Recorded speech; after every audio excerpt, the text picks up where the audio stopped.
The Vault featuring Oscar winner Javier Bardem. But first, here's today's Pop Star. Lots to get to in Pop Star today. Savannah, is it Rami and Michelle's wedding? Or Rami. Well, I might butcher this one too. First up, Fantastic Beasts: The Secrets of Dumbledore. Break out your wands, everybody. On Monday, Warner Brothers dropped a new trailer for the third chapter in the Harry Potter prequel series. The new preview teasing fans with a big return to Hogwarts as Jude Law steps back into the role of young Dumbledore and prepares to face off with one of the Wizarding world's most infamous villains. I'm sorry to disturb you, Albus, but I've just received troubling news. Tell me, what is it? It's Grindelwald. The time is closed, my brothers and sisters. Our war with the Muggles begins today! The world as we know it is coming undone. If we're to defeat him, you'll have to trust me. All right, Fantastic Beasts: The Secrets of Dumbledore hits theaters April 15th. Oh, thank God that's done. Next up, Dwayne Johnson. The Rock never fails to tug at our heartstrings with this thoughtful post on social media. And in a new video, he's sharing a special moment from a visit to his grandparents' gravesite with his mom in Hawaii. Mommy and Daddy, this is for you. And for all of you out there who's lost someone, this is for you. Oh, that's nice of you, Mom. Means go for a walk. Tell it means too much talk. I love Fayette means I love you. Take it easy means file and move. Johnson adding in the caption, life moves so fast, how important it is to just slow down, sit here, reminisce, and listen to her sing, play her ukulele, and tell all her stories. Some wise words from The Rock there. Sweet. Next up, Michael Douglas, the Oscar winner, is aiming to catch lightning in a bottle with his next big role. Douglas set to star as Benjamin Franklin in a new show that's headed to Apple TV+. The limited series is going to be set in the later years of Franklin's career, around the time he engineered America's alliance with France and peace with England. That'd be between 1778 and 1783, if my memory recalls. Is it Romy or Rami? It's weird the things you remember. Douglas will also produce the project based on Stacy Schiff's book, a great improvisation, Franklin, France, and the Birth of America. No word yet on when that show's scheduled to premiere, but it does look good already. All right, finally, the first day of the month can only mean one thing. Jenna Bush Hager is here with a new book. Yes, I am. I'm so happy to be a correspondent on Pop Star. Let's do it. Are y'all ready? Yes. We have a countdown, I think. Are we counting down on the plaza? I hope so. 3, if not, 3, 3, 2, 1. It is Groundskeeping by Lee Oh, thank Cole. God it's that one. It is a beautiful novel about an inspiring writer who takes classes at a local college and becomes the groundskeeper. He falls madly in love with a girl named Alma, who is very different. It takes place in 2016, but it's about family, unconditional love, and what binds us. Y'all, in a time where everybody's so divided, we need this book. We need it. You can head to today.com/readwithjenna or use that QR code for more information. Join the book club. There's not only a book club, it's a whole conversation. Then you can buy the book or be like me and wait till the movie comes out. Okay, you can do that. But you know what else you can do? You can join us tomorrow live on our plaza. We're going to celebrate the 3rd anniversary. 3 years. I've turned 3 of Read with Jenna. I but know, also, because there's 35 books I still got to read from the past 3 years of Read with Jenna. we have a Nancy lot. reads I don't them know. all, though. Yes, she Yes, does. and My mom also reads it may be Nancy's favorite day. It's Read Across America Day. So Yay. we're going to have a really cool story. Way to go, Jenna. Way to go. And now the reason we call the show Pop Star, plus a few more headlines for you. And we'll start with Euphoria. The Zendaya-led series is making its way into HBO history. Sunday's season 2 finale was the network's second most watched show since 2004. The grungy high school mega hit coming in second only to, that's right, the mega hit Game of Thrones. Of course, you can believe it. It's already been 3 years since Game of Thrones wrapped up that show's finale, and it scored a whopping 19.3 million viewers. A good sign for the upcoming spin-off, House of the Dragon, which is scheduled to premiere later this year. Finally, America's Got Talent Extreme. In last night's episode of the AGT spinoff, a 90-year-old grandmother stunned judges when she came out to perform a fiery stunt with her 24-year-old grandson. Lillian held on tight to Hunter as the pair rode through, count 'em, 5 walls of fire.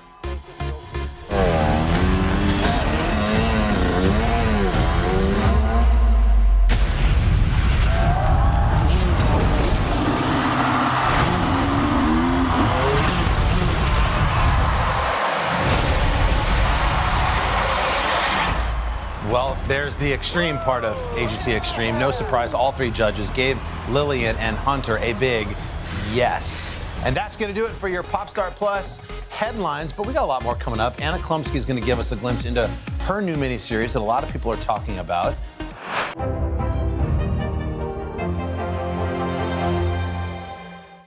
This is a very different kind of program. We're here to start conversation about the big things happening in our world. Professor, I'm not asking you to predict the future, but what do we think that the new normal is going to be? Is part of this that everyone's rethinking their jobs during this pandemic and their relationship to their employers? What is your biggest tip for any parent who's concerned about this? It's not my job to tell you what to think. My job is to think about what you tell me. Now Tonight with Joshua Johnson, streaming weeknights at 8 on NBC News Now. NBC News, streaming free now. Hallie Jackson Now, weekdays at 5 on NBC News Now. You think it's been healthy for the Democratic Party to highlight the division in the party? What does an exit ramp for Putin look like that allows him to save face? How much of this is on the CDC and how much of this is on Washington? If it's Sunday, it's Meet the Press. NBC News, streaming free now. Now Tonight with Joshua Johnson, streaming weeknights at 8 on NBC News Now. You think it's been healthy for the Democratic Party to highlight the division in the party? What does an exit ramp for Putin look like that allows him to save face? How much of this is on the CDC and how much of this is on Washington? If it's Sunday, it's Meet the Press. NBC News, streaming free now. Welcome back to Popstar Plus. You might know Anna Chlumsky from her Emmy-nominated role on Veep or the beloved 90s movie My Girl. Well, lately she's starring in Inventing Anna, a new miniseries about Anna Delvey, a real-life heiress who stole money from New York elites. Chlumsky plays a journalist investigating Delvey's story, and she told us what she hopes viewers take away from the show.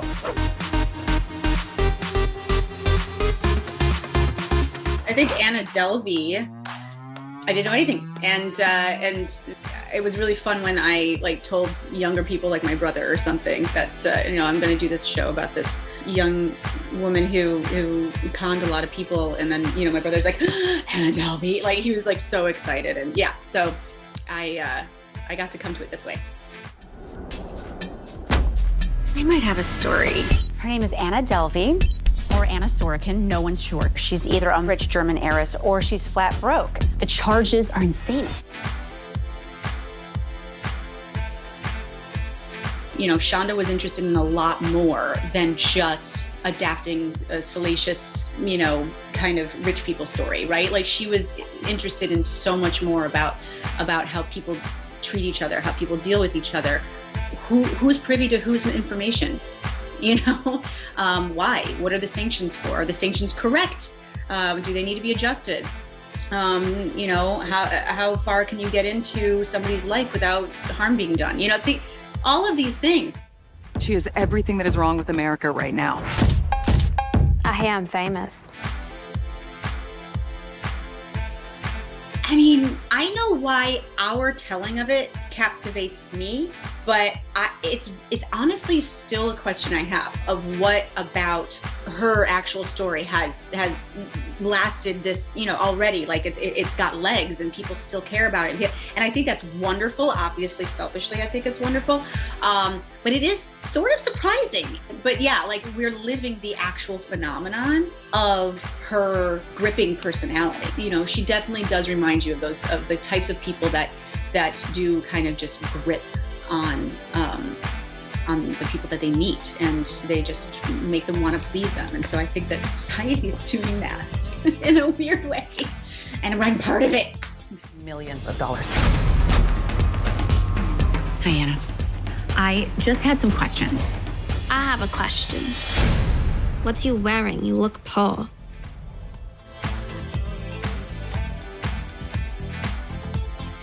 It's something I really connected to with playing Vivian was that she just really, really loves her craft. She loves the craft of journalism the way that I love the craft of acting. I mean, I think on the very surface, she and I both are really, really fast mental processing. We've just got a ton of information, and it's all game. So So Jessica is one of our co-producers. So she's given our blessing all the way from the get-go. And we didn't have like lunches, we didn't do that sort of thing because I actually was tasked with not matching. I'm not matching her. Some of our cast members had that assignment to be playing a real person that is known and to match them. And mine, we were fictionalizing. So we're very, very inspired, obviously. The article. But because the article is the thing that we were keeping most closely matched, that is sort of what I went with. I went with all of the written word that I could. I read all of Jessica's articles. I read all of her notes. She's a copious note taker, and thank you.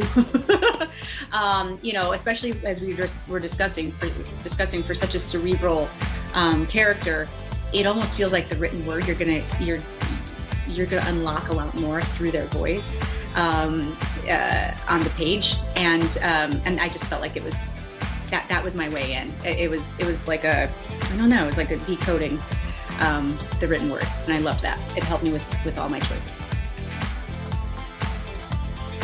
I think Anna Delvey, is up to her, and I think she's impossible to know.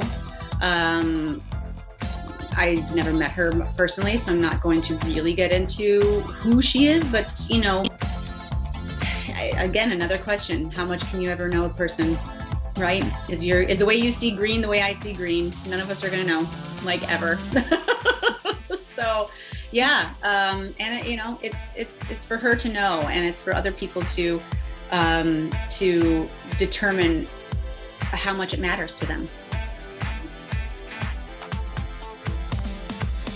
I hope that it's like the slow burn that I always hope for after a show. I really hope that, as they walk around in their own lives, making their own choices, they have another platform upon which to decide, what they think is good and bad, what they think is right and wrong, what is okay with them about the way people treat other people. I feel like we present so many great and important and relevant questions about today's, we use the word society so much, but it's true, about today's society, that I think that, an audience member would be remiss to not adopt some of those questions themselves, so that's I just hope that they come out of it with some personal debate. It's good. We should mention you can catch Inventing Anna right now streaming on Netflix. Next up, a visit with the great Bob Odenkirk. Hallie Jackson Now, weekdays at 5 on NBC News Now. NBC News, streaming free now. You think it's been healthy for the Democratic Party to highlight the division in the party? What does an exit ramp for Putin look like that allows him to save face? How much of this is on the CDC and how much of this is on Washington? If it's Sunday, it's Meet the Press. NBC News, streaming free now. You think it's been healthy for the Democratic Party to highlight the division in the party? What does an exit ramp for Putin look like that allows him to save face? How much of this is on the CDC and how much of this is on Washington? If it's Sunday, it's Meet the Press.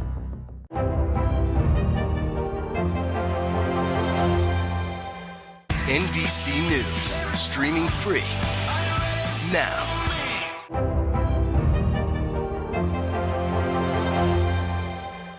Hallie Jackson Now, weekdays at 5 on NBC News Now.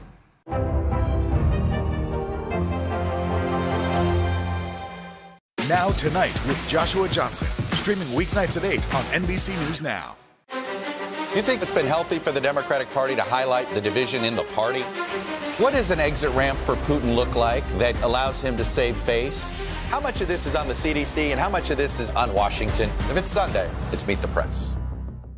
This is a very different kind of program. We're here to start conversation about the big things happening in our world. Professor, I'm not asking you to predict the future, but what do we think that the new normal is going to be?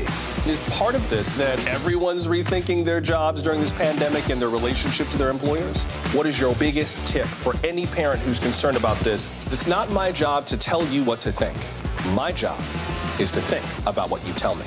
Now Tonight with Joshua Johnson, streaming weeknights at 8 on NBC News Now.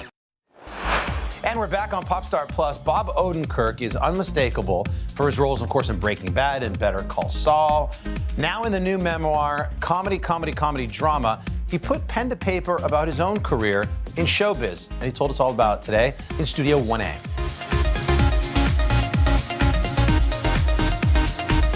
Actor and comedian Bob Odenkirk is one of Hollywood's most beloved stars. He's a 4-time Emmy nominee for his starring role in Better Call Saul and shined on the beloved Breaking Bad, and now he's sharing his story. It's a new memoir. Comedy, drama. Bob, good morning. How are you? Hey, I'm good. I'm just happy you're here in this chair. That's so nice of you to say. We were talking about how you call it a heart incident. Well, I want to just speak about it properly. Yeah. Heart doctors tell me that what I had was a heart incident, not technically a heart attack, but I don't know what the difference is. I was turning blue and not breathing, and my heart was arrhythmic, and it needed to get back to a rhythm. I don't really understand how it works, but I just know that I wouldn't have survived if. Where did it happen, and how? I was in the studio shooting Better Call Saul, our final season. Yeah. Which is going to premiere on April 18th, and it's going to be great if you're a Better Call Saul fan. Yeah. I can't wait for you to see this. But we were shooting a great scene, me and Ray Seahorn and Patrick Fabian and some other people. Yeah. And we had gone off to our waiting area, and luckily I stayed in the area with the other actors, because if I'd gone to my trailer, I wouldn't be here right now. Oh, my God. So I went down, and they set up the alarm, and people came out, and Rosa Estrada, our health officer, was a medic who served in the armed forces for a tour, and she came out and started CPR on me and saved my life. Did some people have epiphanies after something like that? I'm having a very slow epiphany. Yeah. Even right now. Yeah. And the epiphany was simply that my life is pretty damn great. Oh, great. And I should appreciate it and the people around me. Honestly, that's, I think people do have epiphanies when they have a near-death experience. And oftentimes it's, I have to change something, And I think my epiphany is I have to appreciate what I have, because it's really great, and I've got great people around me, and for some reason, people are very nice to me, and were so nice on social media when I had this heart attack. Bob, this book is filled with all of that appreciation, but what you found I love is a lot of what you appreciate your life, or maybe the things that didn't happen the way you wanted them to. Yeah. You were talking about once where you were trying for that Steve Carell job at the office, and you wrote, one trick to surviving Hollywood's beatdown is to keep making new things in spite of every no. Yeah. To somehow stay in touch with the joy that brought you to the game. It can be hard to do when there's me and Chris Farley backstage in Second City. That's me and Robert Smigel, a great writer of sketches. And my agent, Ari Emanuel, now a world beater, amazing guy. So how did you pick yourself up when there was a swing and a miss like that? I always had a weird faith in this business that if you came to it with a fresh idea, that you'd get a hearing, a chance. And it's really true. I mean, showbiz loves new faces and reinvented, characters and faces. So I think it's just been a great business, and I just believed even in the hardest moments, the sense that I had something to offer if I just was patient and set to writing, which is how I started as a writer. Well, as a writer on SNL, you wrote one of the most famous sketches, Living in a Van Down by the River, the Chris Farley sketch. Motivational speaker, yeah. That was to die for. It's one of those that lives on and on and on. It's one of my favorite things I ever did in showbiz. Really? My daughter asked me once, what's your favorite thing you've done? And I said it was doing this sketch at Second City every night for the summer that I was there. And I wrote it for Chris, and he wouldn't quit until he made every performer laugh. You could see him making I can see one by one they're Christine dropping. Applegate and David Spade laugh. He wouldn't quit. He would just keep doing the character right in your face until you broke up. Are you happy you made the turn to drama? I didn't even realize it was happening, man. All of a sudden, I'm in this drama stuff, and people are liking it. Yeah, it's great. You dig deeper into a character, and I've had such wonderful writing with the writers of Breaking Bad and now Better Call Saul. I've been very blessed. You are such a nice guy, Bob. Oh, I'm that's so nice happy. of you to say. I hope people read this book. It's called Comedy, Drama. It's full of not just stories about the business, but also stories about your life. And I think a lot of people are going to enjoy them. And also, if you're starting out in the business and you're wondering, can I take a crack at this? Yeah. This book is definitely for you. You can find more of it at today.com.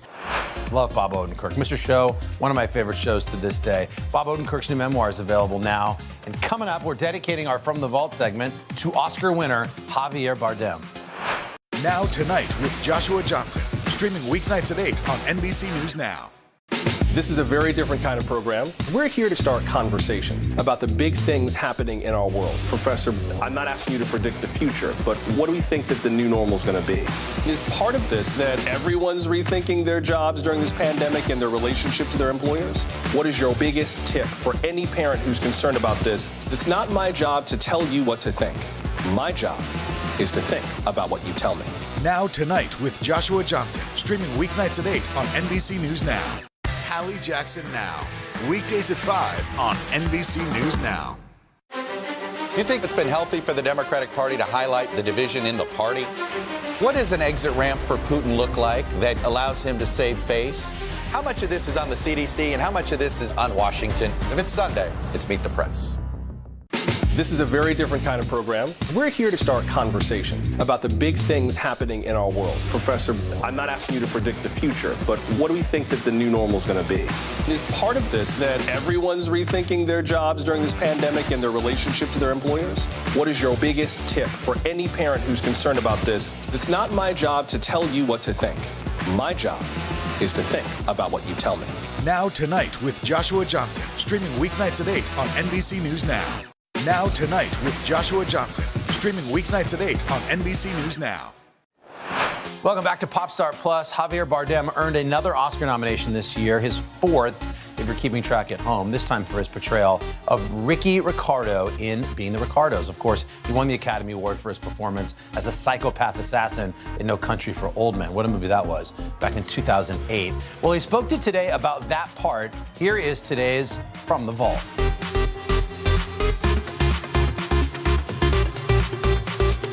The Coen brothers have a new thriller out. It is called No Country for Old Men, and it has taken home 2 Golden Globes. The movie is set in 1980s West Texas. It's the chilling tale of 3 lives that intersect. When one makes a life-changing discovery worth millions, another hunts him down to get it back, and the third tries to set it all right. Academy Award-nominated actor Javier Bardem stars in No Country for Old Men. Good morning to you. Good morning. You know, like a lot of the characters you run into in this movie, your character runs into, I was blown away. Literally, by the movie, by the acting, by everything about it. By the way, congratulations on the Golden Globe, Thank Best you very Supporting much. Actor. I was sorry you didn't get to walk down the red carpet. Was that sort of a bummer? Honestly, Yeah, no, honestly. no, because Really? you don't have to get dressed and do the carpet. You guys are in the sofa on the couch and having a drink and So you're sitting in your relax. underwear watching it, essentially? Well, I don't know if I will be on my underwear, but I definitely was watching it on TV. Yeah. Well, so many people thought you would get that nod. So were you surprised, or just?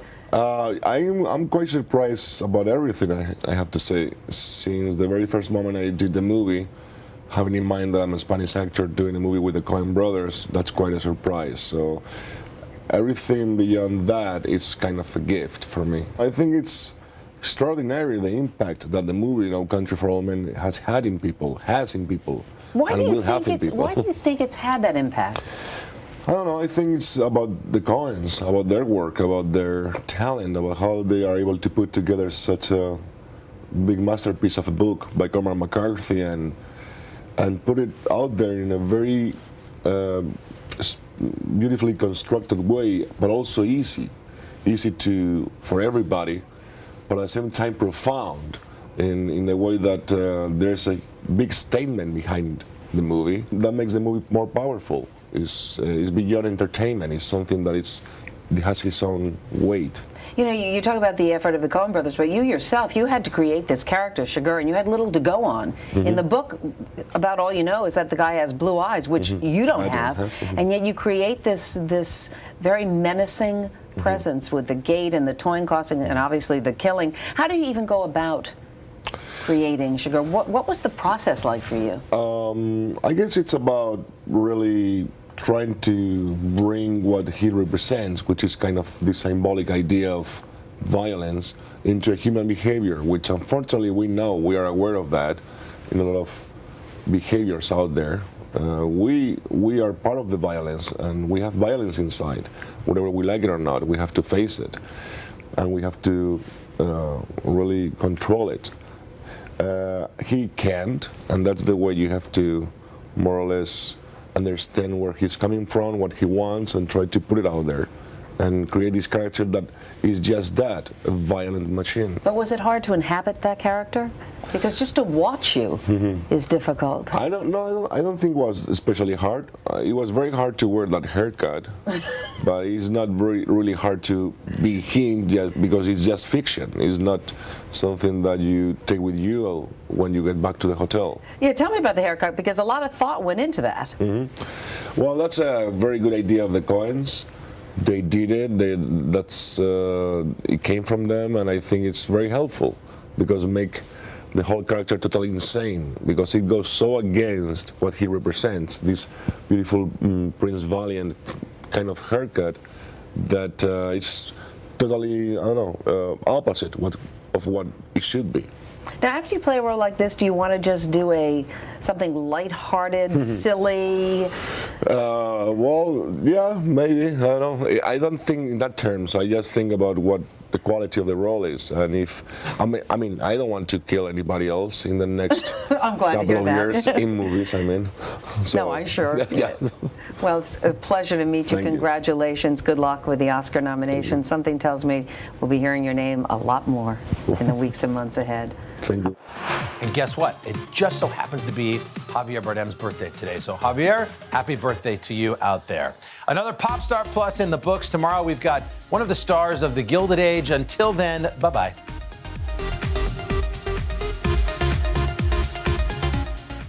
Welcome to Today All Day. All day? Today, all day. All day. This is a long way of asking who's your favorite character you've ever played? The unicorn. The unicorn. You gotta have the unicorn. What is she right there? That's why you're saying all these nice things? Yeah, you gave me the look. Sorry to disturb your day. Everyone's mad at you, Willie. Better make this fast. I don't want the wrath of Luna. When I see you, I always think, I wonder what his quote would be. Give us 6 minutes and we'll ask as many questions as we can. Welcome to Cold Cuts. Cold Cut. Cold Cut. My buddy Cal cooking with me. Dads don't babysit. It's called parenting. What was the first book you remember loving? Heart Smart Today with simple exercises to strengthen your heart. Make the most of your beach days. It's all about the tracksuit now. How good do they look? I now pronounce you husband and wife. Kiss the bride. This morning, a story of people helping people. You've received tons of letters from people who have been inspired. Let's do the weather out. Okay. All you gotta do is say, it's cold, it's warm, it's raining, it's snowing. That's it. One of our most favorite franchises ever, Ambush Makeovers. Okay. Look at it. It doesn't look so good. No, it doesn't look good. Will you judge us in a cook-off? I will, and you guys will definitely win something. Today, all day. All day? All day. Welcome to Today All Day.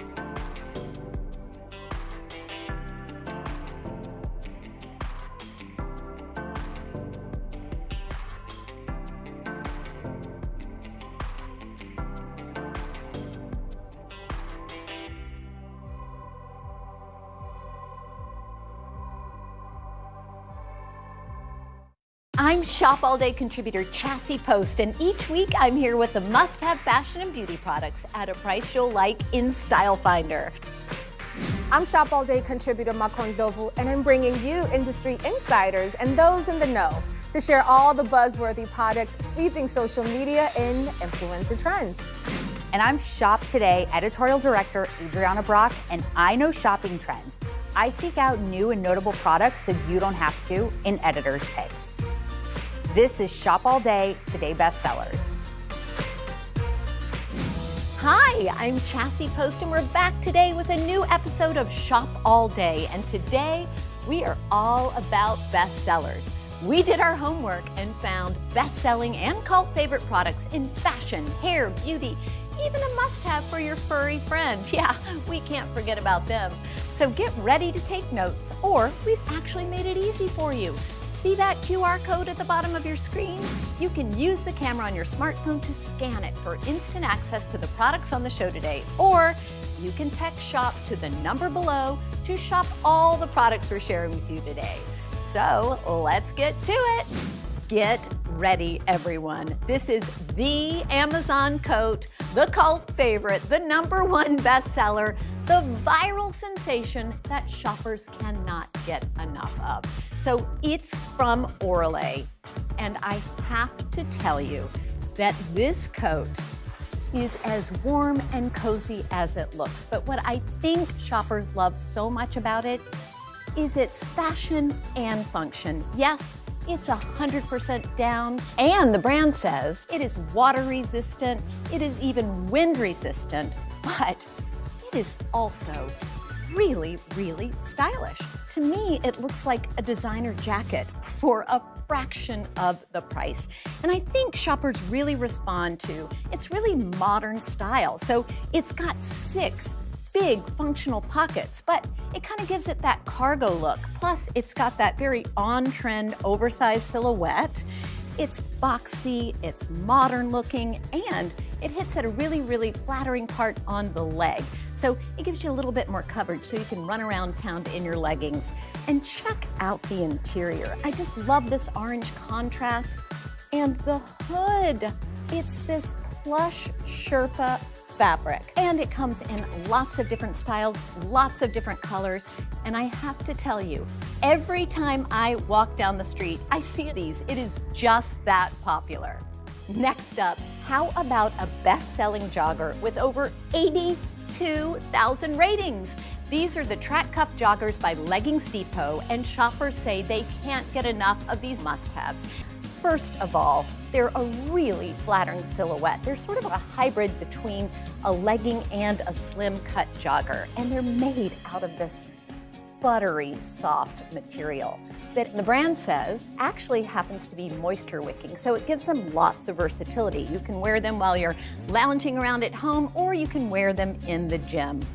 Also, they've got pockets. Who doesn't love pockets? You've got 2 on the sides, and then there's a little hidden pocket in the back. Great to put in a credit card or your key.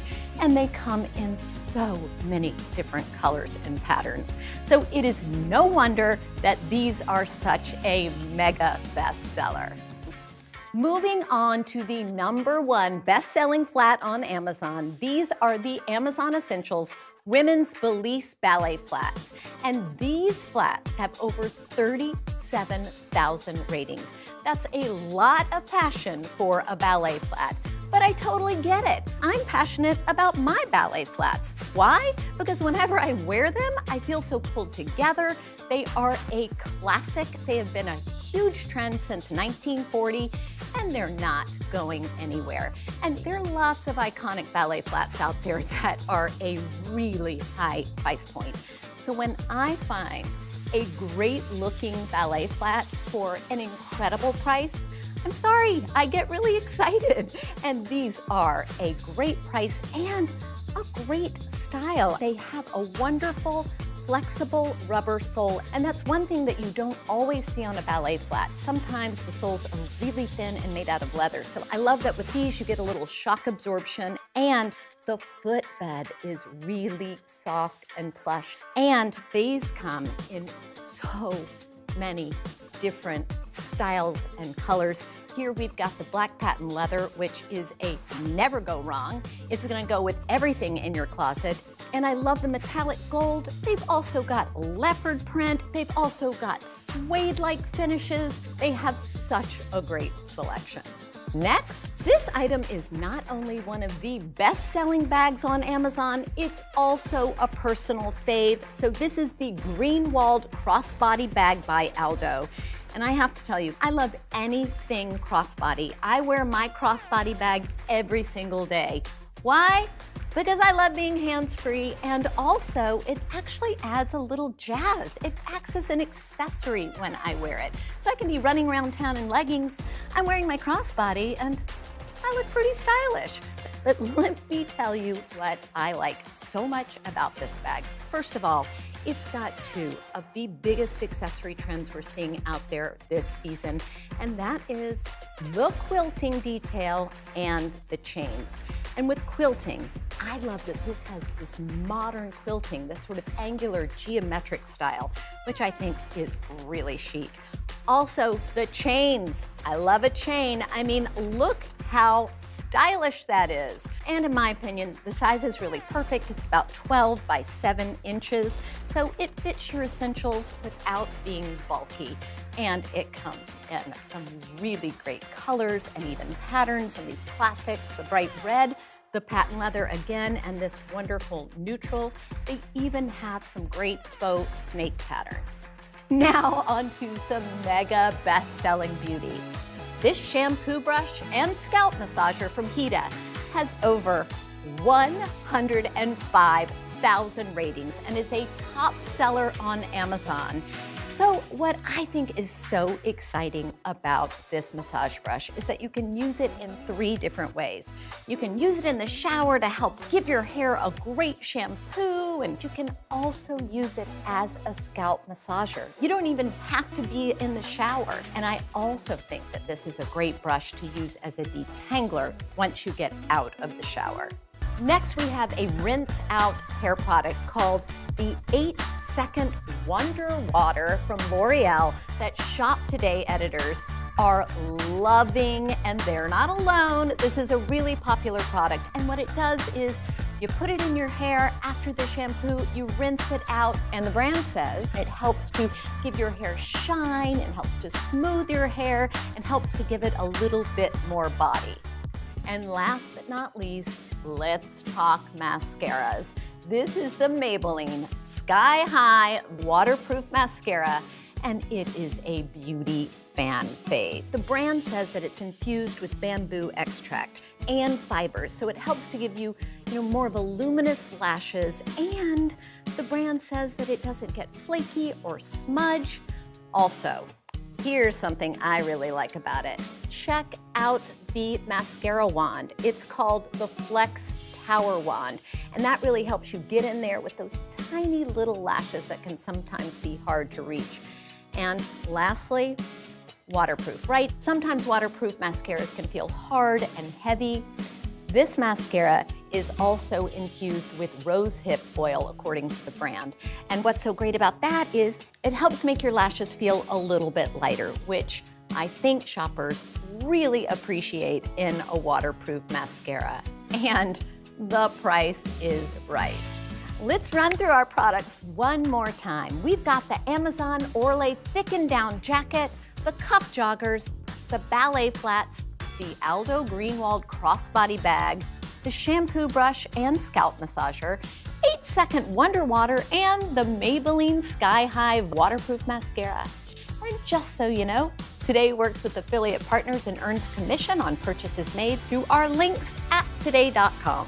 Plus, this episode solely features products available on Amazon, which has an affiliate relationship with Today.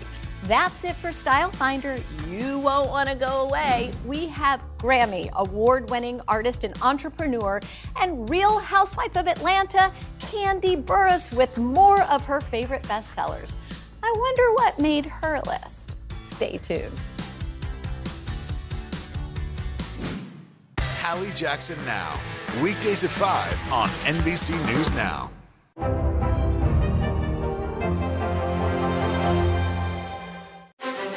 You think it's been healthy for the Democratic Party to highlight the division in the party? What does an exit ramp for Putin look like that allows him to save face? How much of this is on the CDC and how much of this is on Washington? If it's Sunday, it's Meet the Press.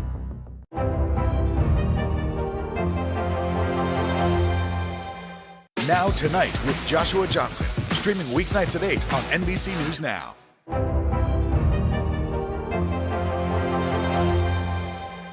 Now Tonight with Joshua Johnson, streaming weeknights at 8 on NBC News Now. Hallie Jackson Now, weekdays at 5 on NBC News Now. Now Tonight with Joshua Johnson, streaming weeknights at 8 on NBC News Now. Hallie Jackson Now, weekdays at 5 on NBC News Now.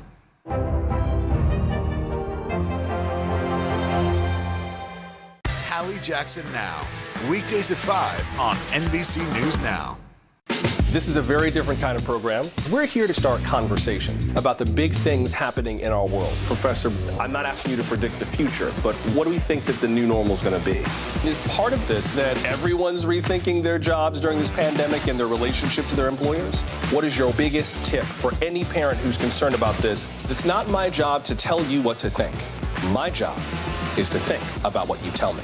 Now Tonight with Joshua Johnson, streaming weeknights at 8 on NBC News Now.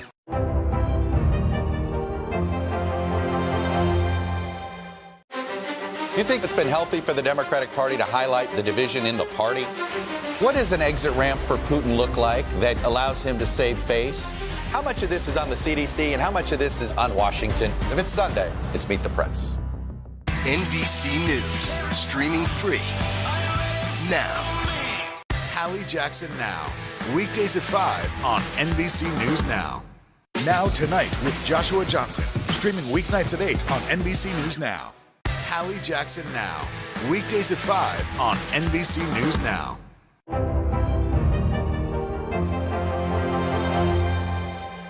Now Tonight with Joshua Johnson, streaming weeknights at 8 on NBC News Now. Hi there, welcome back. I'm Makon Jovu, and this is Influencer Trends, where I'll be talking to industry insiders and they'll share their favorite products and must-have items to shop for right now. And don't forget the QR code at the bottom of your screen. Use the camera on your smartphone and scan it to shop these products. Or you can text SHOP to the number below to shop all the products we're sharing with you today. Today's show is all about our favorite best-selling products, and we turn to Grammy Award-winning artist, entrepreneur, and Real Housewife of Atlanta, Kandi Burruss, to ask her what made her list. Oh, Kandi Burruss, I am so excited to chat with you. How are you today? I am great. How are you? I am doing great. Are you coming to us from Atlanta right now? Yes, I am in Atlanta at my office, and then I'm just happy to be talking to you. Oh, listen, I'm super excited that you're here. Kandi, we followed your journey over the years as a singer, an entrepreneur, a reality star. I mean, there's so many different hats that you wear. I'm curious to know, what does success mean to you right now? What does it look like to you? That's kind of crazy that you asked that question, because I don't really think there's like one thing that I would say, but I think success is when you can also build up everyone around you, build up your community, build up your friends. When you can look back and say, not only did I get myself to a certain level of accomplishing my dreams and stuff, but it's when you help other people, to be able to accomplish their dreams as well. That's when you know you really made an impact. Absolutely. Okay, so let's talk about some of your iconic songs, right? I mean, there's so many hits. It would take me the whole hour to just name them. But if we were to put a song title over the course of your life right now, or the phase of life that you're in right now, what would it be? Oh, okay. If I have to go by one of the songs that I've written for someone else, I would say So Good. And I feel like that song, it makes me feel good. But the whole point of it is saying, I'm doing so good. It's like, for anybody who doubted you, anybody who hated on you or whatever, it's like, it's good because I'm doing so good. So hate all you want, look at me now. I love that. And that song is such a classic. That's my workout song. It gets me super excited. It just gets me in the right zone. So you brought some items here, some bestsellers, some top sellers. Let's start with the first one. Are you actually wearing the two-piece? Yes. I love it. So the reason why, I know this isn't what I would normally wear on the Today Show, but I just wanted to show you something that was just very comfortable, cool. Sometimes what I find is because I'm always doing like interviews or this or that, like normally I have a lot of dressy clothes, but I don't have a lot of lounge wear. I don't have a lot of chill outfits. So I just found a couple of, cool, chill outfits that I can just leave the house, have a good day in. And yeah, I wanted to share this one with you because, tie-dye is in, everybody loves tie-dye or whatever. And this one is comfortable, so yeah. I love that. First of all, the color looks great on you. And I'm curious to know, you love casual outfits. What does Todd, your husband, like on you? Does he like the more glam kind of Kandi? Or does he likes the casual, I'm wearing my drop outfit? Yes, it's funny you asked that because a friend of mine just, asked that question to him the other day. It was like, what is it that you like to see Kandi in? And he was like, honestly, I like when she wears sneakers and jeans. And he's like, I just like when she's chill, Because, I guess because we do over the top a lot, taping most of the year. It's always, how housewives, we got to be done up, girl, done up all the time. So I think he appreciates it more when it's just chill and relaxed. And you do it so well. Okay, let's move on to the next item that you have. These crayons are so cool. They're made of beeswax? Yes. So it's called All of Us Skin Tone Beeswax Crayons, okay? But the thing that I find so cool is like any skin tone you can find. I don't know if you realize it, but a lot of times when you get your crayon box as a kid, I don't know about everybody, a lot of us, we can't find that perfect color that represents our skin tone. And so the woman who created this, she found for her child, it inspired her to make crayons that represented every skin tone. So all of us, that's what it's all about. That's so beautiful. Listen, representation matters, and it's fun where you can make it educational and entertainment at the same time. Speaking of that, this book, Hair Love, I'm obsessed with, right? I know, it's so good. Yes, my son is Ace and my daughter's Blaze. So we definitely read together. This one right here is a good one. They won an award for this, okay? So it's not just us that's recognizing it, the world is recognizing how great this book really is. I think it's amazing. The illustration is amazing. The story is amazing. It talks about hair. So many people, once again, when it comes to people of color, in our hair types, honey, some people are just, interested in what is our hair doing? And so it was cool for this book to be able to explain that, telling the story of a father and his daughter. So I love this book. And by the way, it's narrated by Blue Ivy as well. So whether you get the audio or you get the physical book, this is absolutely great. Speaking of narration, let's talk about sound. These Bose speakers are fantastic. Tell me about them. Okay. Now, I'm into music, so I'm a music girl, and I travel a lot. You can use this at home or you can travel with it. But the cool thing about it, you can, be out at the beach. We love taking this with us, me and Todd, when we go travel. I actually bought this in multiple colors. I know it sounds crazy, but something like this, for some reason, I end up like my kids take them from me and whatever. So it's like, I had a blue one, I had an orange one. Ask me where any of them are. The only one I have left is this black one, okay? Oh. I love it. I think more so because the sound quality is amazing. Which is so great. Listen, they're small, but they're mighty. Like, they pack a lot of sound, and that's what we love about Bose. Last but not least, let's talk about this water pick. A lot of people weren't able to get to the dentist this past year, obviously, so this is a great pick. Tell me about it. So I got put on to the water pick. It kind of pressure washes your teeth. That's kind of like a simple way to try to put it, but it gets all into the crevices and the creases and the cracks and make sure that it gets out all of the stuff that you may not be able to reach. It's electric. I love electric toothbrushes, the water pick. I love all of that. So it is amazing. You would be amazed at what it will get out of your gums if you try it. Like, hands down, I promise you, it is bomb. I mean, I guess it kind of feels like if you went to the dentist and let them, do the deep cleaning on your teeth, it kind of feels like that, but you get to do it at home. You get to do it every day, and it's like flossing, but it really just cleans out your teeth. My sister has one, and she has been telling me about it, so I'm so excited that you included it here. Okay, Kandi, we're gonna wrap here. Thank you for sharing your picks. This was so great chatting with you, and we'll see you really soon. Thank you. It's great to talk to you, and hopefully I will see you very soon. Absolutely. Now, let's run through all the products one more time.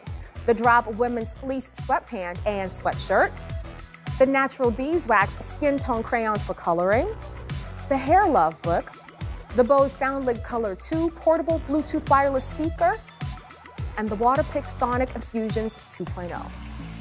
And just so you know, Today works with affiliate partners and earns a commission on purchases made through our links at today.com.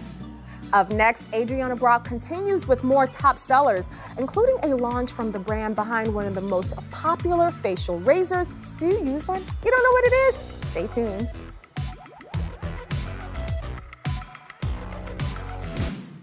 Hallie Jackson Now, weekdays at 5 on NBC News Now. NBC News, streaming free now. Hallie Jackson Now, weekdays at 5 on NBC News Now. This is a very different kind of program. We're here to start conversation about the big things happening in our world. Professor, I'm not asking you to predict the future, but what do we think that the new normal is going to be? Is part of this that everyone's rethinking their jobs during this pandemic and their relationship to their employers? What is your biggest tip for any parent who's concerned about this? It's not my job to tell you what to think. My job is to think about what you tell me. Now Tonight with Joshua Johnson, streaming weeknights at 8 on NBC News Now. NBC News, streaming free now. You think it's been healthy for the Democratic Party to highlight the division in the party? What does an exit ramp for Putin look like that allows him to save face? How much of this is on the CDC and how much of this is on Washington? If it's Sunday, it's Meet the Press.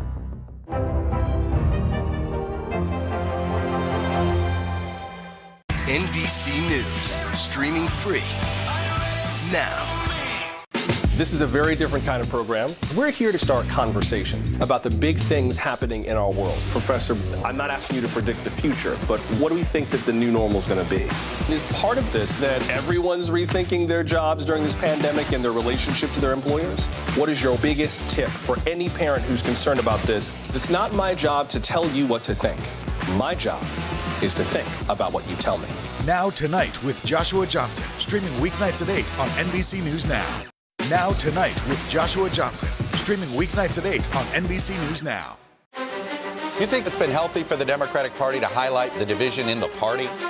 What does an exit ramp for Putin look like that allows him to save face? How much of this is on the CDC and how much of this is on Washington? If it's Sunday, it's Meet the Press.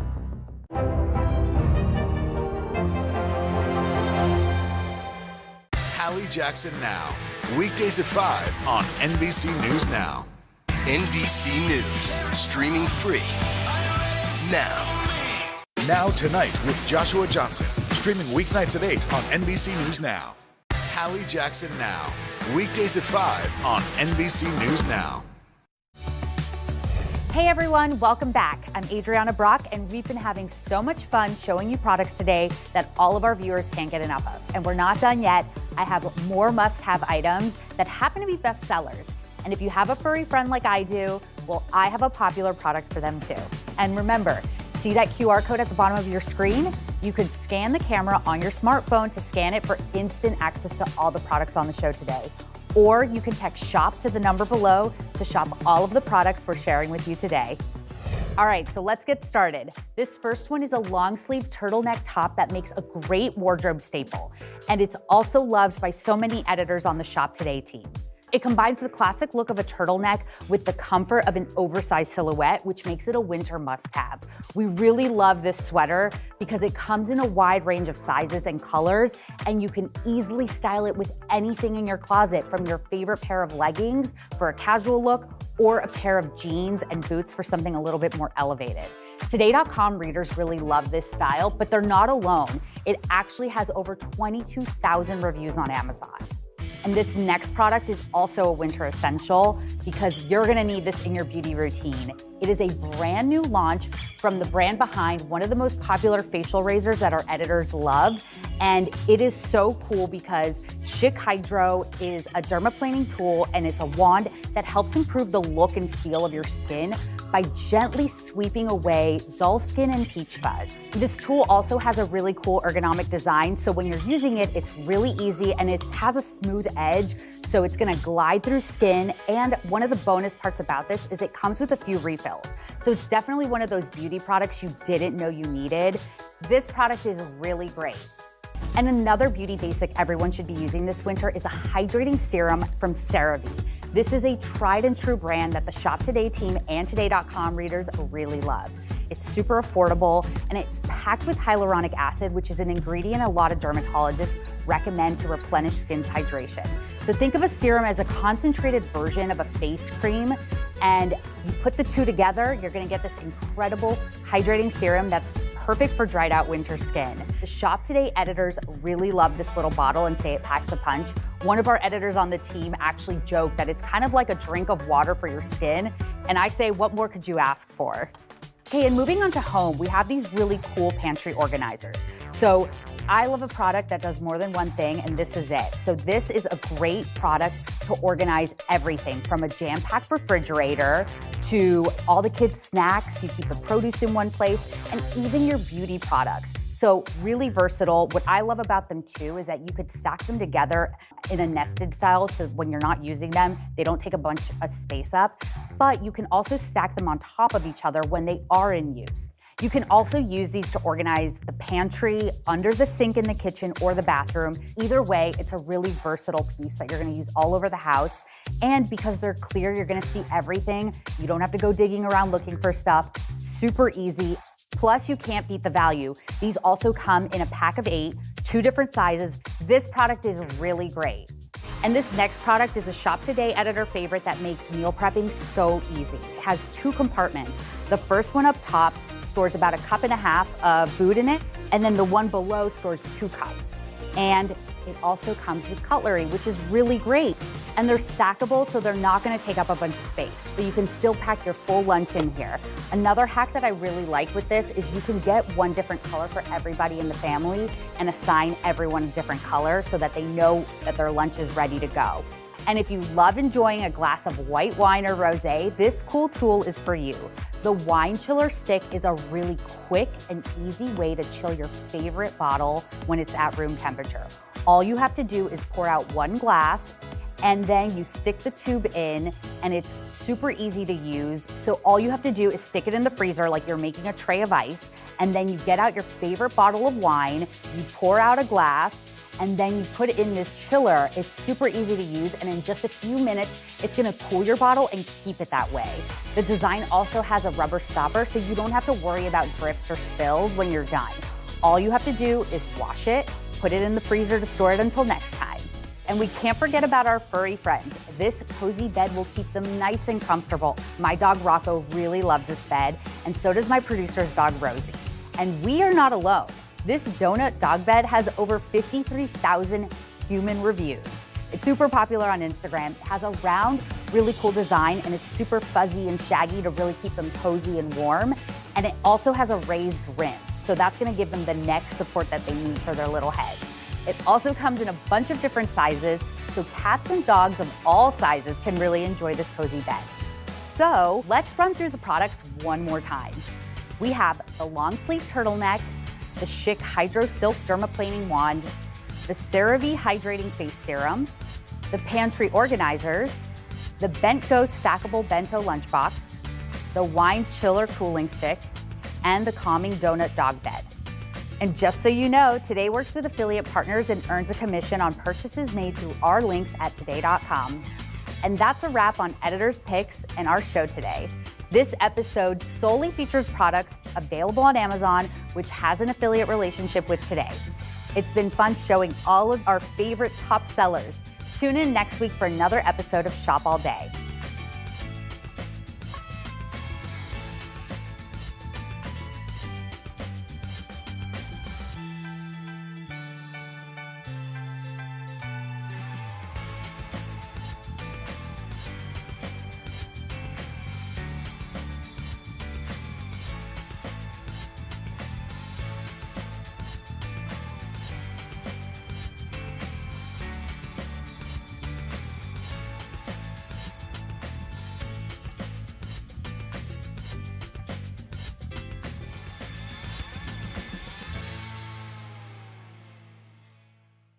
I love the city of Baltimore. I've been coming here for years, and if there's one thing I know, the city of Baltimore is serious about his crab.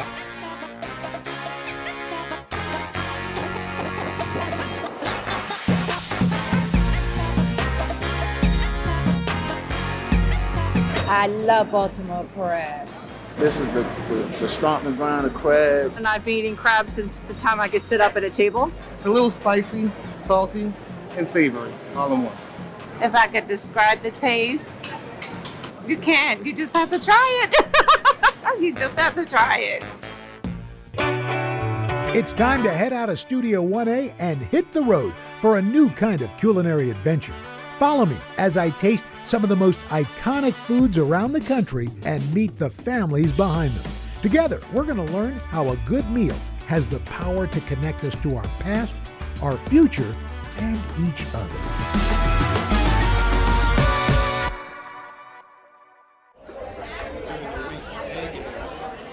When you think Maryland, you gotta think blue crab, an essential part of the state's culture and cuisine.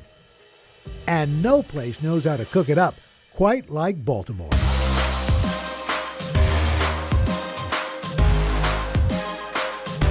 I mean, just as many ways as you can count, you can find ways to eat crab. Of course, there's your basic, your steamed crab with the beautiful spices, and you just start whacking that bad boy. You can get all that beautiful meat out. You can get canned crab if you'd like. Of course, there's also the fabulous crab mac and cheese with a hot dog. There's the crab dip, there's your crab soup, and of course, the king of crab, the crab cake. Yes, but this is a cake that needs no icing.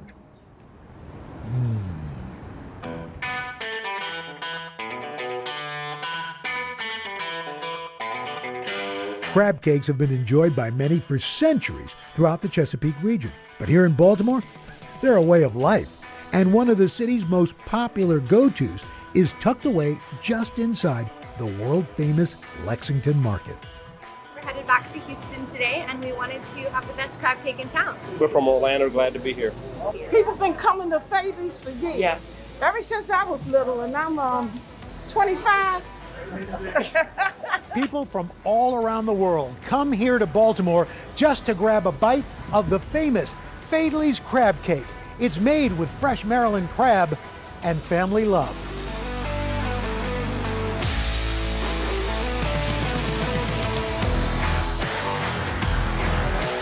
Everybody looks the same. How are you, my dear? Hello. Hello, hello. So good to see you. How are you, sir? You looking good? You're looking great. Got something for you. All right. There you go. There you go. You need one of those. Oh, yeah. There you are. Now I'm feeling really crabby. Pardon me, I've got to get a lawyer because there's a clause I have to have checked. I've known the folks at Fayetteville's Seafood for years, but they've been serving up fresh crab cakes even longer. Hi, I'm Nancy Fayetteville Devine. I own Fayetteville's Seafood. It's been in my family now for, 4 generations, and the 5th is coming up, so we've been around a long time. I think people are astonished to see my parents at 84 and 89 still working. You can get another 5 cans and do a second batch if you need to with them. People ask her for an autograph, they ask her for a picture, they ask her to hold their babies. You know, it's really fun. I mean, here's this company that's been part of Baltimore for over 130 years. Right. What is it about your place that has people coming back? Right. I think it's that people come in here and go right away. There's a warmth. Uh-huh. It's like walking to somebody's home they're happy to have you. Uh-huh. You know, come and you feel, oh my gosh, I feel at home. And I get people, we were here 20 years, it's exactly the same. In fact, Fayetteville still stands in its original location, founded here by John W. Fayetteville Sr. in 1886. Started off as a seafood stall, but over the generations grew into a Baltimore tradition, led by Bill and Nancy Devine, along with their daughter. Damie Hahn, and I am the 4th generation of Fayetteville's, so I do everything. Give them a little bit of a smorgasbord of everything. Going over here to fillet a fish, over here to shuck an oyster, over there to steam a crab, back here to fry, up here to make a crab cake, back down on the phone, running in the shipping department. A tray like that is about, 1, 2, 3, 4, 5, 6, 7, 8 bushels of crabs in order to get that tray. That's a lot of picking. And I don't think people realize how much work goes into getting an all jumbo lump. Growing up, did you think you were going to end up here? You were going to be doing this? No, but it was hard to get away from, and I couldn't see it going away. I couldn't see it ending with my parents. So the pandemic hit. Yes. You really had to step up. My father called me and I said, Dad, you guys cannot come in here. You know, we don't know anything about this virus and the effects, especially on the elderly. And I know you want to be here, but you can't. And he said, Damie, do whatever you do, whatever you can to make payroll. It just makes me cry when I think about it. He said, just make sure that we don't have to lay anybody off. I don't want to lay anybody off. I don't want anybody to lose their job. And we did it. And I saw it back when I came here in the 90s, and I still see it today. This truly is a family. Oh, it is a family. and it's funny because I often tell people, Mom and Dad don't treat the employees any differently than they treat me. And that's the God's honest truth. Which could be a good or a bad. That's the God's honest truth. And that's why you end up having so many multi-generation families staying here. That's right. Faidley's isn't just a family-owned business. It's run by family as well. Multiple generations of employees, father and daughter, father and son, mom and daughter, all building a home here. I've been here since a junior in high school, so I've been doing the thing for a while. I'm gonna say it's been around 33, 34 years. And I started in 79, a week before my son was born. I started at 14 years old, and I'll be 42 years old in December. It's always a challenge working with family. A lot of personalities, but you love each other and it always works, you know, it always works well. What's really, really bad is when your kids are grandmothers. Well, we were in the middle of an interview. Oh, you just broke in. You have to start over? Yes. You were saying about the challenges of working with family? Just a few of them, you know? Just a few. While the family spirit makes customers feel at home, it's Faidley's crab cakes that keep them coming back. What kind of oil do you cook your crab cakes in? Soybean. Soybean, thank you. So excited to have this crab cake. And I watch people for the first time put it in their mouth and they go, oh my God. And they're standing at a table in a market. Yeah. They're not sitting down to a white tablecloth and having somebody serve it on a silver platter. It's on a paper plate, but it belongs on a silver platter. Nancy created her recipe in 1987, saying she's never changed it. So, besides yourself, how many other people know the Faidley's crab cake recipe? Sleep with her, she won't tell me. He doesn't even know how to make a cup of coffee. Why would I tell him? So some people use breadcrumbs. You use crushed up saltines. Broken saltines, yes. And not fine, because you have to use more. Now, so, and then this is the magic sauce. This the secret sauce? Yes. So it's just enough to mix the ingredients together, right. Nothing more. That's right. And the big ball of crab right there. That's it. Boom.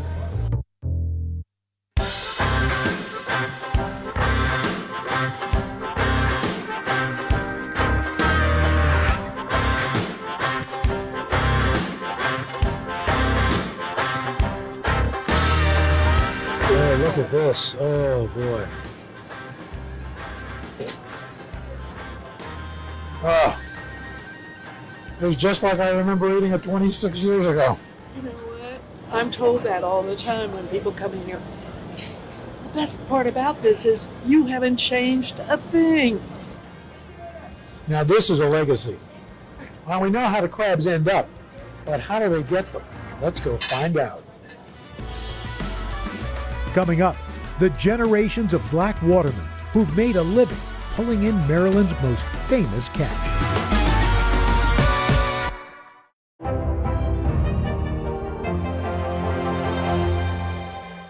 Hallie Jackson Now, weekdays at 5 on NBC News Now. You think it's been healthy for the Democratic Party to highlight the division in the party? What does an exit ramp for Putin look like that allows him to save face? How much of this is on the CDC and how much of this is on Washington? If it's Sunday, it's Meet the Press. This is a very different kind of program. We're here to start conversation about the big things happening in our world. Professor, I'm not asking you to predict the future, but what do we think that the new normal is going to be? Is part of this that everyone's rethinking their jobs during this pandemic and their relationship to their employers? What is your biggest tip for any parent who's concerned about this? It's not my job to tell you what to think. My job is to think about what you tell me. Now Tonight with Joshua Johnson, streaming weeknights at 8 on NBC News Now. NBC News, streaming free now. You think it's been healthy for the Democratic Party to highlight the division in the party? What does an exit ramp for Putin look like that allows him to save face? How much of this is on the CDC and how much of this is on Washington? If it's Sunday, it's Meet the Press.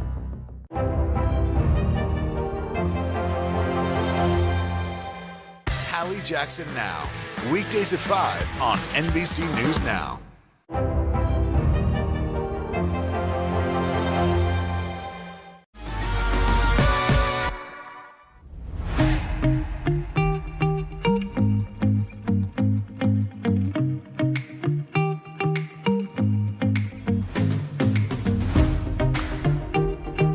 The Chesapeake Bay men and women who work these waters are probably just as famous as the legendary catch that they pull out. And in fact, it's backbreaking work that is passed on from generation to generation, including blackjacks. Those were the black watermen who worked these waters all the way back into the 1800s and are a vital part of this community.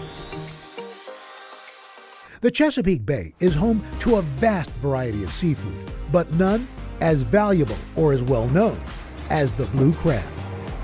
The catch here makes up over a third of the nation's supply, and on average, more than 50 million pounds of blue crabs are harvested from the bay. I'm Captain Tyrone Meredith, charter boat captain, owner, and operator of the Island Queen II. Captain Meredith knows these waters well. He grew up on them.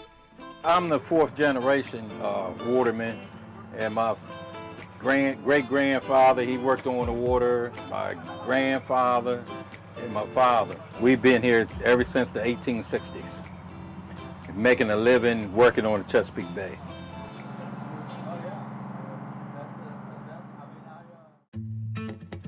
This has been the way of life for generations of watermen here in Kent Narrows, a town just 50 miles south of Baltimore.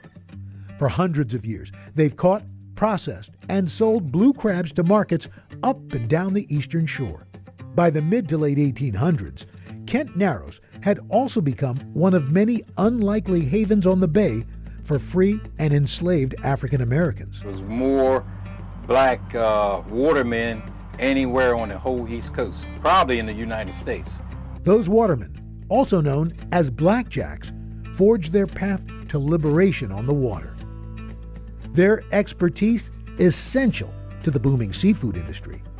So much so, the government granted some black watermen Seamen's Protection Certificates, providing sailors with American citizenship and a path to economic freedom. Hey, Lois, I'm coming up on you now. Okay, I got you. Yeah?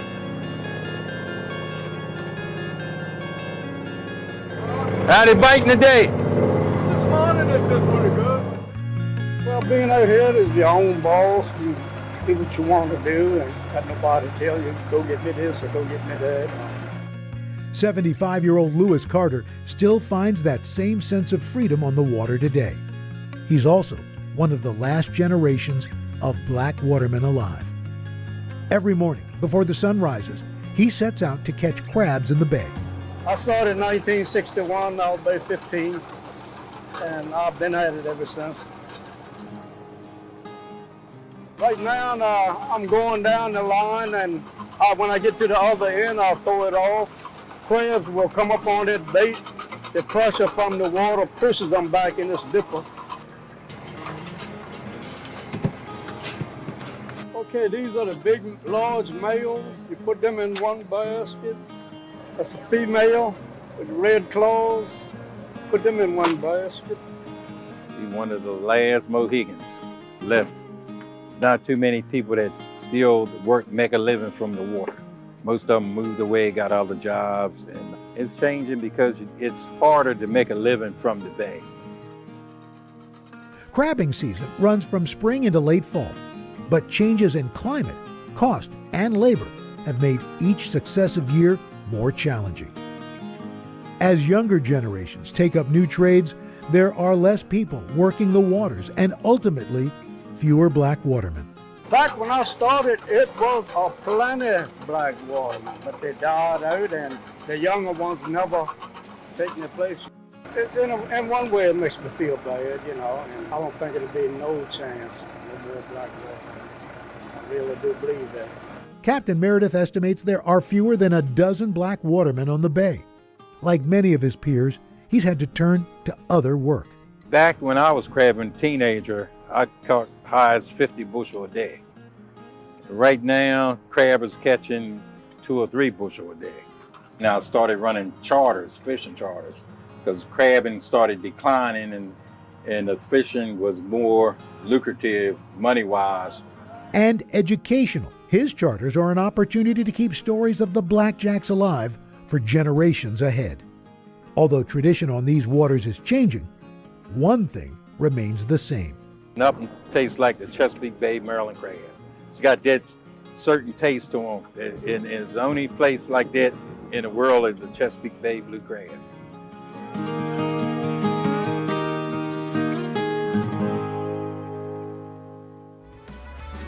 Next, an up-and-coming Baltimore chef inspired by his family's love of cooking. Hallie Jackson Now, weekdays at 5 on NBC News Now. This is a very different kind of program. We're here to start conversation about the big things happening in our world. Professor, I'm not asking you to predict the future, but what do we think that the new normal is going to be? Is part of this that everyone's rethinking their jobs during this pandemic and their relationship to their employers? What is your biggest tip for any parent who's concerned about this? It's not my job to tell you what to think. My job is to think about what you tell me. Now Tonight with Joshua Johnson, streaming weeknights at 8 on NBC News Now. Hallie Jackson Now, weekdays at 5 on NBC News Now. This is a very different kind of program. We're here to start conversation about the big things happening in our world. Professor, I'm not asking you to predict the future, but what do we think that the new normal is going to be? Is part of this that everyone's rethinking their jobs during this pandemic and their relationship to their employers? What is your biggest tip for any parent who's concerned about this? It's not my job to tell you what to think. My job is to think about what you tell me. Now Tonight with Joshua Johnson, streaming weeknights at 8 on NBC News Now. You think it's been healthy for the Democratic Party to highlight the division in the party? What does an exit ramp for Putin look like that allows him to save face? How much of this is on the CDC and how much of this is on Washington? If it's Sunday, it's Meet the Press. This is a very different kind of program. We're here to start conversation about the big things happening in our world. Professor, I'm not asking you to predict the future, but what do we think that the new normal is going to be? Is part of this that everyone's rethinking their jobs during this pandemic and their relationship to their employers? What is your biggest tip for any parent who's concerned about this? It's not my job to tell you what to think. My job is to think about what you tell me. Now Tonight with Joshua Johnson, streaming weeknights at 8 on NBC News Now. Now Tonight with Joshua Johnson, streaming weeknights at 8 on NBC News Now. Hallie Jackson Now, weekdays at 5 on NBC News Now. You think it's been healthy for the Democratic Party to highlight the division in the party? What does an exit ramp for Putin look like that allows him to save face? How much of this is on the CDC and how much of this is on Washington? If it's Sunday, it's Meet the Press. Back in Baltimore, a new generation is putting a spin on the crab cake. I'm Alex Perez. I'm the owner of Cuisine. I'm an artist at heart, so cooking, the arts of culinary, that's something that I'm very passionate about. Not necessarily having a recipe to go off of and just getting in the kitchen, freestyling and coming up with a masterpiece. It's that freestyling approach that brings people through these doors, clamoring for a taste. Jumbo, what crab, lobster? Crab is king in Baltimore, so you're gonna see crab cakes, crab cake fries, crab cake egg rolls. Everyone's been going crazy over it as well. This is the bomb. So I just come back for that, and I enjoy it every time I come here. We actually live in DC, so we rode all the way up here an hour just to come here. Right now I'm drizzling our warhead and our aioli sauces on it. I have family from the Dominican Republic. I'm Afro-Latino. I'm black on my mother's side. And pretty much I just always had a love for food and cooking food, eating food. So learning how to cook from my dad. So my dad taught me how to cook at the age of 10. I grew up, watching my grandmother cook a lot as well. So I started pretty much combining the foods that I learned to cook from my grandmother with the foods I learned how to cook from my father. And that's kind of like how the whole Poppy cuisine, was born in her kitchen, essentially. That was 8 years ago. While working a full-time job, Alex began building a new business on the side, catering food out of his grandma's kitchen. In February 2020, he was finally able to open a restaurant. Then, the pandemic hit. Of course, a month later, we get the news that we have to shut down and only do takeout. So that just opened up the floodgates, essentially. And you had people standing in line, hundreds of people on the block in that mass, cars double parked up and down the streets. And it was mayhem. During a global crisis, the city Alex was born and raised in rallied around him. Now, Poppy Cuisine is packed with locals and tourists alike. But the chef stays true to his roots, running it with close family and friends. My little sister, Natasha. Hi. How's it going? Natasha, my big bro, Alex. I can employ family members, friends, and so forth, that people who I grew up with, people that I'm close to, and it's very rewarding, Coming up, I'm going to grab my apron and join Alex and Grandma Gloria for a lesson in cooking crab. NBC News, streaming free now. This is a very different kind of program. We're here to start conversation about the big things happening in our world. Professor, I'm not asking you to predict the future, but what do we think that the new normal is going to be? Is part of this that everyone's rethinking their jobs during this pandemic and their relationship to their employers? What is your biggest tip for any parent who's concerned about this? It's not my job to tell you what to think. My job is to think about what you tell me. Now Tonight with Joshua Johnson, streaming weeknights at 8 on NBC News Now.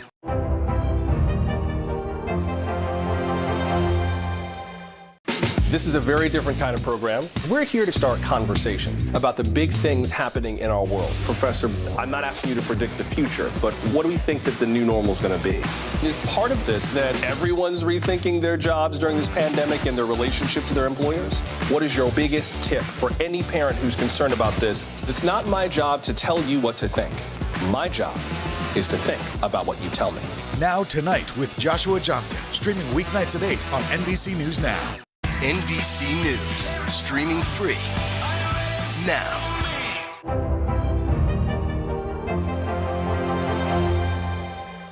Now Tonight with Joshua Johnson, streaming weeknights at 8 on NBC News Now.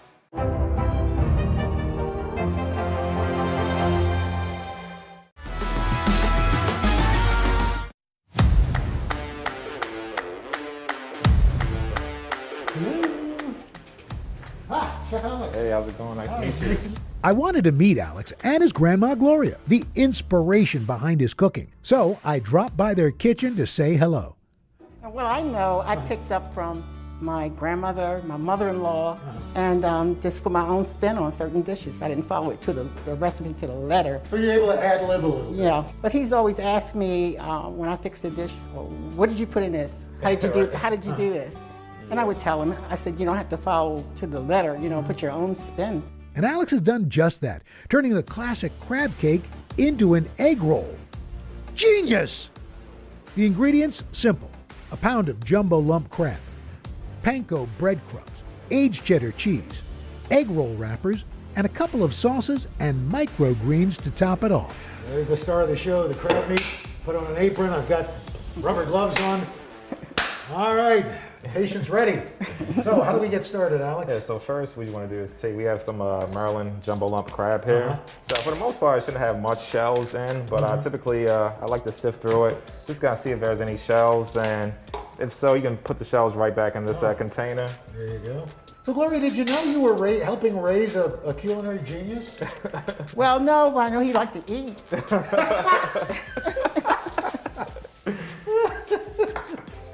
This sauce particular is our crab sauce mix. So we're gonna drizzle a little bit at a time, because I don't wanna put too much, just enough to bind. You got enough foul? Yep, I think I'll have enough. She's stayed on me. I like this. I like this lady. This is why I'm so particular about, when I'm doing things in the kitchen.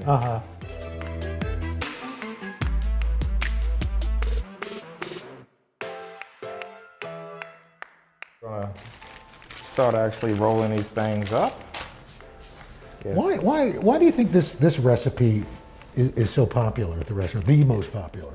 Well, I think because it pretty much gives you the ability to take a Baltimore favorite and make it handheld and on the go. Throw in your hand Kind of a street eat. food. Yeah, exactly. Yeah. So I think that's one of the biggest reasons it's very popular, other than the taste as well. Right. Well, yeah, because you can take it with you, but if it doesn't taste good, exactly. Come back for it. Yeah. So what we're gonna do is we're gonna take like a pinch of crab. It's around like a quarter cup or so. They're gonna sit in the middle. Not too much? Yeah, we want to take a little bit out, a little pinch out. Actually, we want to put a little bit more in. Yeah. Which is it? All right, so that's perfect right there. That's perfect. And we're gonna literally fold them up envelope style. What is it about cooking and family that is so important?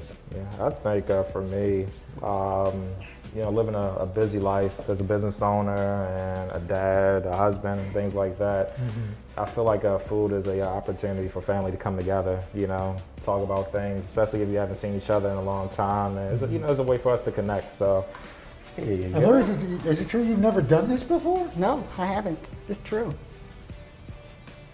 Oh. Could have fooled me that you never did this before. Look at that. Bam! Done! Faster than I did. Wow! Wow! It's a natural grandma thing. Love it. So now we're going to get the deep fryer up here and fry these bad boys up. Oh, absolutely. Woo! If you had to describe the heart of your cuisine, what is it, and how does Baltimore kind of is part of that? Pretty much my story, and I think that connects very well to our Baltimore, because I grew up here, all my life, and I think everything that I faced during the time that I started this company up until now, I've been transparent about, and it resonated very well with the people in Baltimore, and they watched my journey through the years, and I feel like that's really the heart of what I do. Make sure and something crisp around the edges and things like that. So that's why I keep turning them, so it doesn't fry on one particular side too much. And just want to even fry. Ooh. Nice and golden. So you want to cut these diagonally.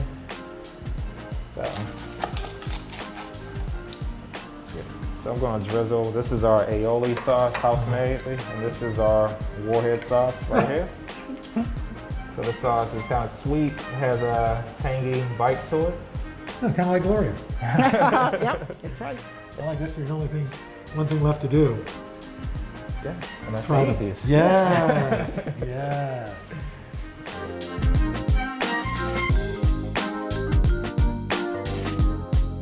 Crab cake egg roll. Yeah. Here we go. Wow. Chef Alex, you have done Baltimore proud. Thank you. This is fantastic. Our time here in Baltimore is coming to an end. We tried the traditional crab cake, tasted a modern spin with crab cake egg rolls, and even went straight to the source on the Chesapeake Bay. At the center of it all, one thing still ringing true: food tastes better when you eat it with family.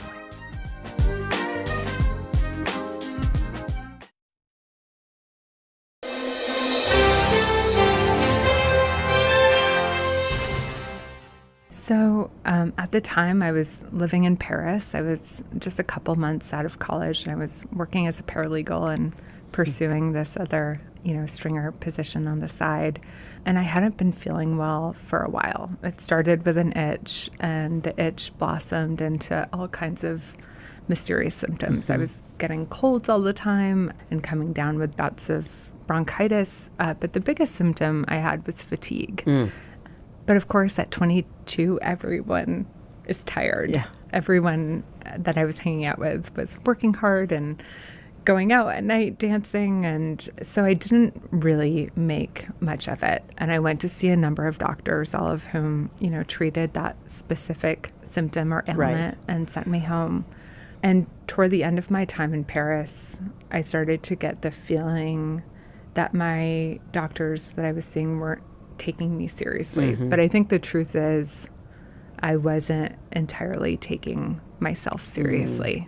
And it was only when I got to a point where I was so weak, it was a struggle to walk up and down the stairs, that I found myself in an emergency room. And within 24 hours, I was on a plane back home to upstate New York, and I got the bone marrow biopsy that led to my actual diagnosis. To hear the words that you were diagnosed with a specific type of leukemia at 22 is scary enough, but when they said the chances of survival were 1 in 3, I mean, my God, like what goes through a 22-year-old's head? I think there was this immediate sense of fracture. There was my life before and everything that came after. And, I never returned to Paris, to my apartment, to my job. Friends packed up my things and sent them to my house. And I had this sense, even though I couldn't quite wrap my head around what it meant to have a cancer diagnosis at 22, that the person I'd been before was buried. There was no returning to that pre-diagnosis self. The cancer fight, and I don't know how you describe it, but usually there's a beginning and an end point for it. I mean, I had breast cancer, I think for 6 or 8 months I went through stuff. Yeah. Your timing, the 3.5, was it 3.5, 4 years of going through chemo and bone marrow and chemo again. How did you see light, and how did you survive all those days? One of the most challenging parts of that experience was the sense of the goalposts moving. I didn't know, on day one that I was going to be in treatment for 3.5 years. And they say you can survive anything as long as you can see the end date in sight. And there came a point in my treatment where I couldn't see that end in sight. And that was the most challenging, I think, to know how to kind of anchor yourself when you're swimming in a sea of uncertainty. I mean, there are life lessons that come in your worst times. I mean, some change we choose in our life, and some is cast upon us, and you have to figure it out. And I don't know, I remember so clearly how the world got clear. Like, I was never clear. I think I was kind of always mushy about things. Those are my friends. I don't love that one so much, but so what? They're nice. I don't want to hurt anyone's feelings. And then all of a sudden, you realize, like, my life has a beginning and an end, and I'm not wasting time. Like, that time is over. Yeah. Did you have that sensation? Yeah, I think, like, a lot of people in their early 20s, I had this feeling of time. Yes. I had time to figure out who I was, time to figure out what I wanted to do. And that diagnosis brought into immediate, urgent focus the fact that we're all here for a finite period of time. And I felt a strange sense of urgency around time. And I had the same experience. It felt like all the artifice just kind of fell away. Yeah. I got clear not only about who my friends were, but maybe more importantly, who I wanted to be friends with and what kind of relationships I wanted to cultivate. And I had such limited energy that I was well enough to maybe do 3 things every day, small things, like write an email, watch a movie, see a friend. And what that meant for me was that I had to get very clear about my priorities. Wow. That is so true. And there's something so strange about how free you feel suddenly. You didn't even realize you were carrying all that heavy junk around. Yeah. It's like I didn't even, you don't even realize it. It's like my shoulders feel lighter, even though you're in the middle of it. So to have a doctor say to you after a bone marrow transplant and chemo again, okay, I don't know if he used the term cancer-free or you are in remission, but to hear those words, what did that moment feel like? I mean, I had been hoping to hear those words for almost 3.5 years. The goal had always been to survive, and I'd spent 1,400 days working tirelessly toward that goal. And I thought when I got to that place I would want to celebrate. Yeah. I wanted to feel grateful. I wanted to quickly and organically fold back into the rhythms of living. But instead I found myself in this kind of limbo, this kind of in-between place where on paper I was better, but off paper I couldn't have felt further from being the healthy, happy, 27-year-old that I'd hoped to be on the other side of all this. Especially because when you spend almost 3.5 years in one space, it's the same thing, the idea that, okay, now this is over and all your friends or some of your friends and colleagues are saying, oh, great, so now we can go back to the way it was. Let's go out to the bar. Let's go have some fun. Exactly. You weren't feeling those things. Yeah, I wanted to be feeling those things. But, I think often when we talk about things like cancer, the kind of final act or the end of the story comes with a cure. But we don't talk a lot about what happens after. And it took me a while to even acknowledge to myself how much I was struggling. There were so many unanswered questions that I didn't know what to do with. Like, how do I find a job when I need to nap for 4 hours in the day, or my immune system is still sending me to the emergency room on a regular basis? How do I date when I have a 1/4 inch of hair and a port still in my chest? How do I talk about, the side effects of chemo, like infertility or early menopause? Like, all of it felt so overwhelming. And in a weird way, I found myself almost wishing that I was still sick, not because I wanted to have leukemia, of course, but I understood the hospital ecosystem. Right. That was the world I lived in for 4 years. I felt comfortable there. I looked like the other patients. It was the outside world that felt scary and foreign and daunting to me. Now Tonight with Joshua Johnson, streaming weeknights at 8 on NBC News Now. You think it's been healthy for the Democratic Party to highlight the division in the party? What does an exit ramp for Putin look like that allows him to save face? How much of this is on the CDC and how much of this is on Washington? If it's Sunday, it's Meet the Press.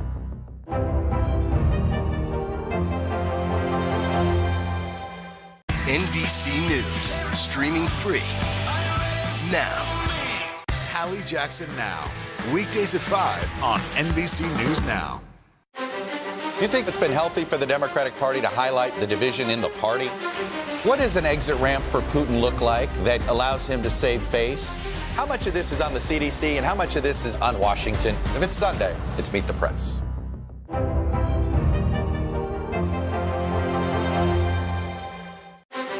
You think it's been healthy for the Democratic Party to highlight the division in the party?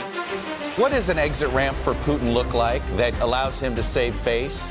How much of this is on the CDC and how much of this is on Washington? If it's Sunday, it's Meet the Press.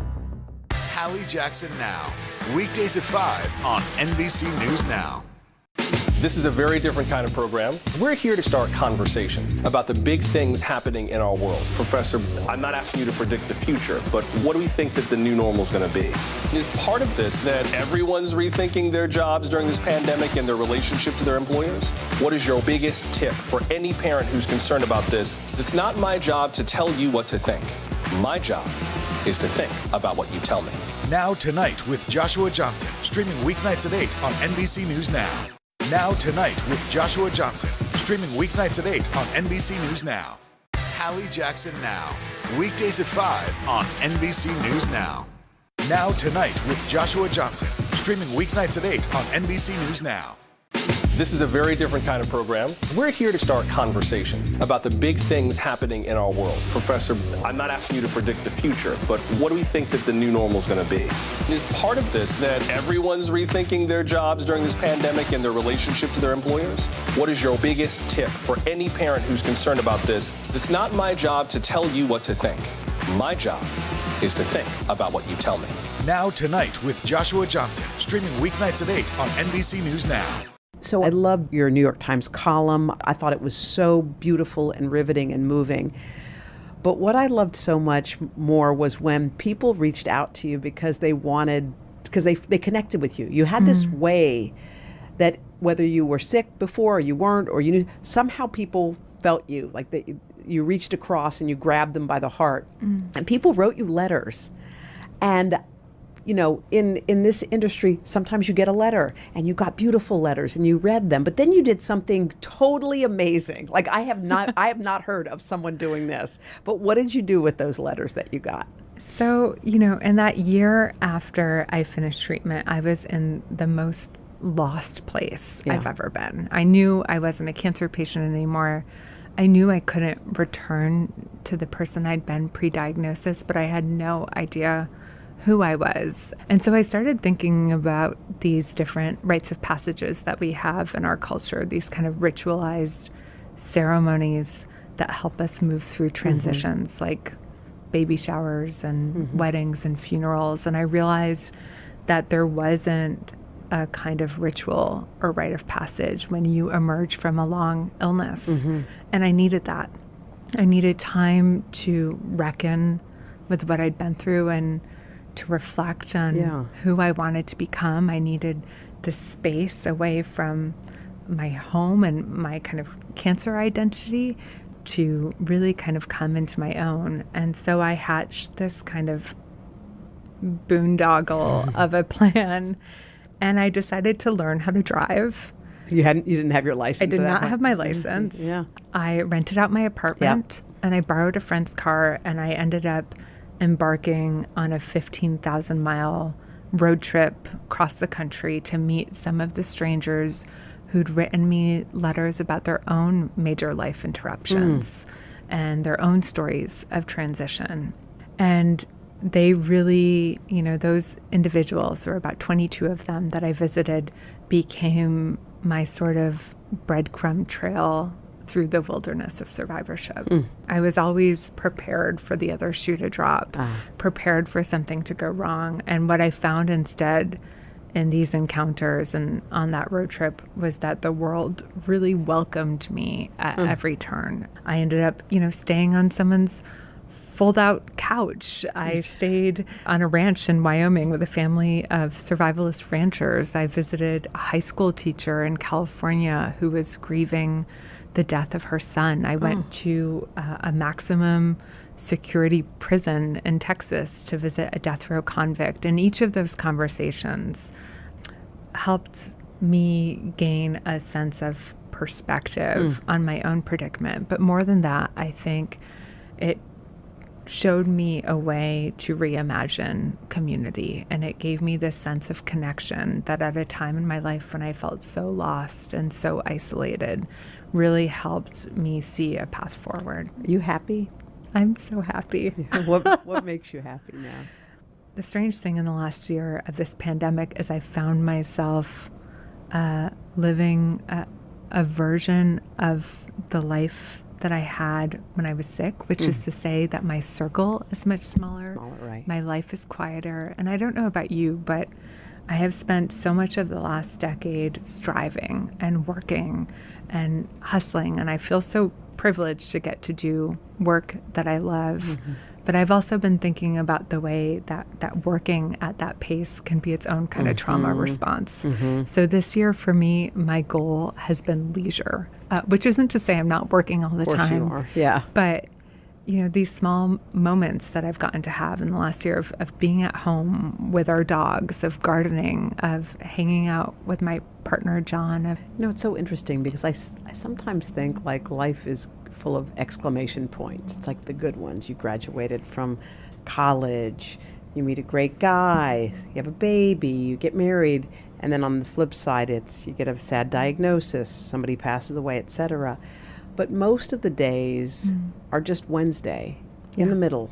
Nothing terrific and nothing horrible, just Wednesday. Yeah. Something I've been thinking about recently is trying to approach my Wednesday as ritual, washing the dishes as ritual, gardening as ritual, and really trying to kind of slow down and savor that, because it's so easy to move from one exclamation point to the next. But I'm sure, as you know, when you get a scary diagnosis, you're not thinking about the things that are on your resume.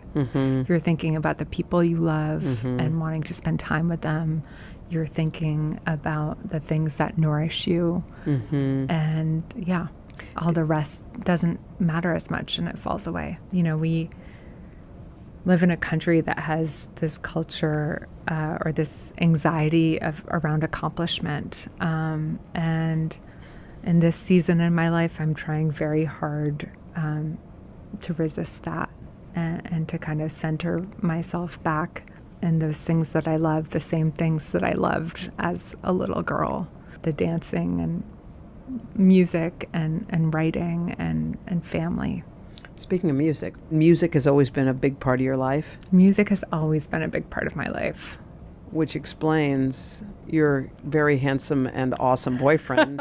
If you don't know Jon Batiste, and we're going to bring him in here in just a second, but he's a cool cat. Boy, is he something special. He is. NBC News, streaming free now.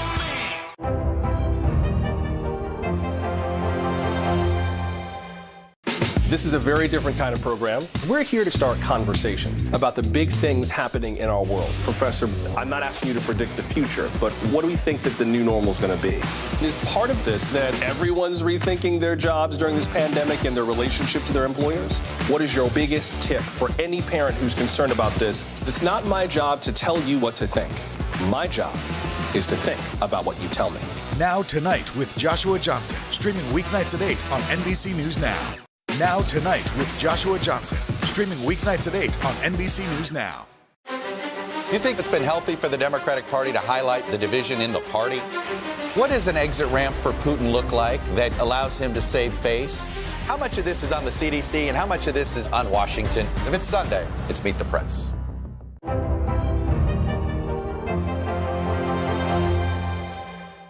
This is a very different kind of program. We're here to start conversation about the big things happening in our world. Professor, I'm not asking you to predict the future, but what do we think that the new normal is going to be? Is part of this that everyone's rethinking their jobs during this pandemic and their relationship to their employers? What is your biggest tip for any parent who's concerned about this? It's not my job to tell you what to think. My job is to think about what you tell me. Now Tonight with Joshua Johnson, streaming weeknights at 8 on NBC News Now. NBC News, streaming free now. This is a very different kind of program. We're here to start conversation about the big things happening in our world. Professor, I'm not asking you to predict the future, but what do we think that the new normal is going to be? Is part of this that everyone's rethinking their jobs during this pandemic and their relationship to their employers? What is your biggest tip for any parent who's concerned about this? It's not my job to tell you what to think. My job is to think about what you tell me. Now Tonight with Joshua Johnson, streaming weeknights at 8 on NBC News Now.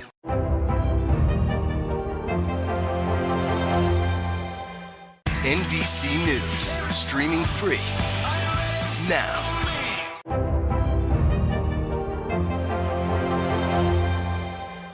Now Tonight with Joshua Johnson, streaming weeknights at 8 on NBC News Now. I'm sitting smack dab in the middle of a love story. Okay, so you're 13 years old. You're both geeks. I know you are at 13 because nobody was not a geek at 13. Oh, yeah. So are you guys close to the same age? Yeah, we're about a year and a half apart. A year and a half apart. Mm-hmm. So, John, do you remember your girl from band camp at age 13? So here's what I remember. Uh-huh. I remember Birkenstocks. This is not an endorsement. You had Birkenstocks on? Before they were cool. Yeah. She was ahead. Suleika was ahead. Now, and I also must say, I am honored to talk to you because when I was growing up at that time, I was watching you on WWL. Come on. Come on.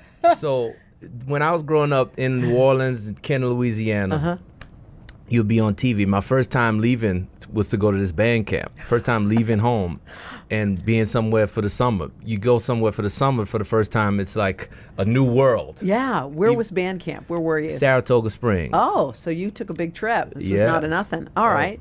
Upstate New York. So you were already, what instrument were you playing, John, at the time? Piano. And I saw her in the courtyard. And this is, again, I thought this was maybe a New York thing. People wear Birkenstocks. Nobody was wearing that in New Orleans. No, they weren't. Those were not cool in New Orleans. And I thought what immediately came to my mind was, oh, she's like a hippie.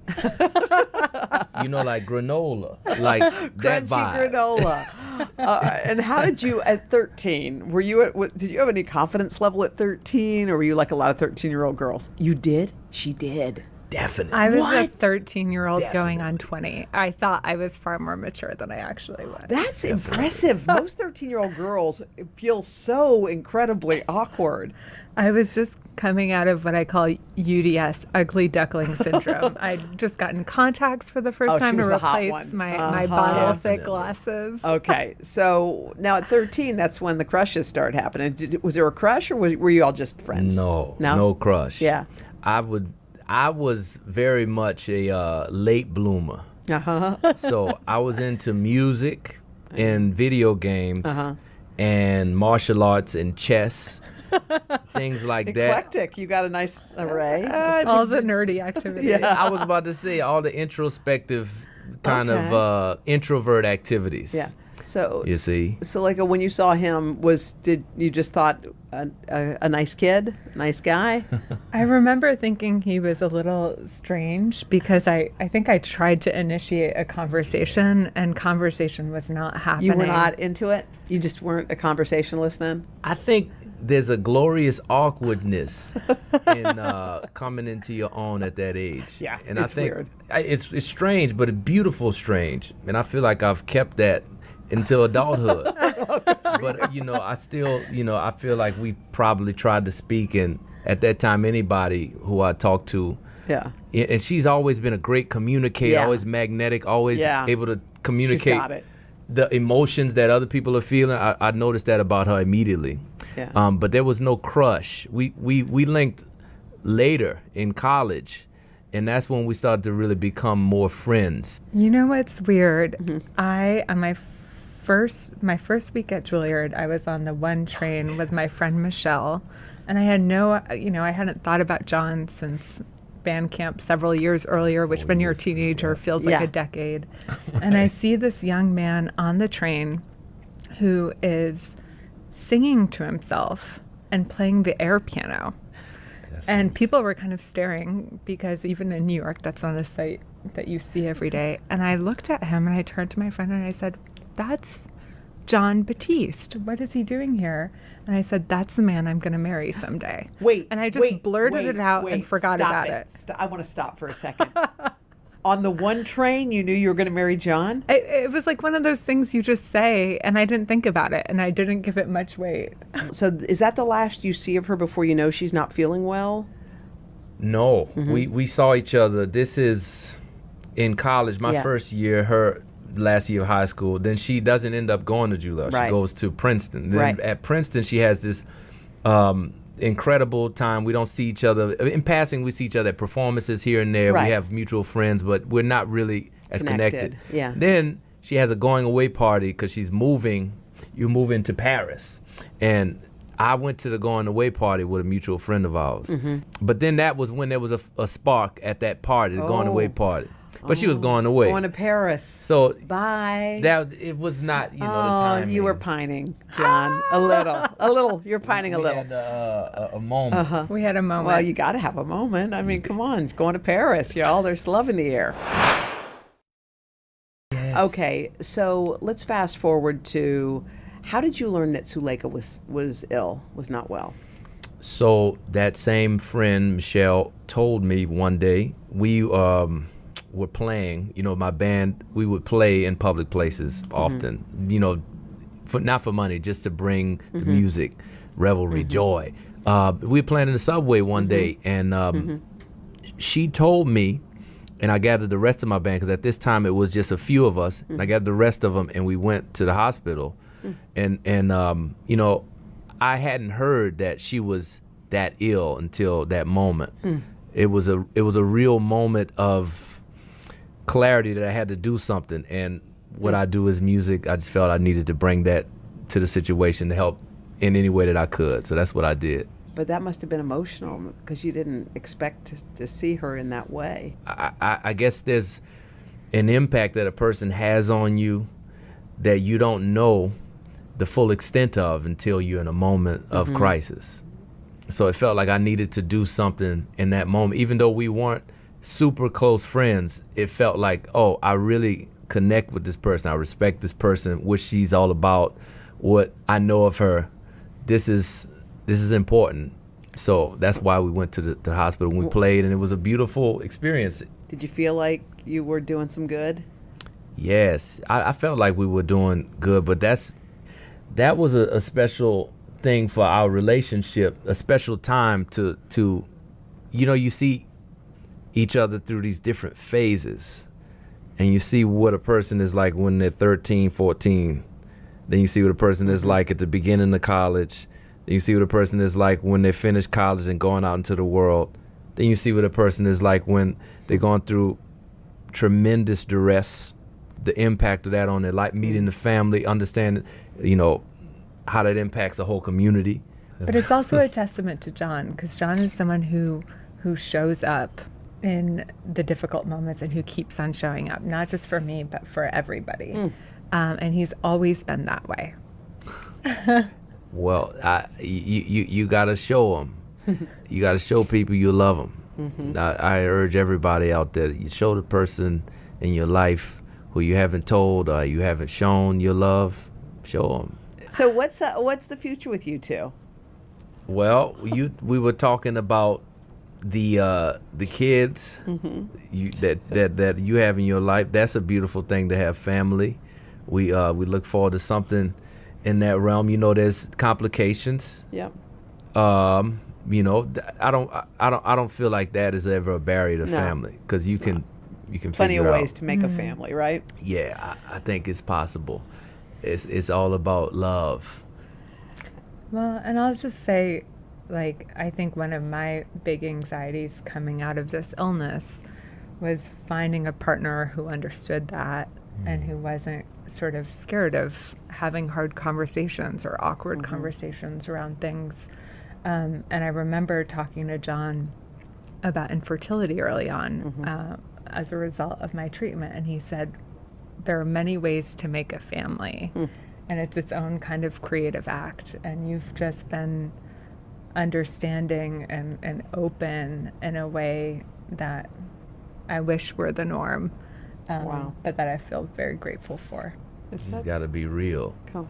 She's a very real person. By the way, eloquent, but she can say she's real. So it's easy to have real, authentic conversations. Well, you know, I think Jon is one of the most creatively brilliant people I know, but what I've loved observing and learning from is the way creativity informs every aspect of his life, including our relationship. And so one example of that is we both travel a lot for work in non-pandemic times, and because of that have to spend sometimes several weeks apart. And he came up with this idea early on in our relationship, which was to write each other a letter every day by hand.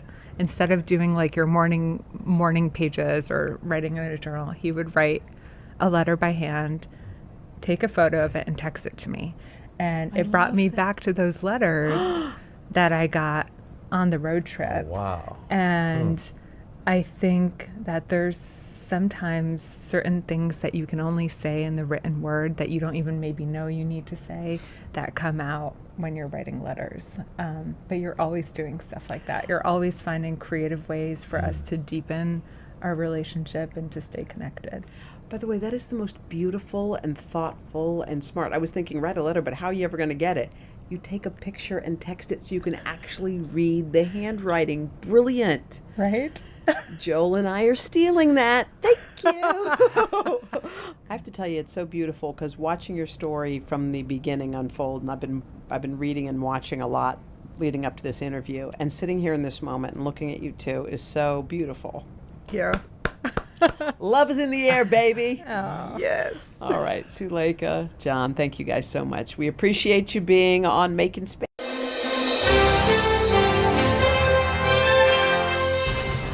So we've got an Irish pub dialed up for you, Jamie. Right. Not only an Irish pub, like the best Irish pub in the world, apparently. In the world, well, at Yeah. least in New York, but maybe even the world. Yeah. The two guys, I think you know, are from Belfast. Yeah, I do.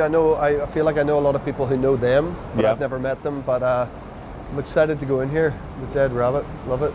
You spent a little bit of time in a pub in your day, both on both sides of the bar. Yeah, right? no, I have. Yeah, it's important. I think everyone should work in a pub at some point. For sure. It's good for the soul. That's right. We've got sawdust on the floor. We It's do. all happening. Watch your step. We know it's a good place. I feel very at home. So does this ring familiar to you? This feel? The bar as I an worked Irish in was pub? not as fancy, and it wasn't even an Irish pub. It was just a straight up normal pub in London that still exists. I went there recently. Yeah? Yeah, it's called Tattersalls Tavern in Knightsbridge. I can still pull a good pint though. I bet you can. Yeah, I bet you can. Thanks for doing this, man. Thanks for having me.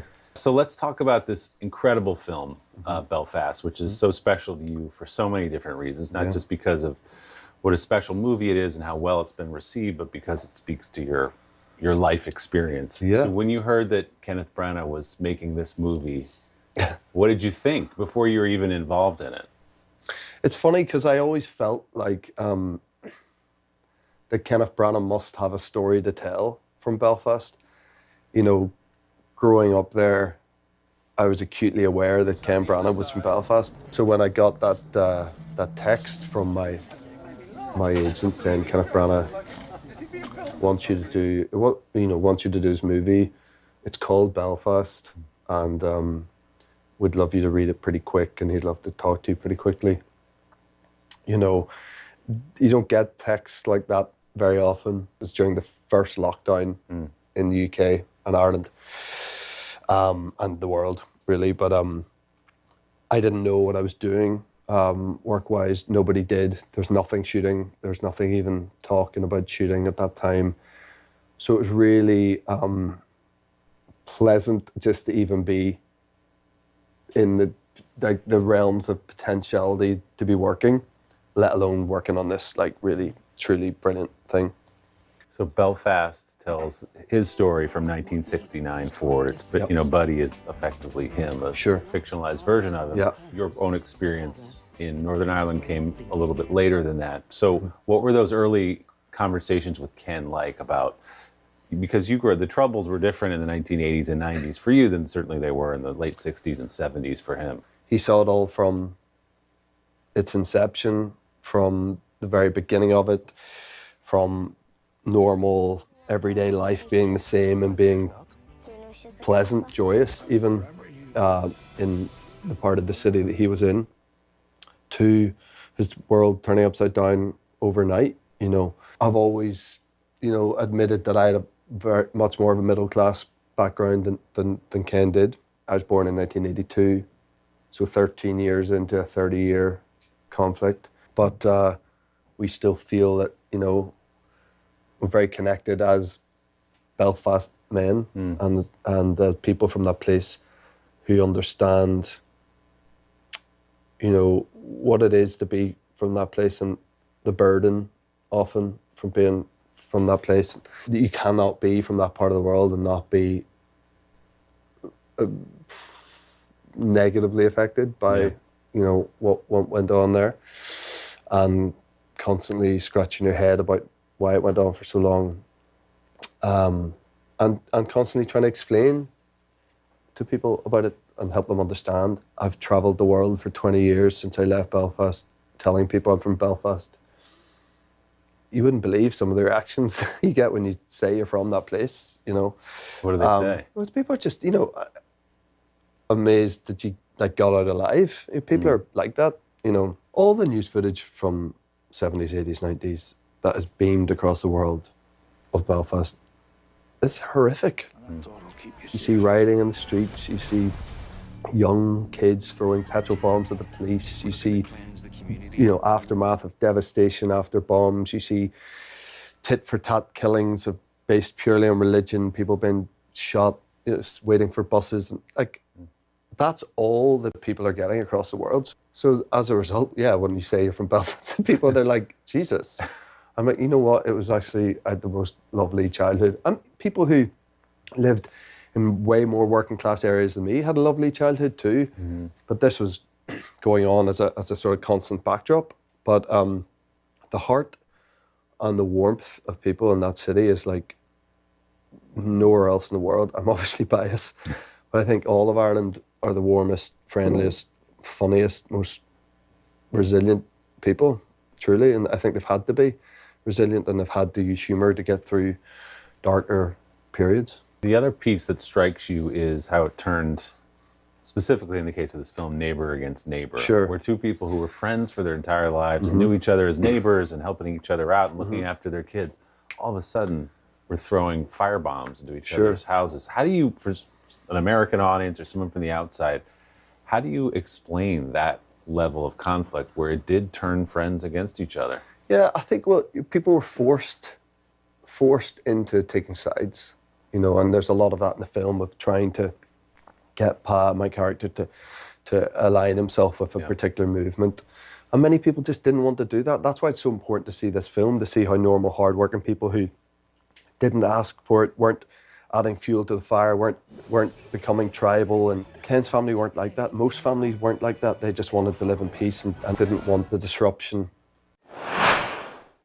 This is a very different kind of program. We're here to start conversation about the big things happening in our world. Professor, I'm not asking you to predict the future, but what do we think that the new normal is going to be? Is part of this that everyone's rethinking their jobs during this pandemic and their relationship to their employers? What is your biggest tip for any parent who's concerned about this? It's not my job to tell you what to think. My job is to think about what you tell me. Now Tonight with Joshua Johnson, streaming weeknights at 8 on NBC News Now.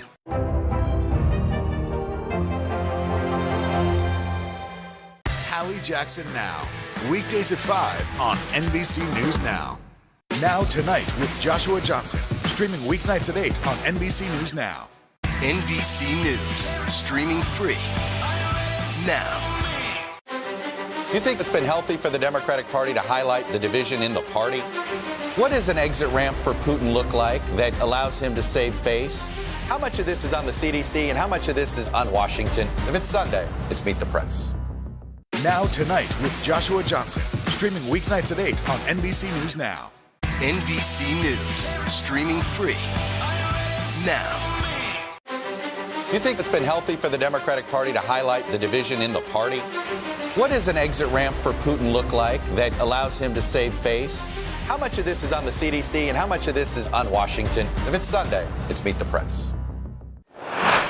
So let's talk specifically, Jamie, about Pa, this character, because there is the influence of Ken Branagh's father. Yep. There's the influence of your father. And there's the influence of your being a father. Yep. To 3 kids. Yep. So how did you approach this character in terms of keeping it true to what Ken wanted, but also to make it yours? I have a pretty good understanding of a man from Belfast. I'm from Belfast. My dad was from Belfast. I come from a long line of men from Belfast. There's so much goodness in Pa and him trying to do the right thing for his family. And so trying to put a lot of the essence of those Belfast men who I knew and loved into Pa, but then that seemed to always be aligned with what Ken had told me about his dad and what the vision he had for his own dad. For playing his parents, like, it could have been insane pressure all the time to be very specifically like his parents were, but we never felt that. Be good, son. If you can't be good,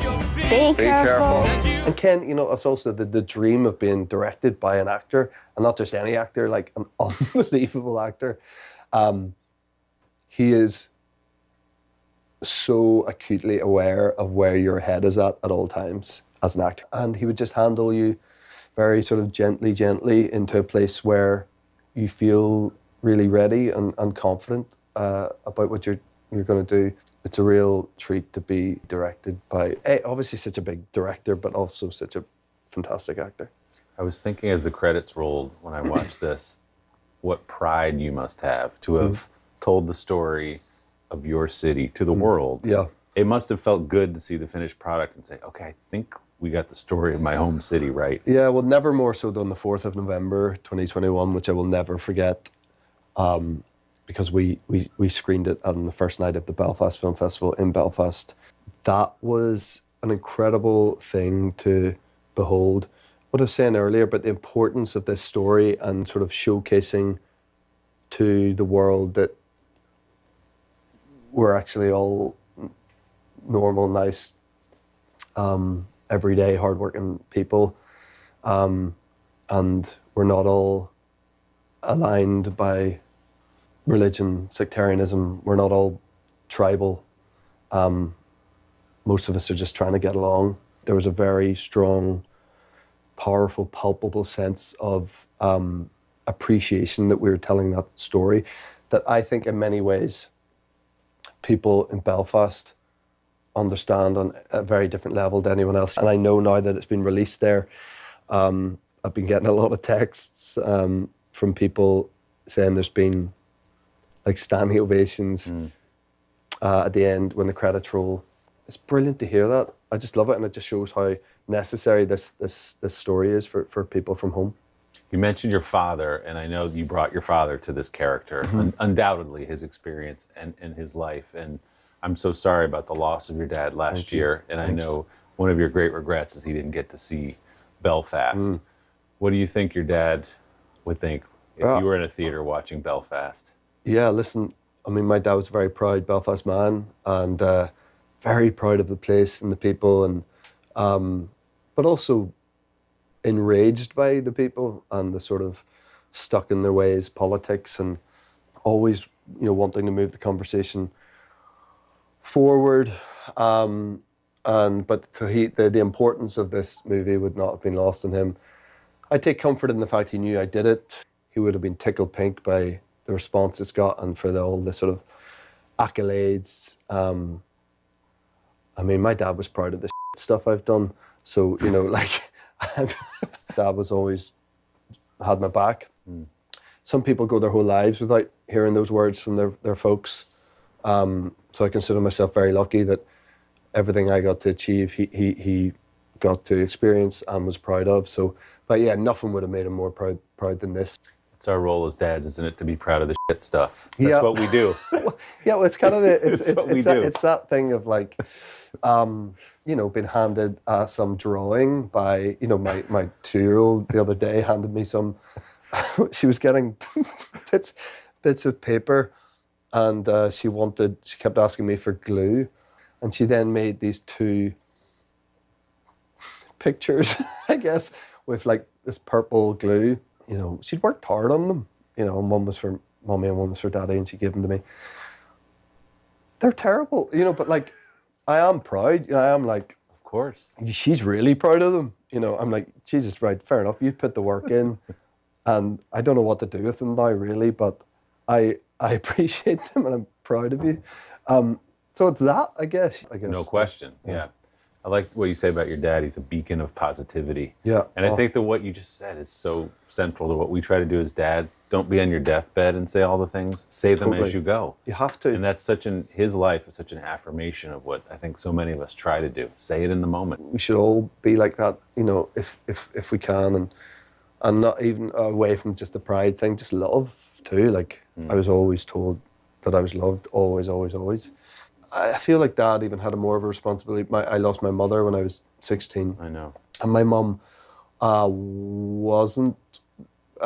She was loving, but she was not in that same way. We always felt so loved from both sides, but Dad was just more vocal about it, maybe, and certainly more tactile with us. And I've definitely inherited that from Dad rather than from Mum. And it's important. We need to feel loved. It's literally all we have. Like, so, I feel very blessed that I get to shower these 3 little girls with love constantly, and you know, and it's not a chore. Like, they're very lovable little people. You were only 16, as you said, when your mom died. So she didn't see any of this, obviously. No. She didn't even see the modeling or the beginning of your career. No. Do you ever stop and think about what she may be seeing or thinking somewhere far away? Yeah. My mom was a very beautiful, very glamorous person, loved to get dressed up, always looked immaculate. And she would never have believed it. There was no signs at that stage, and if I would do anything like this, I was so obsessed with sport, probably an only sport really at that age. I'd always done drama. I did drama at school. I mean, the only prize I ever won outside of sport was a drama prize when I was 10. You know, she got to witness that, I guess. So she did see the beginning of your career. She did. I was in drag. Really? Playing a sort of pantomime. You don't have pantomimes here, do you? Sure. Yeah. Oh, you do? Right. Yeah. I'm playing this pantomime called Widow Twanky, who's like a pantomime character who's always a guy in drag. At 10? At 10. Wow. Yeah, we had a cleaning lady called Nellie Morgan, who was my inspiration for part. I just mimicked her and scooped the big prize at 10 years old. Actually shared it. I won the joint drama prize. Does Nellie know she inspired your acting career? She didn't stay with us that much longer. And then, she's an amazing woman, Nellie Morgan. But I think my mom would have, she wouldn't have seen it coming. But she wouldn't be able to believe what's happened. Any part of it, even the first decade of modelling, and it didn't look like that was in my future at all. NBC News, streaming free now.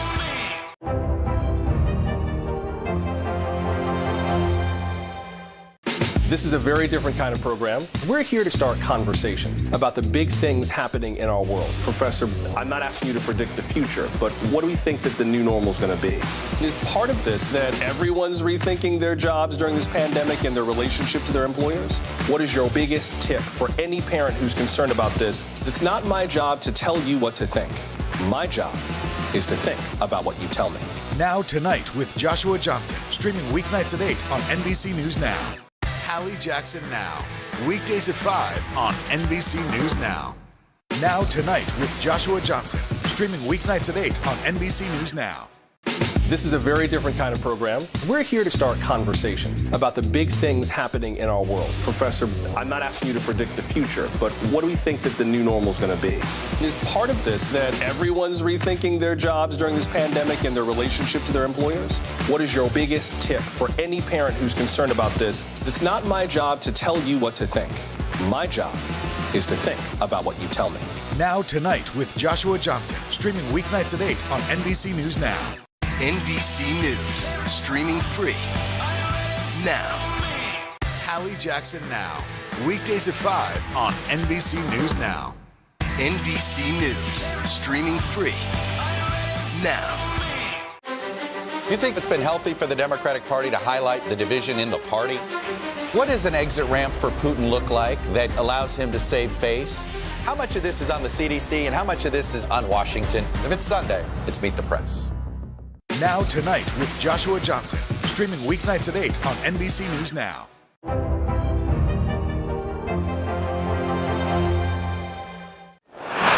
You left Belfast when you were 19, about to be 20, I guess, to do some modeling. Yeah, I went to university first. I went to a marketing degree. That, by the way, that's how we all start college. Right. We don't know what we're going to do. Well, it was a thing where I didn't want to go to university. I truly didn't.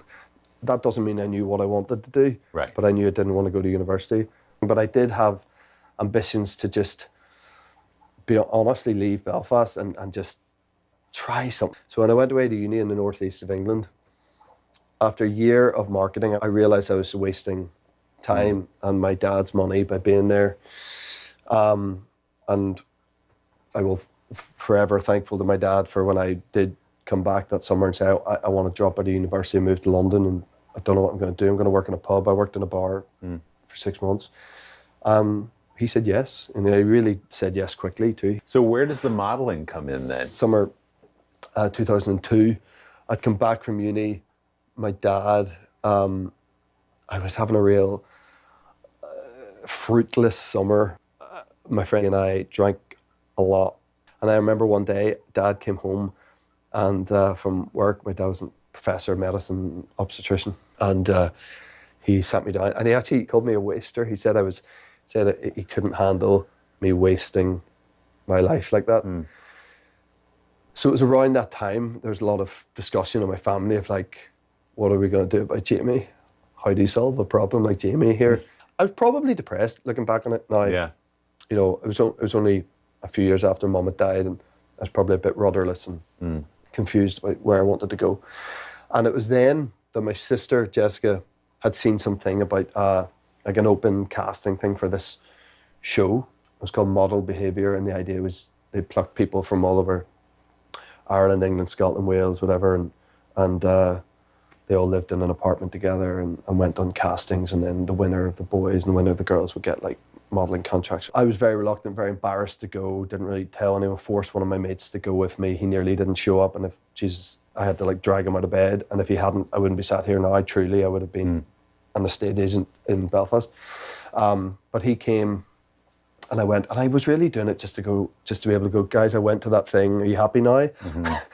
I got kicked out of the show after a day. I didn't even make it anywhere near the apartment. Like, I didn't have what it took, they told me. But one of the judges was a booking agent at Select Model Management in London who you got the contract with. And I said to her, listen, do you think if I moved to London, I could actually do this? And she was like, I can't really say that, I don't know, but like, if you ever come to London, give us a call. I took that to mean I'm moving to London because they want me to give me loads of money to model.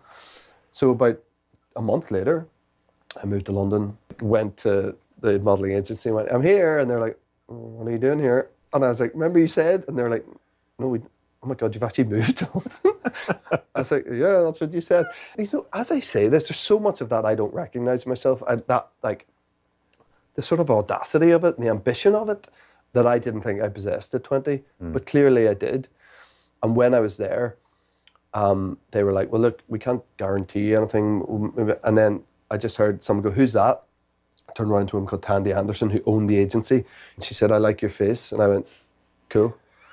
And then that was it. And then they took me on, and then things started happening quite quick. But it was all fate and luck and timing and madness. Like so many things. Yeah. So you do that well. You do it successfully. Big campaigns, Abercrombie and Fitch, all these big.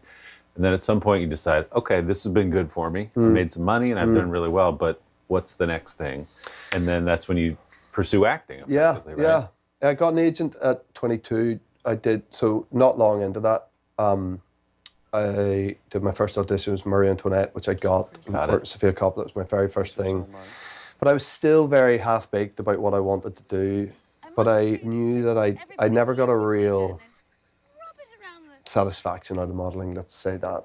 And I remember being told that, like, you've got a face that will, you know, the structure of your actual bones and stuff, that means you'll be able to do this for a very long time. And they were telling me that as a positive thing. Right. And I was just going, oh my God, no, I don't want to be doing this for a long time. So, yeah, and then I started to then realize that to be an actor, you had to actually work much harder than I was at that time. I was just thought it was cool, and now and again I'll have an audition, I'd be like, oh, okay, I'll go, and I won't put any work in. And then I put a lot of work in for a while and didn't get anywhere either, and I thought, Jesus, this is never going to happen. And I guess eventually it did. Hallie Jackson Now, weekdays at 5 on NBC News Now. This is a very different kind of program. We're here to start conversation about the big things happening in our world. Professor, I'm not asking you to predict the future, but what do we think that the new normal is going to be? Is part of this that everyone's rethinking their jobs during this pandemic and their relationship to their employers? What is your biggest tip for any parent who's concerned about this? It's not my job to tell you what to think. My job is to think about what you tell me. Now Tonight with Joshua Johnson, streaming weeknights at 8 on NBC News Now.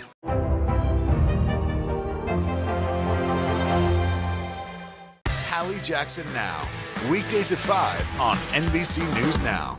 NBC News, streaming free now. You think it's been healthy for the Democratic Party to highlight the division in the party? What does an exit ramp for Putin look like that allows him to save face? How much of this is on the CDC and how much of this is on Washington? If it's Sunday, it's Meet the Press. Now Tonight with Joshua Johnson, streaming weeknights at 8 on NBC News Now. You think it's been healthy for the Democratic Party to highlight the division in the party? What does an exit ramp for Putin look like that allows him to save face? How much of this is on the CDC and how much of this is on Washington? If it's Sunday, it's Meet the Press.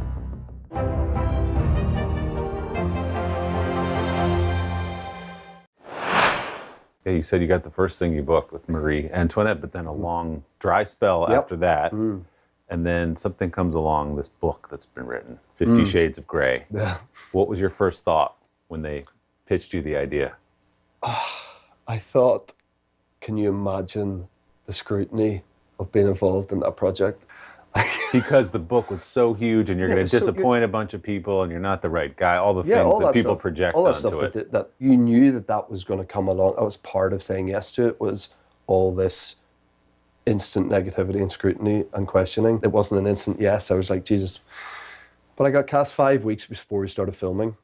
My wife was 34 weeks pregnant with our first child. Very strange time. I had to make a very quick decision of, could I get my family to Vancouver safely to start making these movies with such short notice? And, I have, zero regret with being involved in them and making them. Now, the fans really loved the books, and we made the films for the fans, and they loved the films, and they went to see them in their droves, and it made $1.4 billion. So it was a massive success in many ways, but we all know how critically panned they got. But as I said to you earlier, I'm in the wrong game if I can't take criticism. But as you say, the opportunity afforded you, how popular it was with the people who it mattered to, that changed your life. How did you deal with the fame side of it? Because up to then, people knew you from The Fall, you had your audience, but this is something else entirely. Now you're being chased down the street, everyone wants to know more about your wife and all those things. How did you handle that? I hid.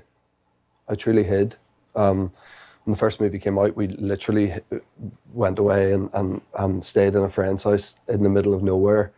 And I switched my phone off for 2 weeks. Wow. For the last 6 years, we've lived out in the countryside, nowhere near anything major going on. And I think that, that's been part of it. Also, this whole madness of my career paralleled with becoming a father for the first time. We've had 3 kids in that time also. So we wanted to be somewhere where the kids were away from that, let alone my wife and I being subjected to that. And I think it was the right thing to do. I've kept you too long. Before we let you go, I want to ask you about The Tourist. Which is a big hit in the UK, now coming to HBO Max. Such a cool series. Just for people who are thinking about watching it, what's the thumbnail sketch of the story? The setup is a guy, me, he's just known as the man, is driving through the Australian outback, seemingly in quite a happy place in his head, and he's singing along to a song. And then this big truck comes very close behind him. It's very inspired by Steven Spielberg's Duel. Gets into this big race with this sort of race/chase with this truck. Becomes very dramatic, and anyway, the truck ends up slamming him off the road. The guy wakes up in hospital, no memory of who he is or why he's in Australia or why anybody's trying to kill him. We then spend the next 6 hours finding out exactly those answers, and it is really warped why he's there, and tonally it shifts around so much, and just when you think you know that you have a handle on what's going to happen, you're like sidebarred and you're totally wrong. It's a very entertaining show, and it's an exciting 6 hours of television. Does the praise for both Belfast and The Tourist feel like vindication in any way? You talk about having a fire lit under you because some of the negative criticism that you received around the 50 Shades movies, and now for you to say, look at these. Yeah, I'm reluctant to call it vindication, but my whole life ethos is back yourself. If you gave me a bit of paper now and there's a waste paper bin and you challenge me to throw it in 10 out of 10 times, I would love that challenge, and I back myself to do it 10 times. Just whatever that is, I've always had. A bit of confidence, whatever, self-belief. You really need it to do. You can't be here. You can't be trying to do this for a living if you don't have it. I've always believed and lived by Peter O'Toole's words of great words make great actors. I think it's as simple as that. I've always backed myself that if I'm given a good script and a good director, I'm going to produce good work. I feel like I have so much more to offer. So, you know, in many ways, I feel like I'm just getting started. Will there be people for the entirety of my career that only see me as like one character? Yeah, sure. That's on them. Well, I'm happy for you to be having this moment because you're getting all the love you deserve, and it's a pleasure to talk to you. Thanks for your buddy. time. Thanks, buddy. It was fun. Appreciate it. Thank you. It's great. Cheers, mate.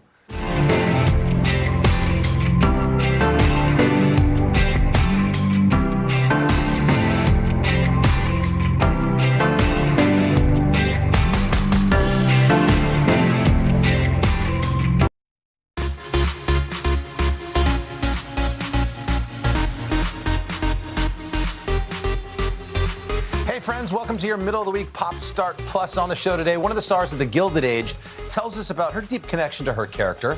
Plus, speaking of friends, Courtney Cox stopped by to tell us all about her new spooky series, and later we're throwing it back to an absolute classic, My Cousin Vinnie. But first, here's today's Pop Start.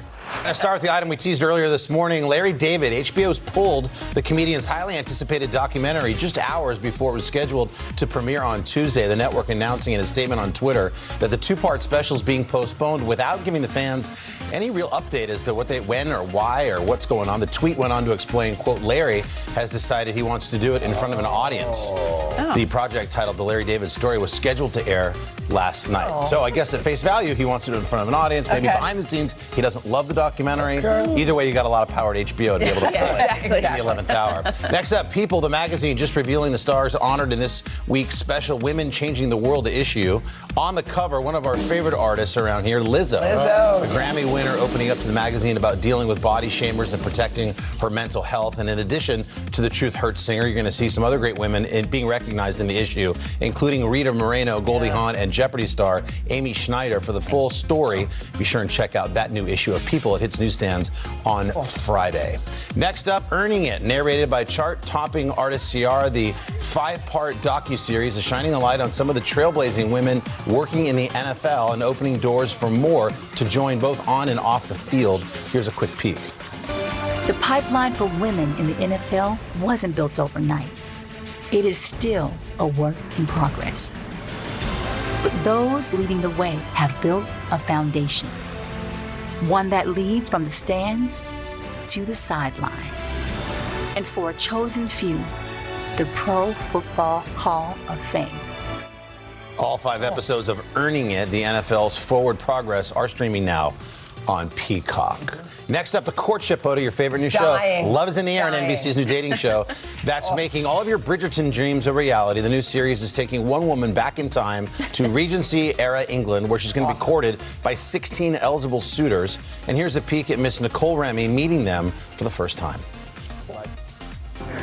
Welcome. Hi. Thank you all so much for being a part of this with me. I'm just so grateful.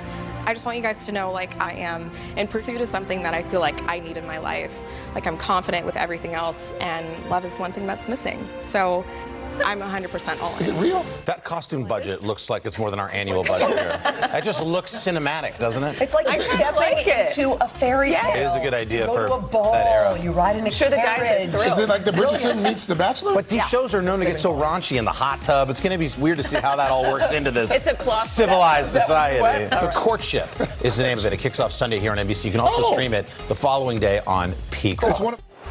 And now the plus in Pop Start. A couple more headlines for you. First up, Getting Organized. Our favorite tiding team is back. Clea and Joanna from The Home Edit are returning for a second season of their hit Netflix series. This time around, their superstar organizing skills have landed them a new lineup of celebrity clientele from all across the country. Here's a peek. We are professional organizers. Post Get Organized on Netflix. Everything changed overnight. We have clients all over the country, including some celebrities. How do you do what you do? Wow. They have this way about them that adds a magic to the entire space. This space has just been overwhelming. Welcome to the chaos. I literally have like 1 million props. I mean, that's why you guys are here. Challenge accepted. Wow, big celebs on season 2. I think that started with Hoda in her closet, though, a few years ago. Season 2 of Get Organized with The Home Edit, that streams on Netflix on April 1st. Coming up, and finally, Julia. On Tuesday, HBO dropped the first trailer for a new biographical series about the culinary icon Julia Child, starring Sarah Lancashire and David Hyde Pierce. The show's going to follow the famous chef's career with her long-running cooking show. Here's a peek of that. I've had a recurring thought that I'd like to propose to you. An educational cooking show, hosted by myself. Feels flimsy to me. This is public television, for God's sake. Shouldn't we go with someone with a more camera-friendly look and a less distinctive sound? You were onto something so big. I'm just sorry that my colleagues don't have the vision to see it yet. Where are these gentlemen? One of the advantages of looking like me is that you learn at a young age how not to take no for an answer. Foodies everywhere are going to love that. That looks good. Julia hits HBO on March 31st. Those are your Pop Start Plus headlines. Coming up, a look at the Gilded Age with one of its stars. Stick around. This is a very different kind of program. We're here to start conversation about the big things happening in our world. Professor, I'm not asking you to predict the future, but what do we think that the new normal is going to be? Is part of this that everyone's rethinking their jobs during this pandemic and their relationship to their employers? What is your biggest tip for any parent who's concerned about this? It's not my job to tell you what to think. My job is to think about what you tell me. Now Tonight with Joshua Johnson, streaming weeknights at 8 on NBC News Now.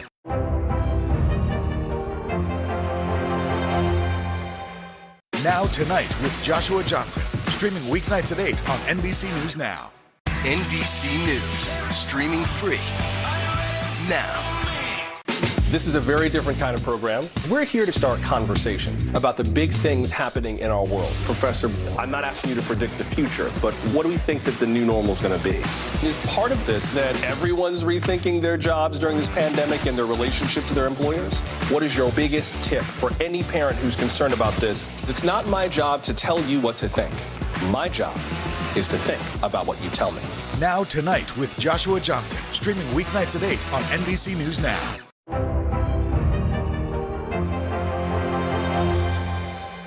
Now Tonight with Joshua Johnson, streaming weeknights at 8 on NBC News Now.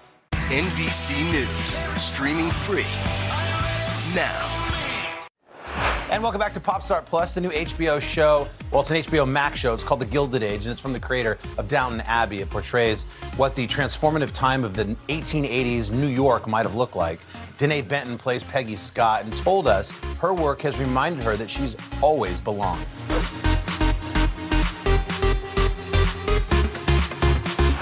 New York is a collection of villages. The old have been in charge since before the Revolution, until the new people invaded. How I would describe the Gilded Age is just finery at its best meets really exciting social drama. I hope you're not against Miss Scott. She'll disrupt things. Maybe we need a bit of disruption. Peggy Scott. I feel like I'm deeply in love with her. She is a young, aspiring writer. As a Black woman in the 1880s, she's educated. Her father owns a pharmacy. She's supposed to inherit the pharmacy, but she has her own dreams. There aren't any colored writers, especially women writers, who can make a living wage. I will soon find out how much colored women writers make. I remember when I read Peggy's breakdown, and I saw myself so completely, and I felt protective of her because she felt like this spiritual ancestor of mine that kind of also came to remind me that I've always belonged. I think that there's so many limiting perspectives for Black people and Black artists, what we take in from the media, from our history books about what we can and can't be. And the idea of being the first is kind of this illusion that keeps you cut off from your power and from your history. And I always dealt with not quite feeling like I belonged, and then I saw Peggy, and I was like, oh my God, I've always existed. You know, people who move through the world like me, Black women who move through the world like me, and that tightrope that we walk has always been there. And so it's been really healing, actually, to get to share Peggy and get to be this intimate in relationship with her story. Have you ever thought about writing anything political, Miss Scott? I have. Don't ask her if she's a Republican.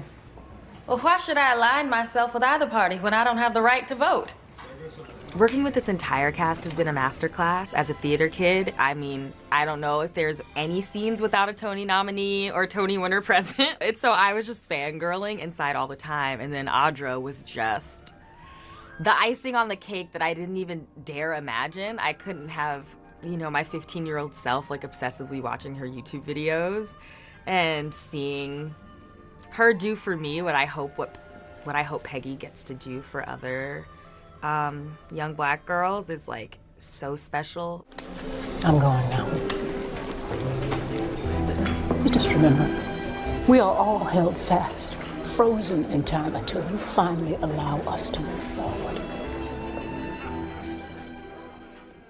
Honestly, all of the scenes that I got to shoot in the Scott house were just so amazing. They were written so well.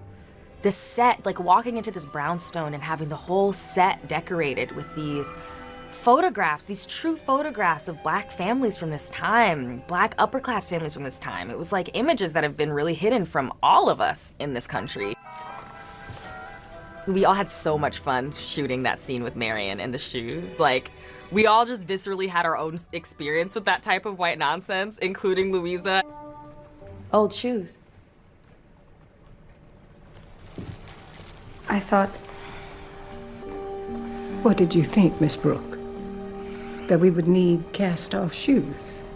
We're like laughing between takes at the looks that, you know, the housekeeper was giving her. It was so alive.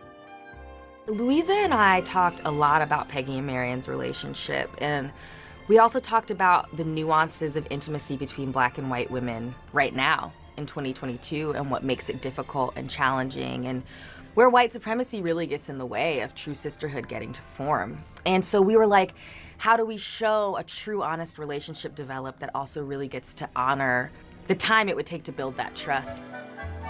I want viewers to see that we all have our divine right to our own sovereignty and to carving out a life path that makes sense to us. And I think that as a Black woman, it's kind of a radical act. She's 20 years out of a country where she literally couldn't have owned her own body as herself. And so I want Black people to see that kind of freedom and access to the story that's always been theirs and always will be. And I want the United States at large to really just take ownership of the true diversity that has made up this nation, and that the story that we see doesn't exist without every type of person existing on every level. So I'm really excited for the audience to get to finally find out what all of Peggy's secrets are. You know, my mom, everyone's always like, why is she meeting with that lawyer? What's going on? You know, and so we will definitely get to see that story unfold and see the path it sets her on. And I think her and Marion kind of come to these crossroads moments of, are they gonna choose themselves or are they gonna choose this other path? And so I think everyone will be excited to see that. And then I think season 2, for my character, I'm hearing whispers of just getting to go even deeper into the nuances of her world and to the nuances of the Black world at that time. And so I am really thrilled about that. You can catch new episodes of The Gilded Age Monday nights on HBO and streaming on HBO Max. Coming up, our visit with a friend in Studio 1A. That's right, the delightful Courtney Cox. Hallie Jackson Now. Weekdays at 5 on NBC News Now. This is a very different kind of program. We're here to start conversation about the big things happening in our world. Professor, I'm not asking you to predict the future, but what do we think that the new normal is going to be? Is part of this that everyone's rethinking their jobs during this pandemic and their relationship to their employers? What is your biggest tip for any parent who's concerned about this? It's not my job to tell you what to think. My job is to think about what you tell me. Now Tonight with Joshua Johnson, streaming weeknights at 8 on NBC News Now. Hallie Jackson Now. Weekdays at 5 on NBC News Now. This is a very different kind of program. We're here to start conversation about the big things happening in our world. Professor, I'm not asking you to predict the future, but what do we think that the new normal is going to be? Is part of this that everyone's rethinking their jobs during this pandemic and their relationship to their employers? What is your biggest tip for any parent who's concerned about this? It's not my job to tell you what to think. My job is to think about what you tell me. Now Tonight with Joshua Johnson, streaming weeknights at 8 on NBC News Now. Hallie Jackson Now. Weekdays at 5 on NBC News Now. NBC News, streaming free now. You think it's been healthy for the Democratic Party to highlight the division in the party? What does an exit ramp for Putin look like that allows him to save face? How much of this is on the CDC and how much of this is on Washington? If it's Sunday, it's Meet the Press. Now Tonight with Joshua Johnson, Streaming weeknights at 8 on NBC News Now.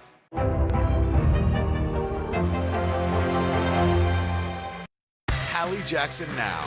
Weekdays at 5 on NBC News Now.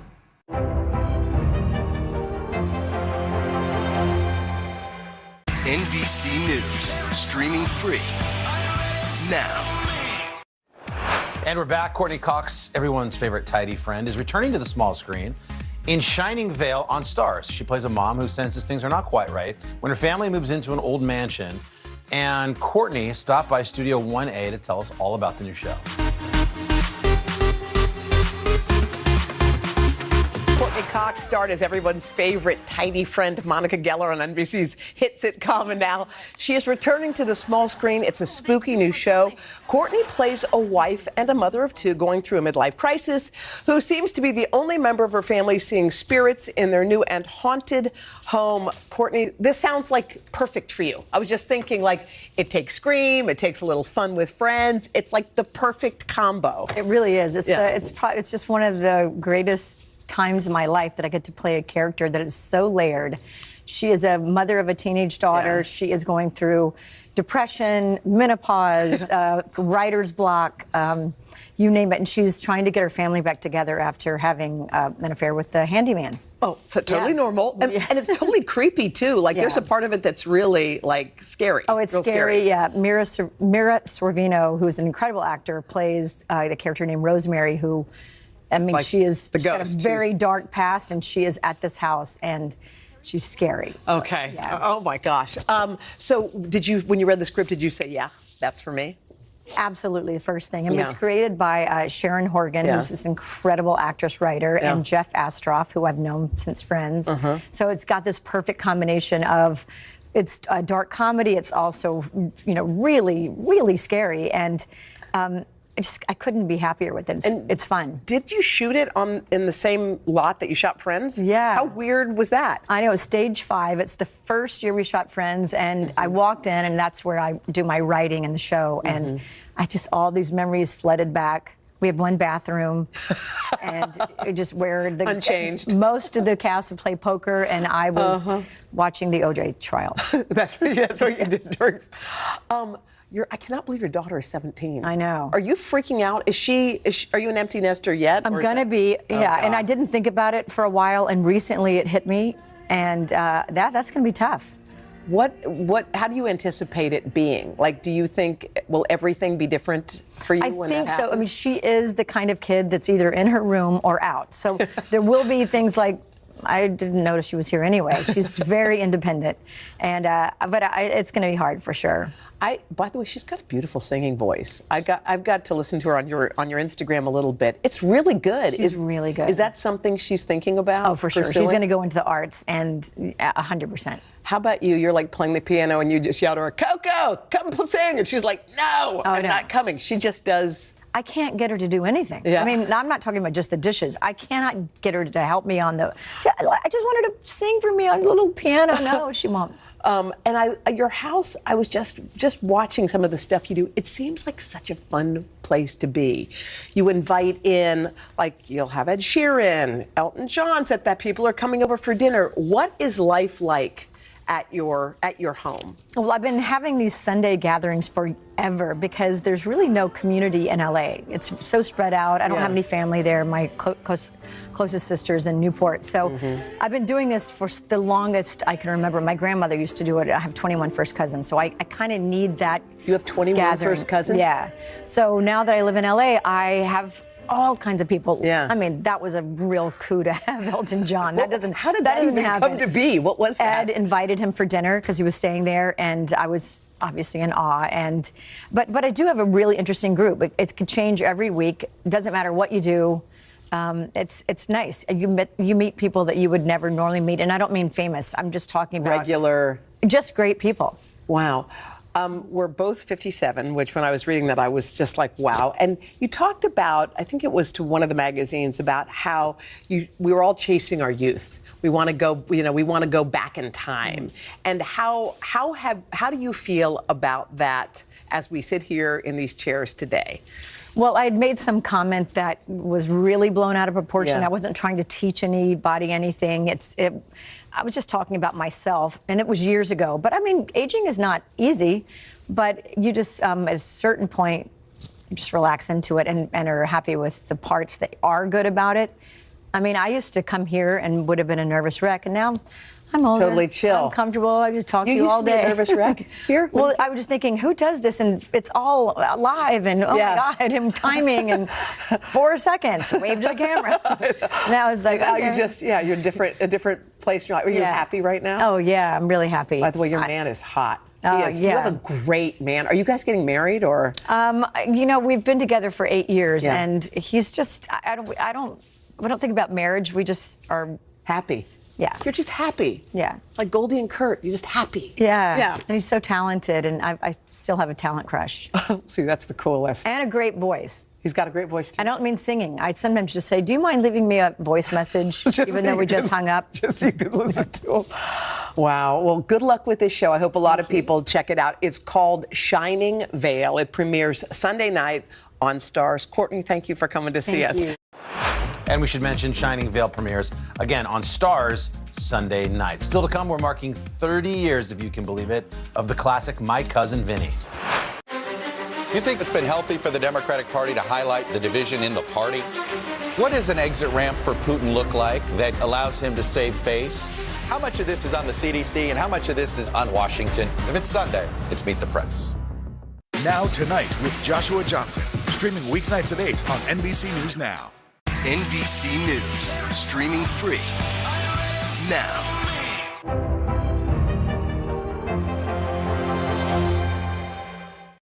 This is a very different kind of program. We're here to start conversation about the big things happening in our world. Professor, I'm not asking you to predict the future, but what do we think that the new normal is going to be? Is part of this that everyone's rethinking their jobs during this pandemic and their relationship to their employers? What is your biggest tip for any parent who's concerned about this? It's not my job to tell you what to think. My job is to think about what you tell me.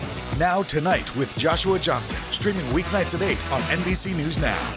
NBC News, streaming free now. Hallie Jackson Now, weekdays at 5 on NBC News Now. Now Tonight with Joshua Johnson, streaming weeknights at 8 on NBC News Now. You think it's been healthy for the Democratic Party to highlight the division in the party? What does an exit ramp for Putin look like that allows him to save face? How much of this is on the CDC and how much of this is on Washington? If it's Sunday, it's Meet the Press.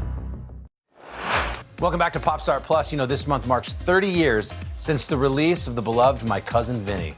Joe Pesci starring as a wise guy Brooklyn lawyer who travels south to defend an innocent relative. And he joined Today back in 1992 to fill us all in on that role. Vinnie Gambini, what's he like? Well, he's a street guy from Brooklyn who has a lot of heart, a little tough guy. But he uses all his street smarts and whatever brightness he has to try to get his cousin out of jail who's being held for murder in Alabama. So it's a lot of fun when he gets down there. Yeah, Vinnie's fairly unsophisticated about the judicial process. In terms of the movie, is he ignorant? Well, I don't think he's ignorant. I mean, he's ignorant to the process in the court. He's never been in the courtroom before. So he doesn't know what he's doing, but he learns, he watches the other lawyer, and he reads.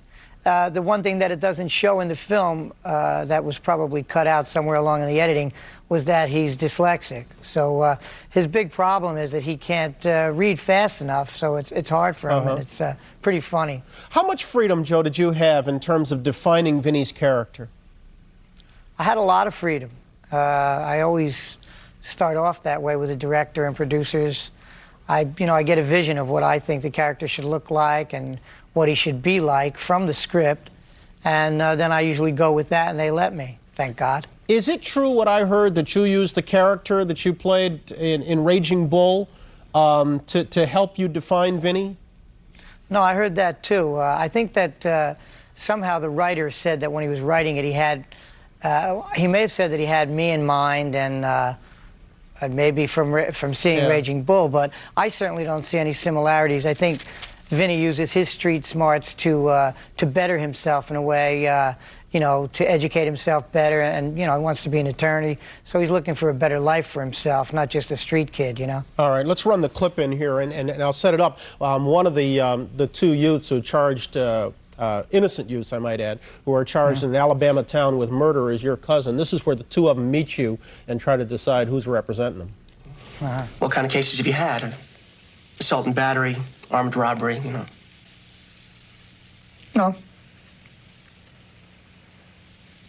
Well, I expect he's done burglary, grand theft auto, drugs, right, Vin? Nope, nothing like that either. What kind of law do you practice? Well, up till now, personal injury. Well, you're a trial attorney, right? I mean, personal injury trials. Well, actually, this would be my first foray into the trial process. I haven't had to go to court yet. Knock on wood. You haven't had to go to court yet. How long have you been practicing? Almost 6 weeks.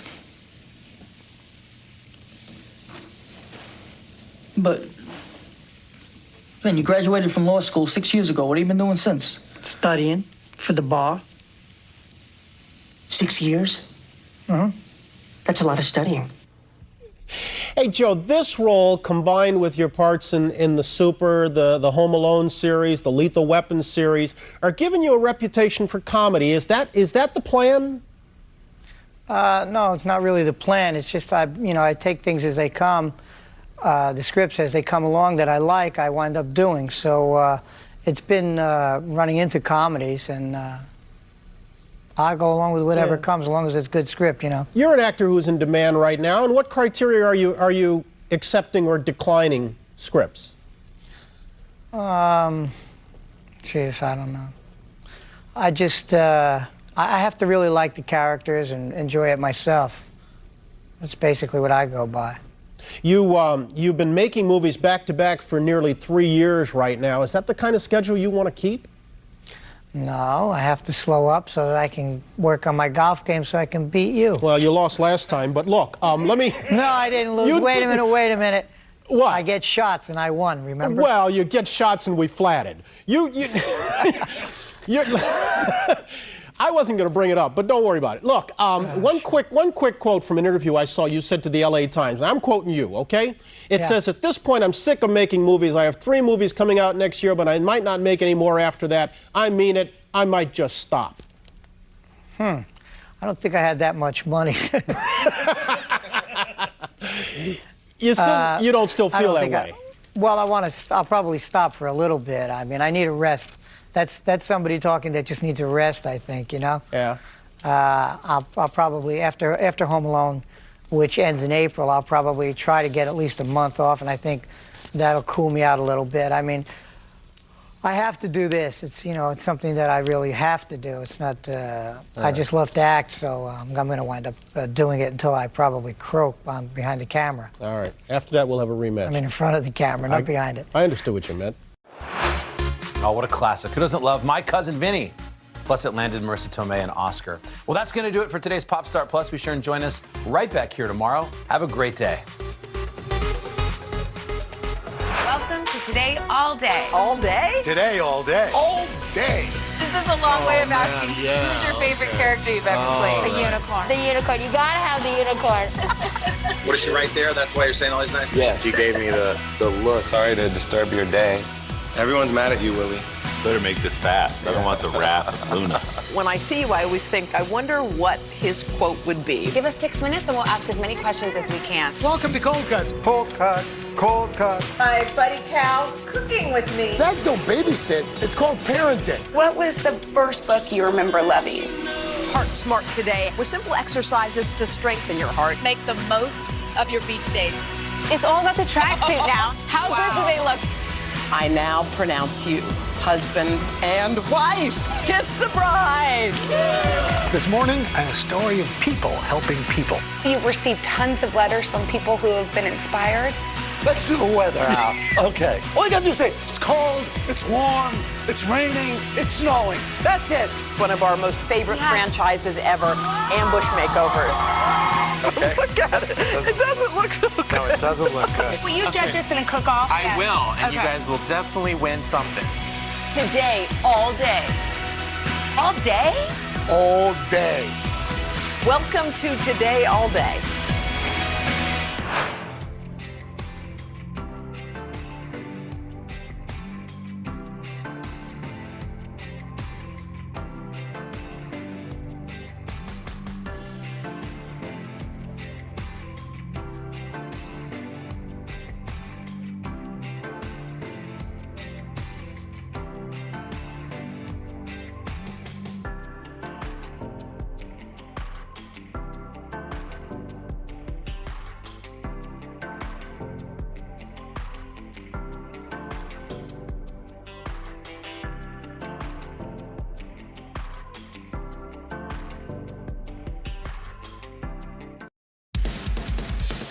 Well, hi. You guys are watching Today All Day. Savannah and I are here. It's Friday. We're so happy you tuned into our digital show Today in 30. Hello, everybody. We're going to close out this busy week. And just ahead, get the very latest on the situation in Ukraine, the mass exodus of people fleeing that country.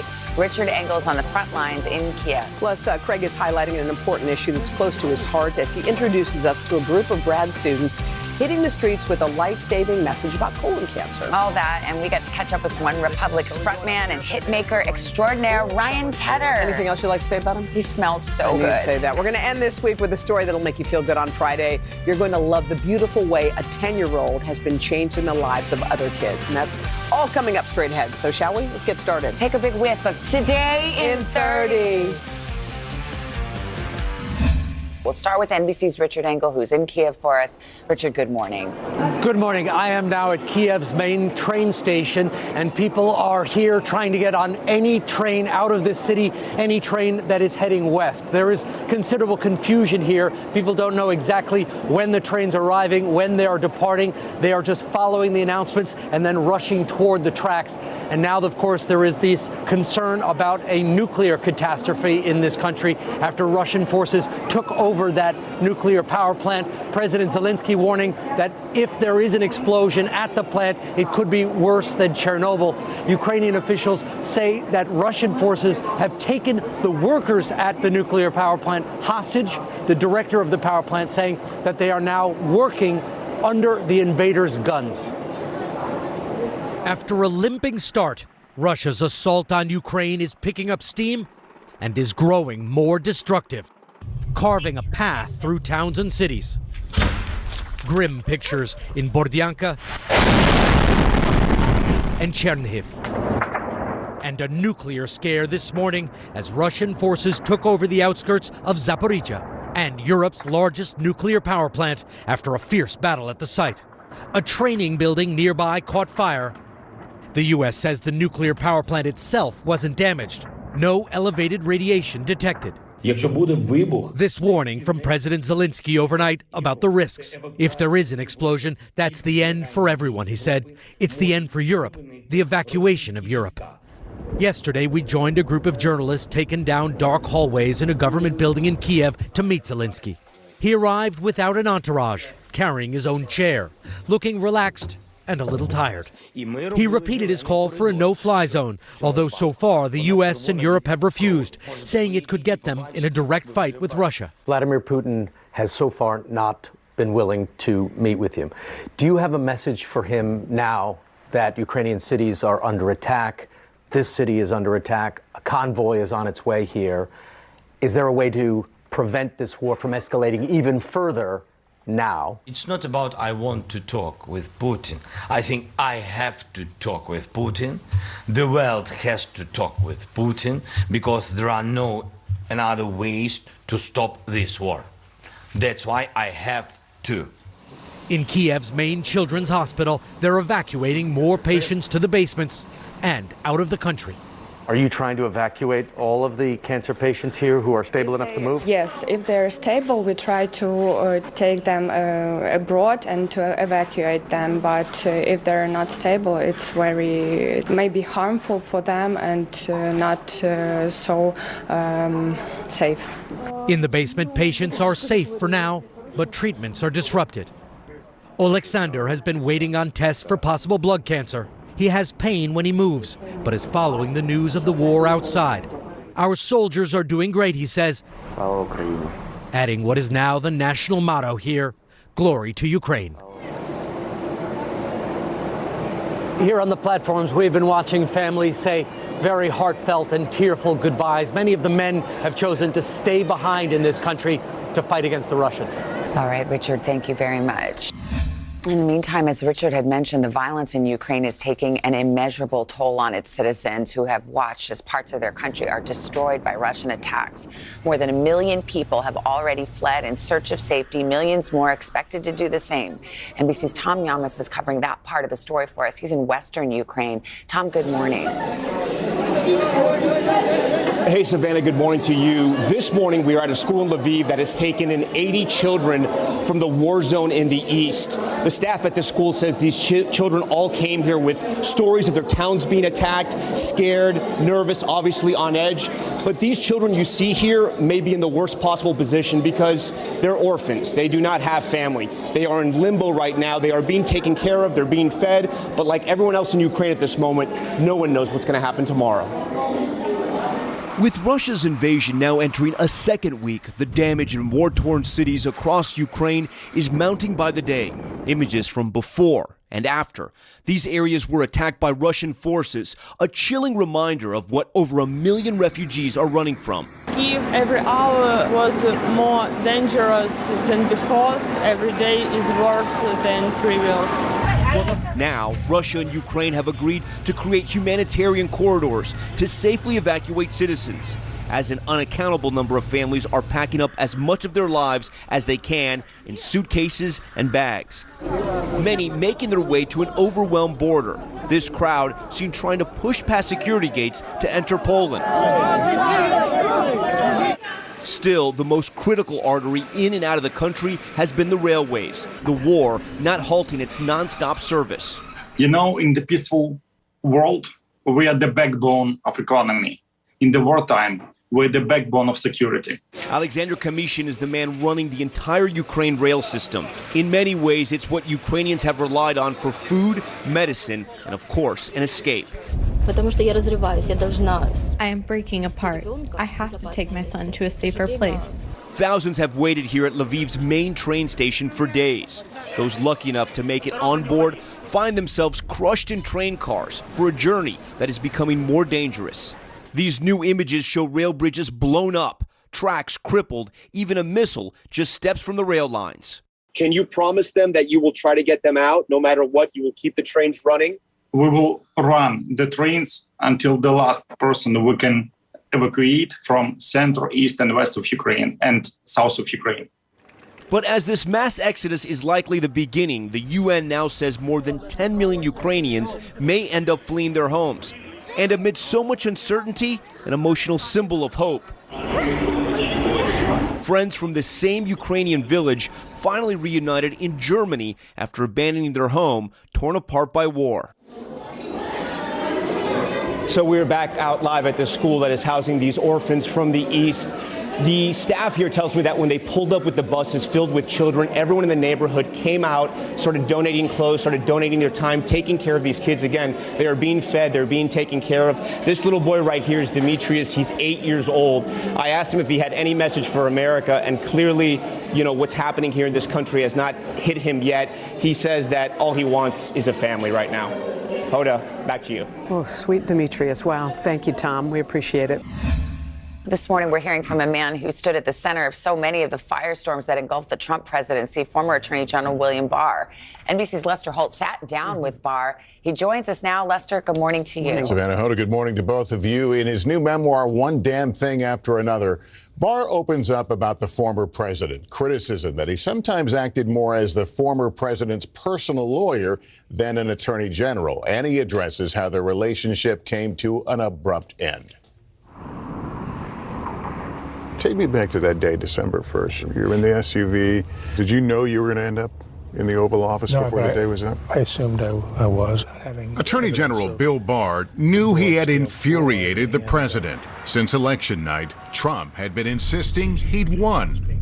This is a fraud on the American public. This is an embarrassment to our country. At that point, Barr knew that wasn't true. He'd even had the Justice Department investigate. Now, he was being summoned to the president's private dining room after saying in an interview with the AP that Trump's claims of election fraud were wrong. And I told him that all this stuff was bullshit and about election fraud. And, it was wrong to be shoveling it out the way his team was.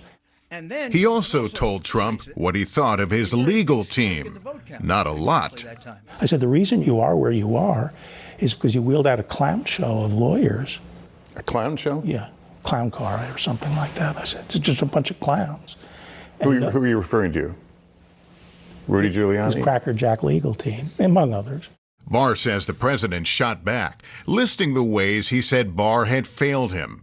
That's when Barr says he offered up his resignation. I said, okay, well, look, I understand you're upset with me, and I'm perfectly happy to tender my resignation. And then, boom. He slaps the desk. He slapped the desk, and he said, accepted, accepted. And then, boom, he slapped it again, accepted. Go home. Don't go back to your office. Go home. You're done. When we asked the former president about this meeting, he disputed Barr's account and told us he was the one who demanded Barr's resignation. Either way, Barr handed in a resignation letter 2 weeks later and has not spoken with Donald Trump since. He does not want him to run for president again. January 6th, the riot. Do you think that President Trump was responsible for what happened here ultimately? I do think he was responsible in the broad sense of that word, and that it appears that part of the plan was to send this group up to the Hill. I think the whole idea was to intimidate Congress, and I think that was wrong. In a 3-page letter to NBC News, President Trump trashed Barr's book as fake and hurled personal insults at his former attorney general, calling him a coward, a big disappointment, and lazy. Among others. Lester, I know you talked to Barr about why it is if he felt that this election lies were going on, he didn't speak out earlier. What did he have to say about that? Yeah, I challenged him about the events leading up to January 6th on whether he could have been more vocal to really get the idea that these were false claims of election fraud. He says the theme was already baked in, and he really blamed what he called the whack jobs, the people who were feeding the president some of this information. All right, well, Lester, we'll see you tonight on Nightly News, and that full interview airs Sunday night, 9 Eastern, 8 Central, right here on NBC, and the former Attorney General will be our live guest, an exclusive interview Monday morning on Today. NBC News, streaming free now.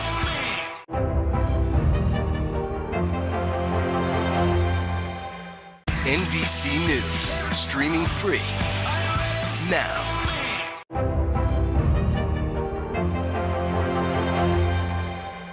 NBC News, streaming free now. Now Tonight with Joshua Johnson, streaming weeknights at 8 on NBC News Now. NBC News, streaming free now. This is a very different kind of program. We're here to start conversation about the big things happening in our world. Professor, I'm not asking you to predict the future, but what do we think that the new normal is going to be? Is part of this that everyone's rethinking their jobs during this pandemic and their relationship to their employers? What is your biggest tip for any parent who's concerned about this? It's not my job to tell you what to think. My job is to think about what you tell me. Now Tonight with Joshua Johnson, streaming weeknights at 8 on NBC News Now. NBC News, streaming free now. Hallie Jackson Now, weekdays at 5 on NBC News Now.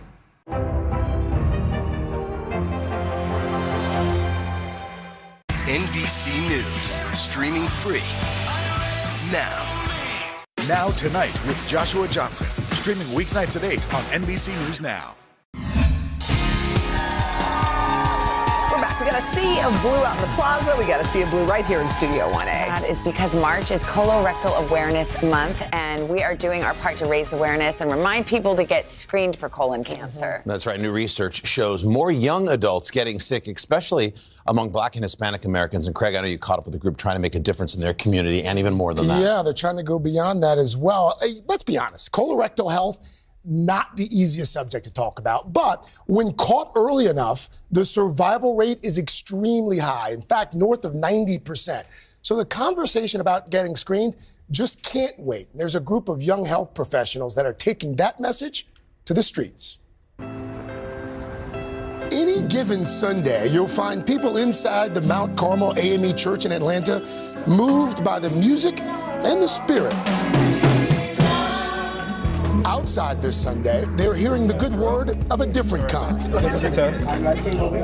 Members of a group called Black Health working to educate about the risks of colorectal cancer and urging people to get screened. The group was founded by 4 graduate students at Emory University's Rollins School of Public Health. They started by selling T-shirts that said, Black Health Matters. You want one more? Okay, I got you. Soon, they were out at churches and anywhere else people gather. We spoke with 2 of the founders. Just the name Black Health. like that's, you know, like you hear that and there's a sense of ownership for our community. How did we settle on that name? I think we decided that Black health was the issue that we were targeting. Yeah. Right now we're really focused on colorectal cancer. Black people suffer also higher rates of heart disease, hypertension, stroke, diabetes. We also saw during the pandemic, we also suffered worse outcomes in an infectious disease. The focus on colorectal cancer came after the death of Chadwick Boseman at the age of 43. The actor's private battle putting a spotlight on the rise of early onset cases. New research shows that between 2002 and 2016, aggressive colorectal cancer cases jumped 57% for people in their 20s and 66% for people in their 30s. Divided by race, the study showed that the highest increase was found in the Black community. Experts say a lot of factors may cause this, including diet, education, and family history. The founders of Black Health say they feel strongly that racism also plays a role. We really stand by that racism strips us from those opportunities to live long, healthy lives and impacts our ability to access care and preventative services. We can blame diet, we can blame exercise, but the higher up issue is really the access to the resource that makes it easy for me to have a healthy diet, makes it easy for me to go outside and exercise. You know, if I'm living in poverty and don't have time to go exercise, then I'm not going to exercise, right? The founders of Black Health have been on the move, partnering with Cottonelle for their Good Down There campaign. They've handed out about 5,000 at-home screening kits and helped pay for some patients' colonoscopies.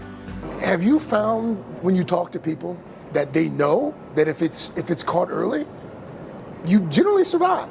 Yeah, a lot of people don't know that. So colorectal cancer is one of the most treatable cancers out there. So if caught early and if you get into care early, then you have a 90% survival rate. Part of getting people to listen can depend on who's delivering the message. I think that we filled a information gap thinking about the way that we can change the narrative around health for Black people that speaks to people about issues that they care about, but is also done in a way that feels Black, right? It doesn't feel like it's coming from an institution. Their message is getting out there with partners operating in a half-dozen cities across the country.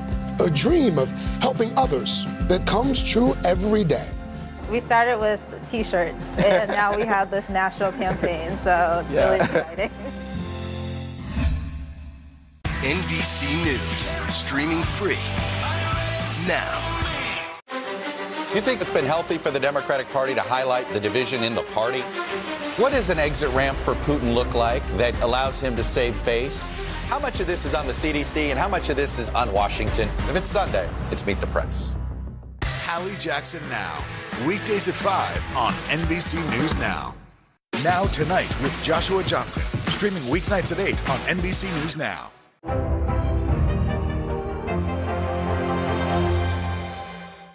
This is a very different kind of program. We're here to start conversation about the big things happening in our world. Professor, I'm not asking you to predict the future, but what do we think that the new normal is going to be? Is part of this that everyone's rethinking their jobs during this pandemic and their relationship to their employers? What is your biggest tip for any parent who's concerned about this? It's not my job to tell you what to think. My job is to think about what you tell me. Now Tonight with Joshua Johnson, streaming weeknights at 8 on NBC News Now. You think it's been healthy for the Democratic Party to highlight the division in the party? What does an exit ramp for Putin look like that allows him to save face? How much of this is on the CDC and how much of this is on Washington? If it's Sunday, it's Meet the Press. Hallie Jackson Now, weekdays at 5 on NBC News Now. Now Tonight with Joshua Johnson, streaming weeknights at 8 on NBC News Now.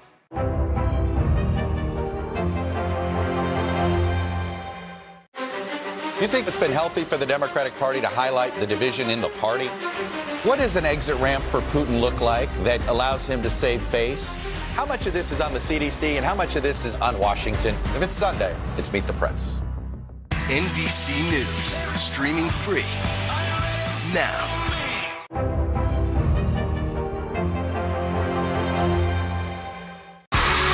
The City Music Series on Today is proudly presented to you by City. Is that what we're going to do? We are back with quite... I don't know. Where did you think was going to happen? It's like me doing the weather. It's cold down here. It's a little weird over here. He's like, can you discover me, please, Ryan? Ryan Tedder, frontman, OneRepublic. Smash hits like the one I just butchered. Sure. Also apologize. Very fitting. Apologize. Yes, apologize. It's too late, my friend. Now they're out with a new single. It's called West Coast. We played a little bit for you last hour. It's fantastic. Yeah. And they're heading out on tour this summer.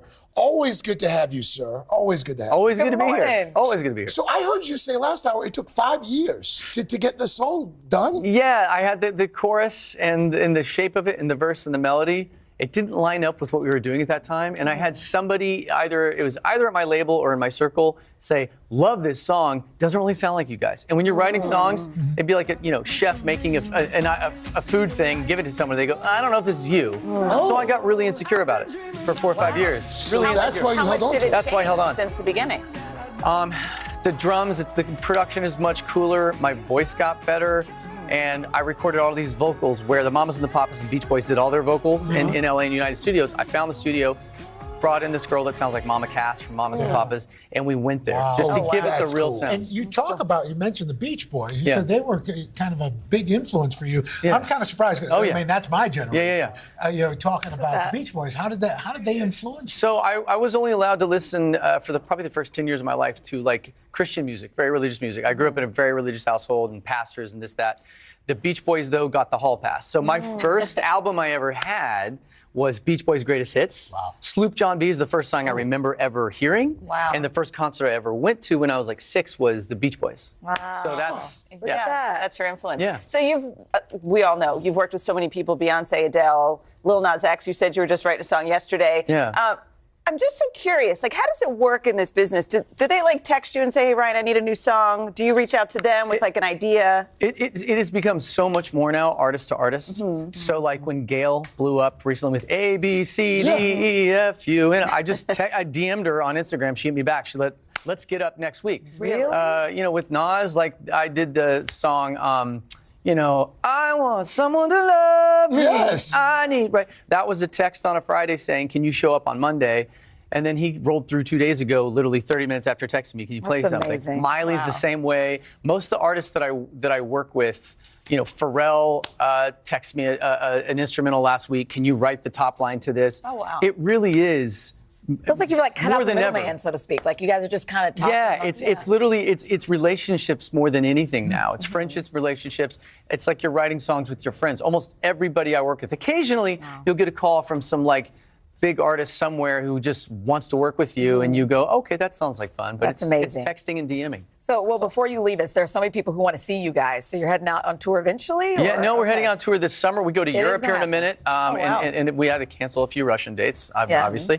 But we're going out to Europe in a minute. We're going full summer tour this summer, which is going to be nuts. Everybody's ready. Oh, everybody's ready. Everybody's ready. It's going to be outdoors, mostly outdoors, some arenas. Tickets go on sale today at 10 a.m. Awesome. The pre-sale's been crazy, so we're going to be gone all summer playing the U.S. All Americans, everybody here. We're going to be in your city. Come see us. We're Jones gonna play, Beach here? Jones Beach. We're going to be playing. Yeah, we are. Jones. We're going to play all the OneRepublic hits. I'm also going to play probably 6 or 7 hits I've written for other people. So Lil Nas, Thomas Rhett. No one is more prolific than Ryan Tedder, and no one's cooler. Thank you. Well, I'm trying. I'm trying. This is a very different kind of program. We're here to start conversation about the big things happening in our world. Professor, I'm not asking you to predict the future, but what do we think that the new normal is going to be? Is part of this that everyone's rethinking their jobs during this pandemic and their relationship to their employers? What is your biggest tip for any parent who's concerned about this? It's not my job to tell you what to think. My job is to think about what you tell me. Now Tonight with Joshua Johnson, streaming weeknights at 8 on NBC News Now. You think it's been healthy for the Democratic Party to highlight the division in the party? What does an exit ramp for Putin look like that allows him to save face? How much of this is on the CDC and how much of this is on Washington? If it's Sunday, it's Meet the Press. Now Tonight with Joshua Johnson, streaming weeknights at 8 on NBC News Now. This is a very different kind of program. We're here to start conversation about the big things happening in our world. Professor, I'm not asking you to predict the future, but what do we think that the new normal is going to be? Is part of this that everyone's rethinking their jobs during this pandemic and their relationship to their employers? What is your biggest tip for any parent who's concerned about this? It's not my job to tell you what to think. My job is to think about what you tell me. Now Tonight with Joshua Johnson, streaming weeknights at 8 on NBC News Now. Now Tonight with Joshua Johnson, streaming weeknights at 8 on NBC News Now.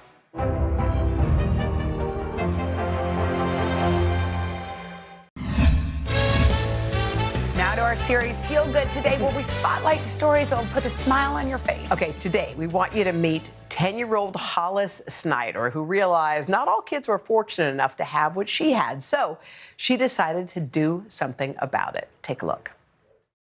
When I was 4 years old, I read a book called Fancy Nancy, Aspiring Artist.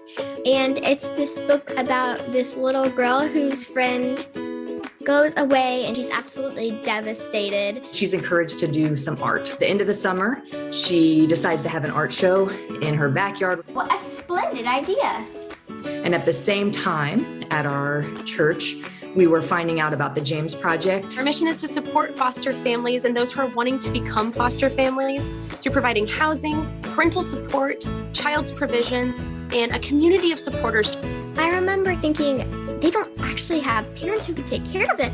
That's awful. They don't have beds. That's awful. I have to help this. She came home one evening and was telling us about that and was a little bit distraught. We decided maybe we can combine what we read in Fancy Nancy and this need. That's where we had an art show like Fancy Nancy did to raise money for the James Project to actually help kids. She worked for days and days, little 4-year-old, creating as much art as we could. I think that first year we made around $200, which was way more than we were expecting. Hollis was able to buy not 1, but 2 beds, and she did not stop there. The next year, she started to ask if she could have another art show. I had one last year, and seems like a lot of people came. Hope to see you there. I think we raised around $250 that time. I had creative juice, but it was actually orange soda. And then the next time, when she was 6, we created even more art. And I think that year we made around 1,000. It's now turned into this 6-7 years later. This year, the James Project will officially host the annual event now called Artsy, an art fair for kids in care. After hearing Hollis's story, Fancy Nancy illustrator Robin Priest Glasser even donated unique pieces to the cause. And of course, Hollis will be there to teach other children how to create their own masterpieces. And I had no idea that this would be this big. Hollis has raised over $7,000 for the James Project, and that is the equivalent of almost 50 beds for foster kids. The money that Hollis has raised has been so impactful. A bed got given to one of our families, and the child just got so excited about this bed that was their own that they piled all of their own clothes and toys and everything onto their bed. An ownership that it gives to a child, that this is mine and I get to put everything that I own on it. I think that you get to play any part in providing aid or help or even comfort. I mean, that's enough to make you get choked up. I hope Hollis just sees the ripple effects of what she's done for us, that she does inspire people to go out and to do something for the community. Hollis, I can't even tell you what it means to be your mom, to be a part of something bigger than ourselves. And I just hope that you're able to see the impact that you have on so many.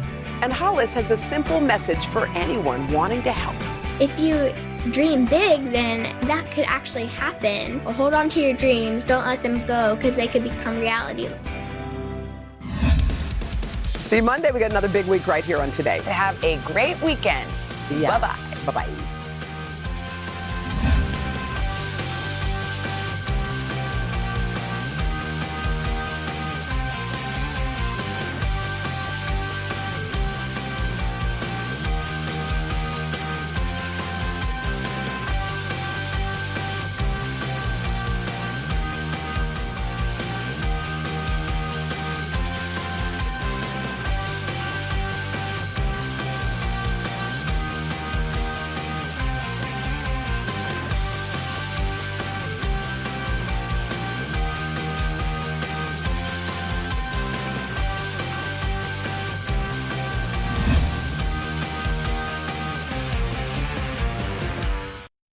New York City is home to so many iconic foods. But when the city that never sleeps wakes up for breakfast, they want a bagel with a cream cheese schmear piled high with lox. There's no other city that makes a bagel like a New York City bagel. I have not had good bagels in any other city. I came out the womb eating bagels. It's time to head out of Studio 1A and hit the road for a new kind of culinary adventure. Follow me as I taste some of the most iconic foods around the country and meet the families behind them. Together, we're going to learn how a good meal has the power to connect us to our past, our future, and each other.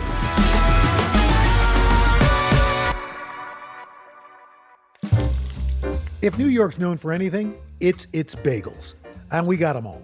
Everything bagels, rainbow bagels, pumpkin bagels, croissant bagels, and of course you can't have them without a schmear. While the bagel first came from Poland, many food historians say its pairing with salmon and cream cheese originated right here in the Big Apple. In this town, few specialty food shops are as beloved and as historic as Russ and Daughters.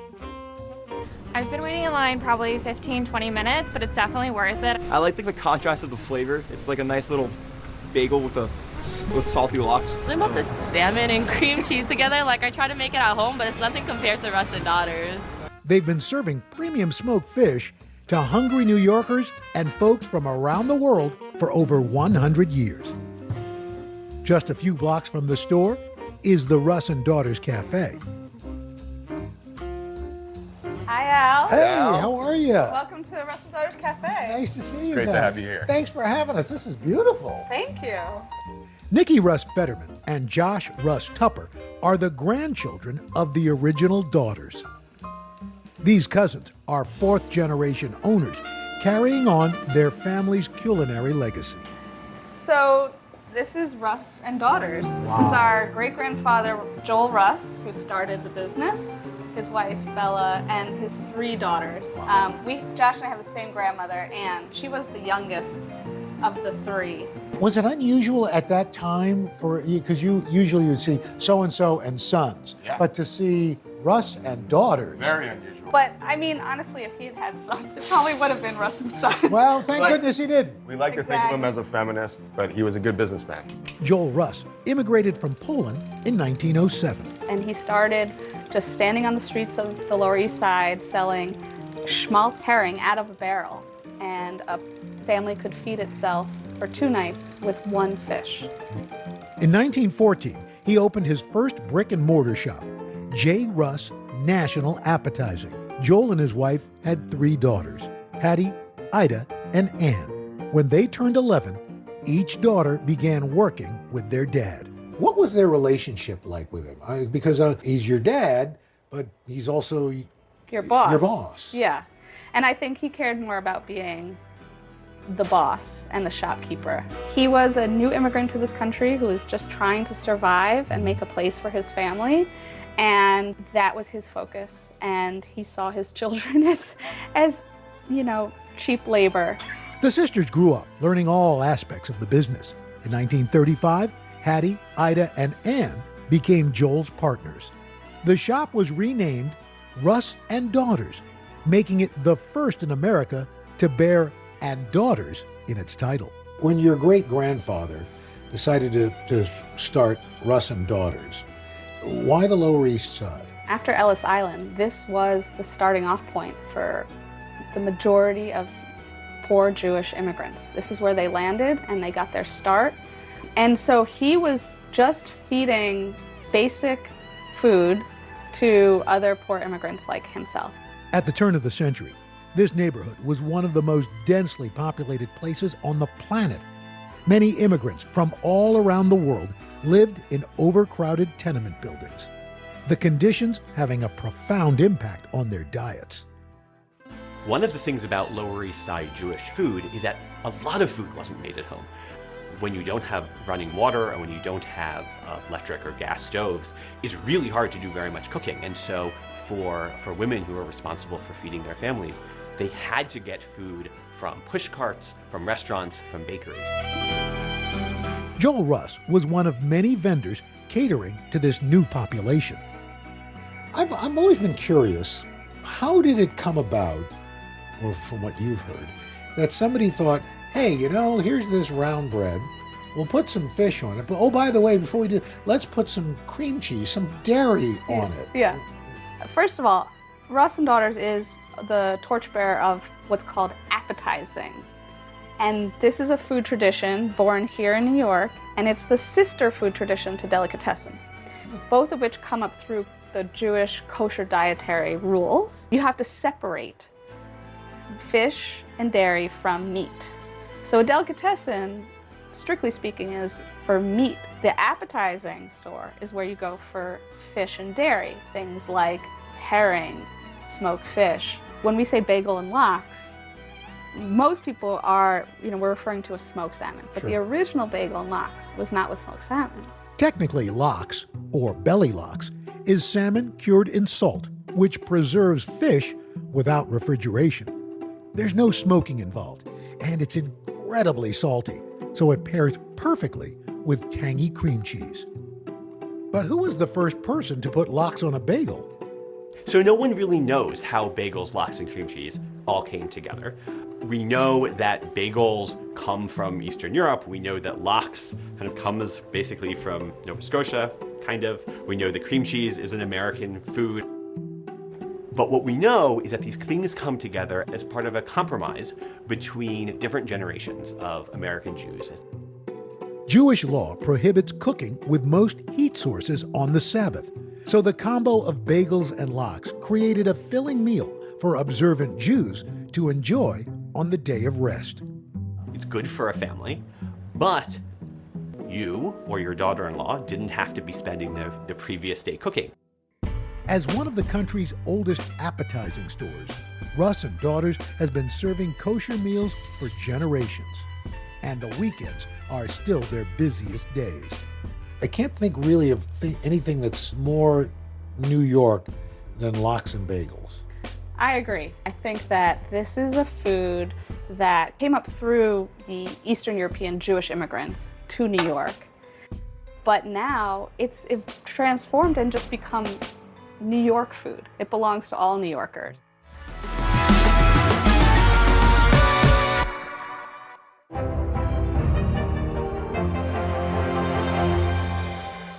Hallie Jackson Now, weekdays at 5 on NBC News Now.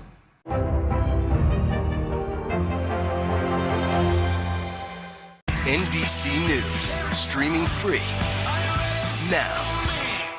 This is a very different kind of program. We're here to start conversation about the big things happening in our world. Professor, I'm not asking you to predict the future, but what do we think that the new normal is going to be? Is part of this that everyone's rethinking their jobs during this pandemic and their relationship to their employers? What is your biggest tip for any parent who's concerned about this? It's not my job to tell you what to think. My job is to think about what you tell me. Now Tonight with Joshua Johnson, streaming weeknights at 8 on NBC News Now.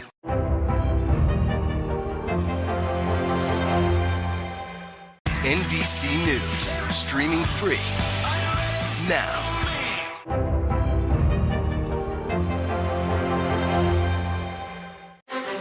You think it's been healthy for the Democratic Party to highlight the division in the party? What does an exit ramp for Putin look like that allows him to save face? How much of this is on the CDC and how much of this is on Washington? If it's Sunday, it's Meet the Press. Hallie Jackson Now, weekdays at 5 on NBC News Now.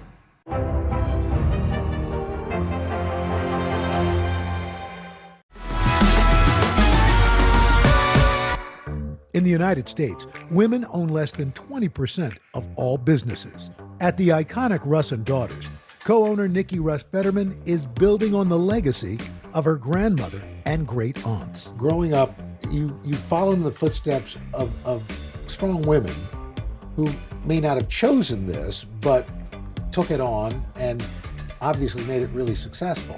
What is it like for you following in those footsteps? It's a tremendous feeling to be now the great-granddaughter. Justice Ruth Bader Ginsburg was a good customer of ours. Her family came from the Lower East Side, and she once said that before she knew the word feminist, when she looked up at the sign, Russ and Daughters, she understood that women could have an impact. Your family's business, Russ and Daughters, has survived 2 world wars, a depression. You're here in the shadow of the World Trade Center. Yes. Why has this place been able to not just survive, but thrive? I think because in each generation there has been someone who wanted to do this. This is food that people turn to for comfort in hard times. And during the pandemic, we saw that. People were shipping Russ and Daughters all over the country to their loved ones because they couldn't be together. And so sending, bagels and lox and babka, say, I love you, I miss you. Here, let me feed you. Having a schmear over Zoom. Oh, there was a lot of that. Okay, so you can get smoked fish pretty much everywhere these days, but not quite like this. The salmon sold at Russ and Daughters is prized for its high fat content, from the milder Gaspé Nova to the smokier Scottish. And this gourmet fish is all sliced by hand. When you hold it up, it's almost Look at translucent. That. Yeah, I think we should show you how we get it that thin. Yeah, me and a sharp utensil, what could possibly go wrong? It takes up to 6 months of training to master the slicing technique here. So Al, I hear you have some knife skills. Well, I've been in a fight or two, but it's probably nothing like yours. How long have you been slicing salmon? I've been at the store for 20 years. Wow. So I've been slicing for a while. All right. So I watch people slice, and I'm amazed at how patient, because it seems like that's part of the skill. The reality is, when you know how to slice, it is one of the most relaxing things you can do. Very zen. Very zen. Ooh. Meditative, right? The trick is, don't look anywhere on the fish. You have to really feel the fish. Be the fish. Be the fish, which is a very difficult concept to train someone. Understood. And particularly the first couple slices are, don't be upset if they don't look great. The idea is to make a consistently thick slice. You making faces at me, Al? No, I'm just watching you not watch the fish. All right. Okay. Here we go. Be the fish. Not looking. You should look. I should look. look. You got a sharp knife in your hand, Al.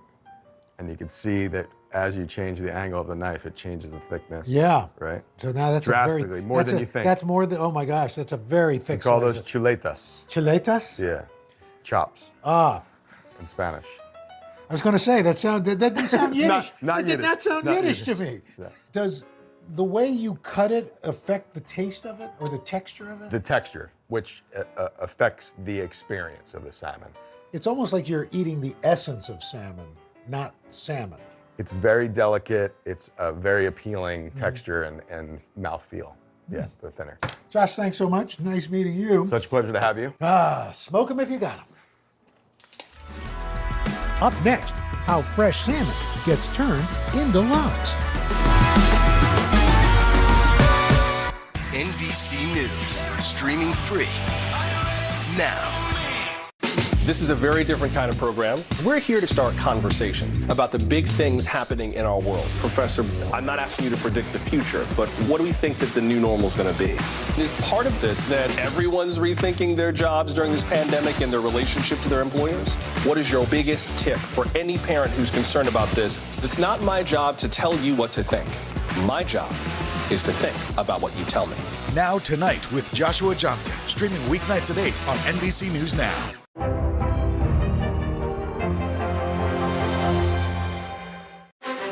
You think it's been healthy for the Democratic Party to highlight the division in the party? What does an exit ramp for Putin look like that allows him to save face? How much of this is on the CDC and how much of this is on Washington? If it's Sunday, it's Meet the Press. Now Tonight with Joshua Johnson, streaming weeknights at 8 on NBC News Now. Hallie Jackson Now, weekdays at 5 on NBC News Now.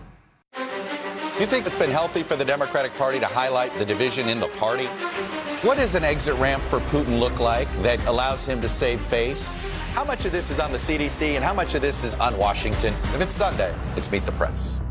NBC News, streaming free now.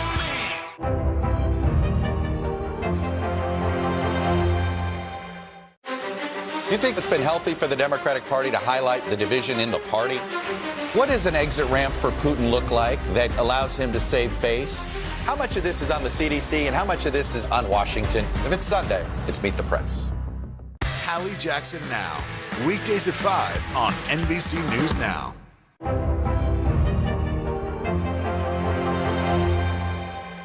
Hallie Jackson Now, weekdays at 5 on NBC News Now.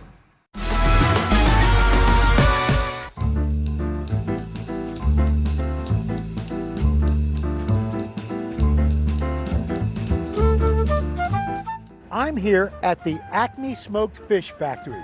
Now, there is something fishy going on in there, and you better believe I'm going to find out what it is.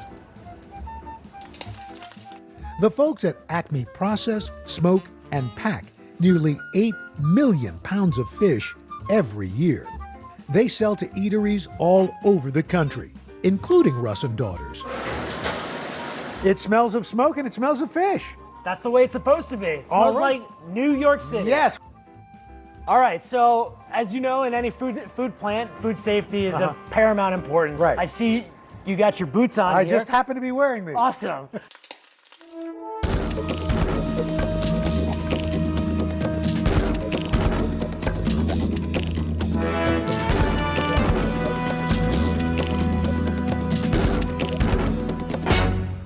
I'll walk you through the process of how salmon turns into smoked salmon.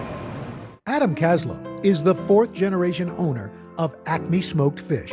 His great-grandfather, Harry Brownstein, started selling fish after immigrating from Russia to Brooklyn.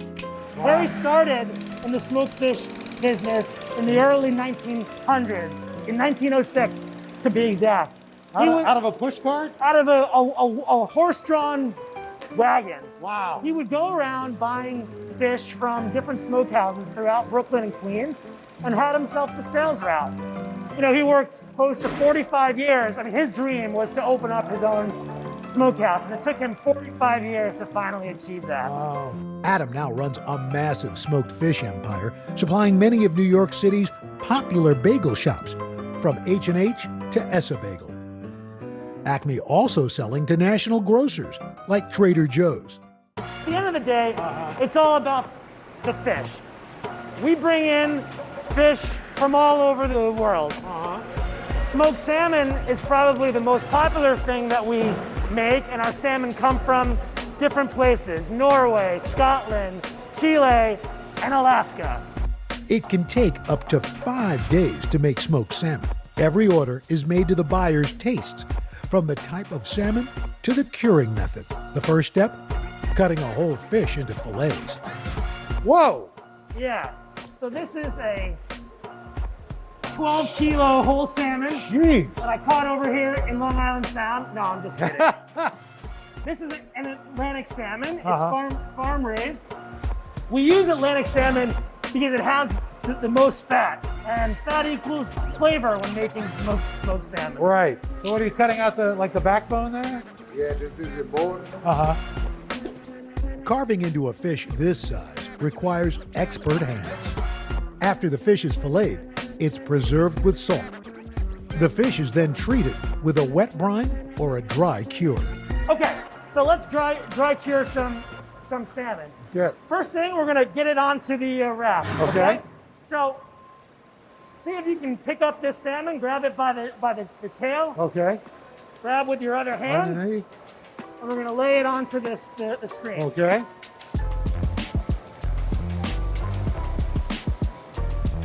Perfect. Great. Step 2, we're gonna grab a handful of salt. So it's just a thin layer. Yep. Right along the top of the dorsal. Like kind of down the center line, I suppose. And we'll give it a nice love tap. That's it? That's it. This fish is rather large. So traditionally we would probably wet brine this fish, but for smaller fish, the dry cure lasts about 24 hours. Okay. That's a huge fish. Right. After curing, the fillets are cold smoked for up to 20 hours. This process imparts a subtle, smoky flavor. Let me show you how the smoker works. So, these are a collection of that wood chip blend that we were talking about earlier. There are different ways to smoke fish fillets. Hot smoking results in flaky, opaque fillets. Unlike traditional lox, smoked salmon is cold smoked below 85 degrees. This helps the fish retain its silky texture and makes it perfect for slicing. Ready to help me get this bad boy into the oven? You bet. All right. All right. Hey now. Let's close her up. Woo! Shut her down. After the smoker, the fish is cooled, then packed for shipping. What would your great-grandfather say if he could see all of this? I think he'd be amazed at how difficult it was for him to achieve his dream. Right. Now his descendants have been able to build upon that dream and build us into one of the preeminent smokers in the U.S. Up next, a vegan deli taking on tradition with plant-based lox and cashew cream cheese? Oh, you don't want to miss this. Now Tonight with Joshua Johnson, streaming weeknights at 8 on NBC News Now. Hallie Jackson Now, weekdays at 5 on NBC News Now. Now Tonight with Joshua Johnson, streaming weeknights at 8 on NBC News Now. This is a very different kind of program. We're here to start conversation about the big things happening in our world. Professor, I'm not asking you to predict the future, but what do we think that the new normal is going to be? Is part of this that everyone's rethinking their jobs during this pandemic and their relationship to their employers? What is your biggest tip for any parent who's concerned about this? It's not my job to tell you what to think. My job is to think about what you tell me. Now Tonight with Joshua Johnson, streaming weeknights at 8 on NBC News Now. Hallie Jackson Now, weekdays at 5 on NBC News Now. You think it's been healthy for the Democratic Party to highlight the division in the party? What does an exit ramp for Putin look like that allows him to save face? How much of this is on the CDC and how much of this is on Washington? If it's Sunday, it's Meet the Press. NBC News, streaming free now. Now Tonight with Joshua Johnson, streaming weeknights at 8 on NBC News Now. Hallie Jackson Now, weekdays at 5 on NBC News Now. NBC News, streaming free now. Hallie Jackson Now, weekdays at 5 on NBC News Now.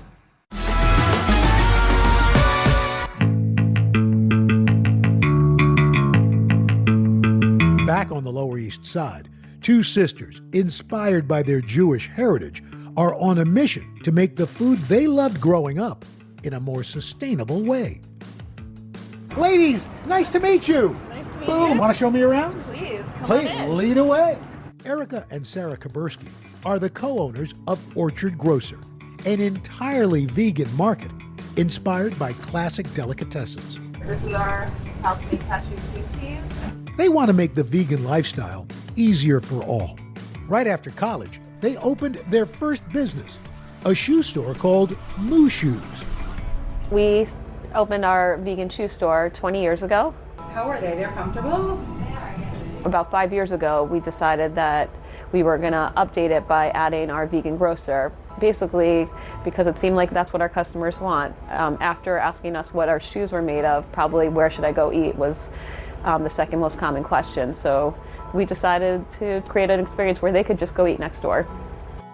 Growing up in Queens, the sisters' Jewish culture and food were closely linked. They had 10 Jewish delis in their neighborhood alone. Probably every Sunday, it's a tradition in our family, a dozen bagels at the bagel store. A dozen always meant 15. I don't know why that was, but with the cream cheese and lox, and that was just how we spent our Sundays.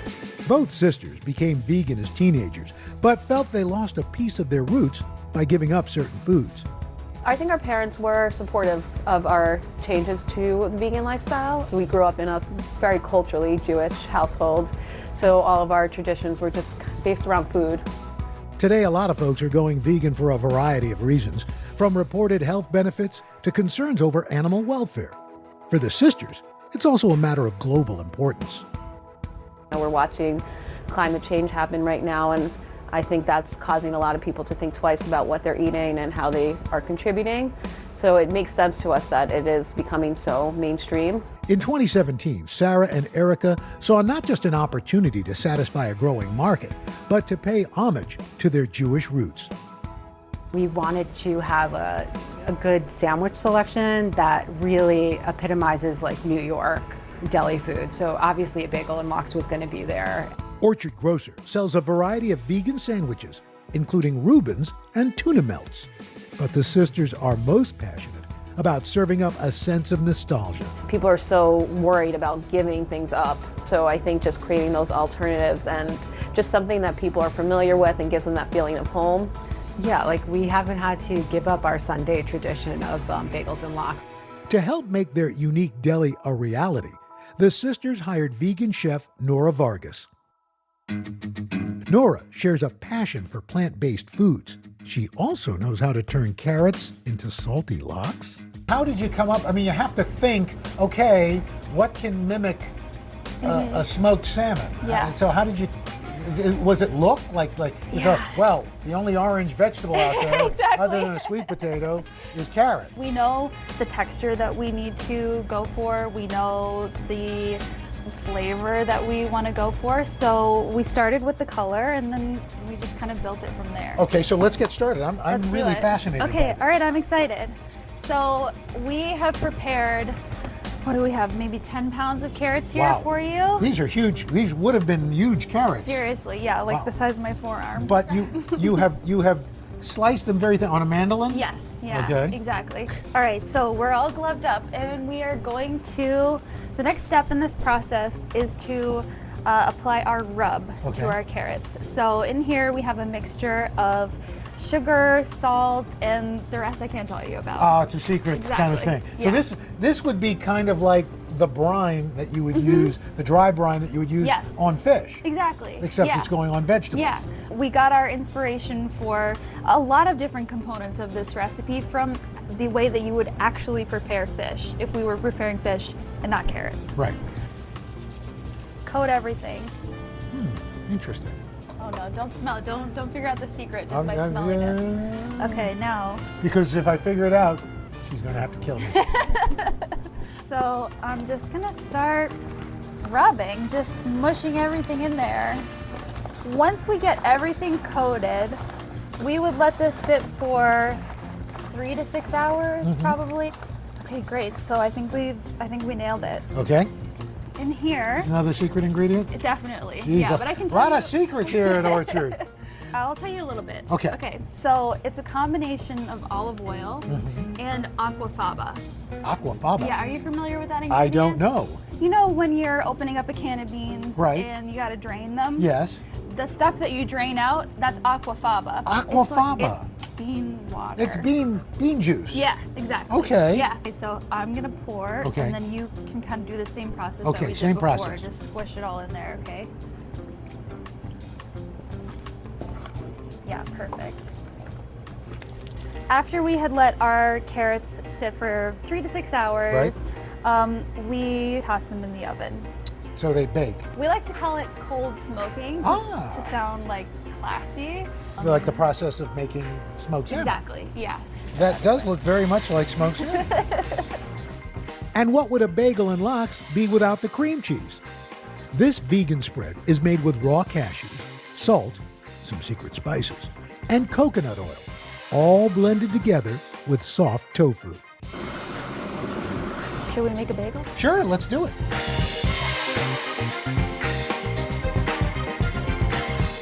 Chive talking. Cheers. This is a really terrific idea. Thank you. Thank you for opening my eyes. Oh, thank you so much. I appreciate it. That Yeah. was fantastic. Okay, a great way to finish things up. I mean, we've seen the history, we've gone to the past, we were in the present, and you have brought us the lox and bagels of the future! A bagel with cream cheese and smoked salmon is a uniquely American combination. Born from Jewish roots, transformed by local ingredients, and carried on by new generations, this breakfast tradition has truly stood the test of time when it comes to food in New York City.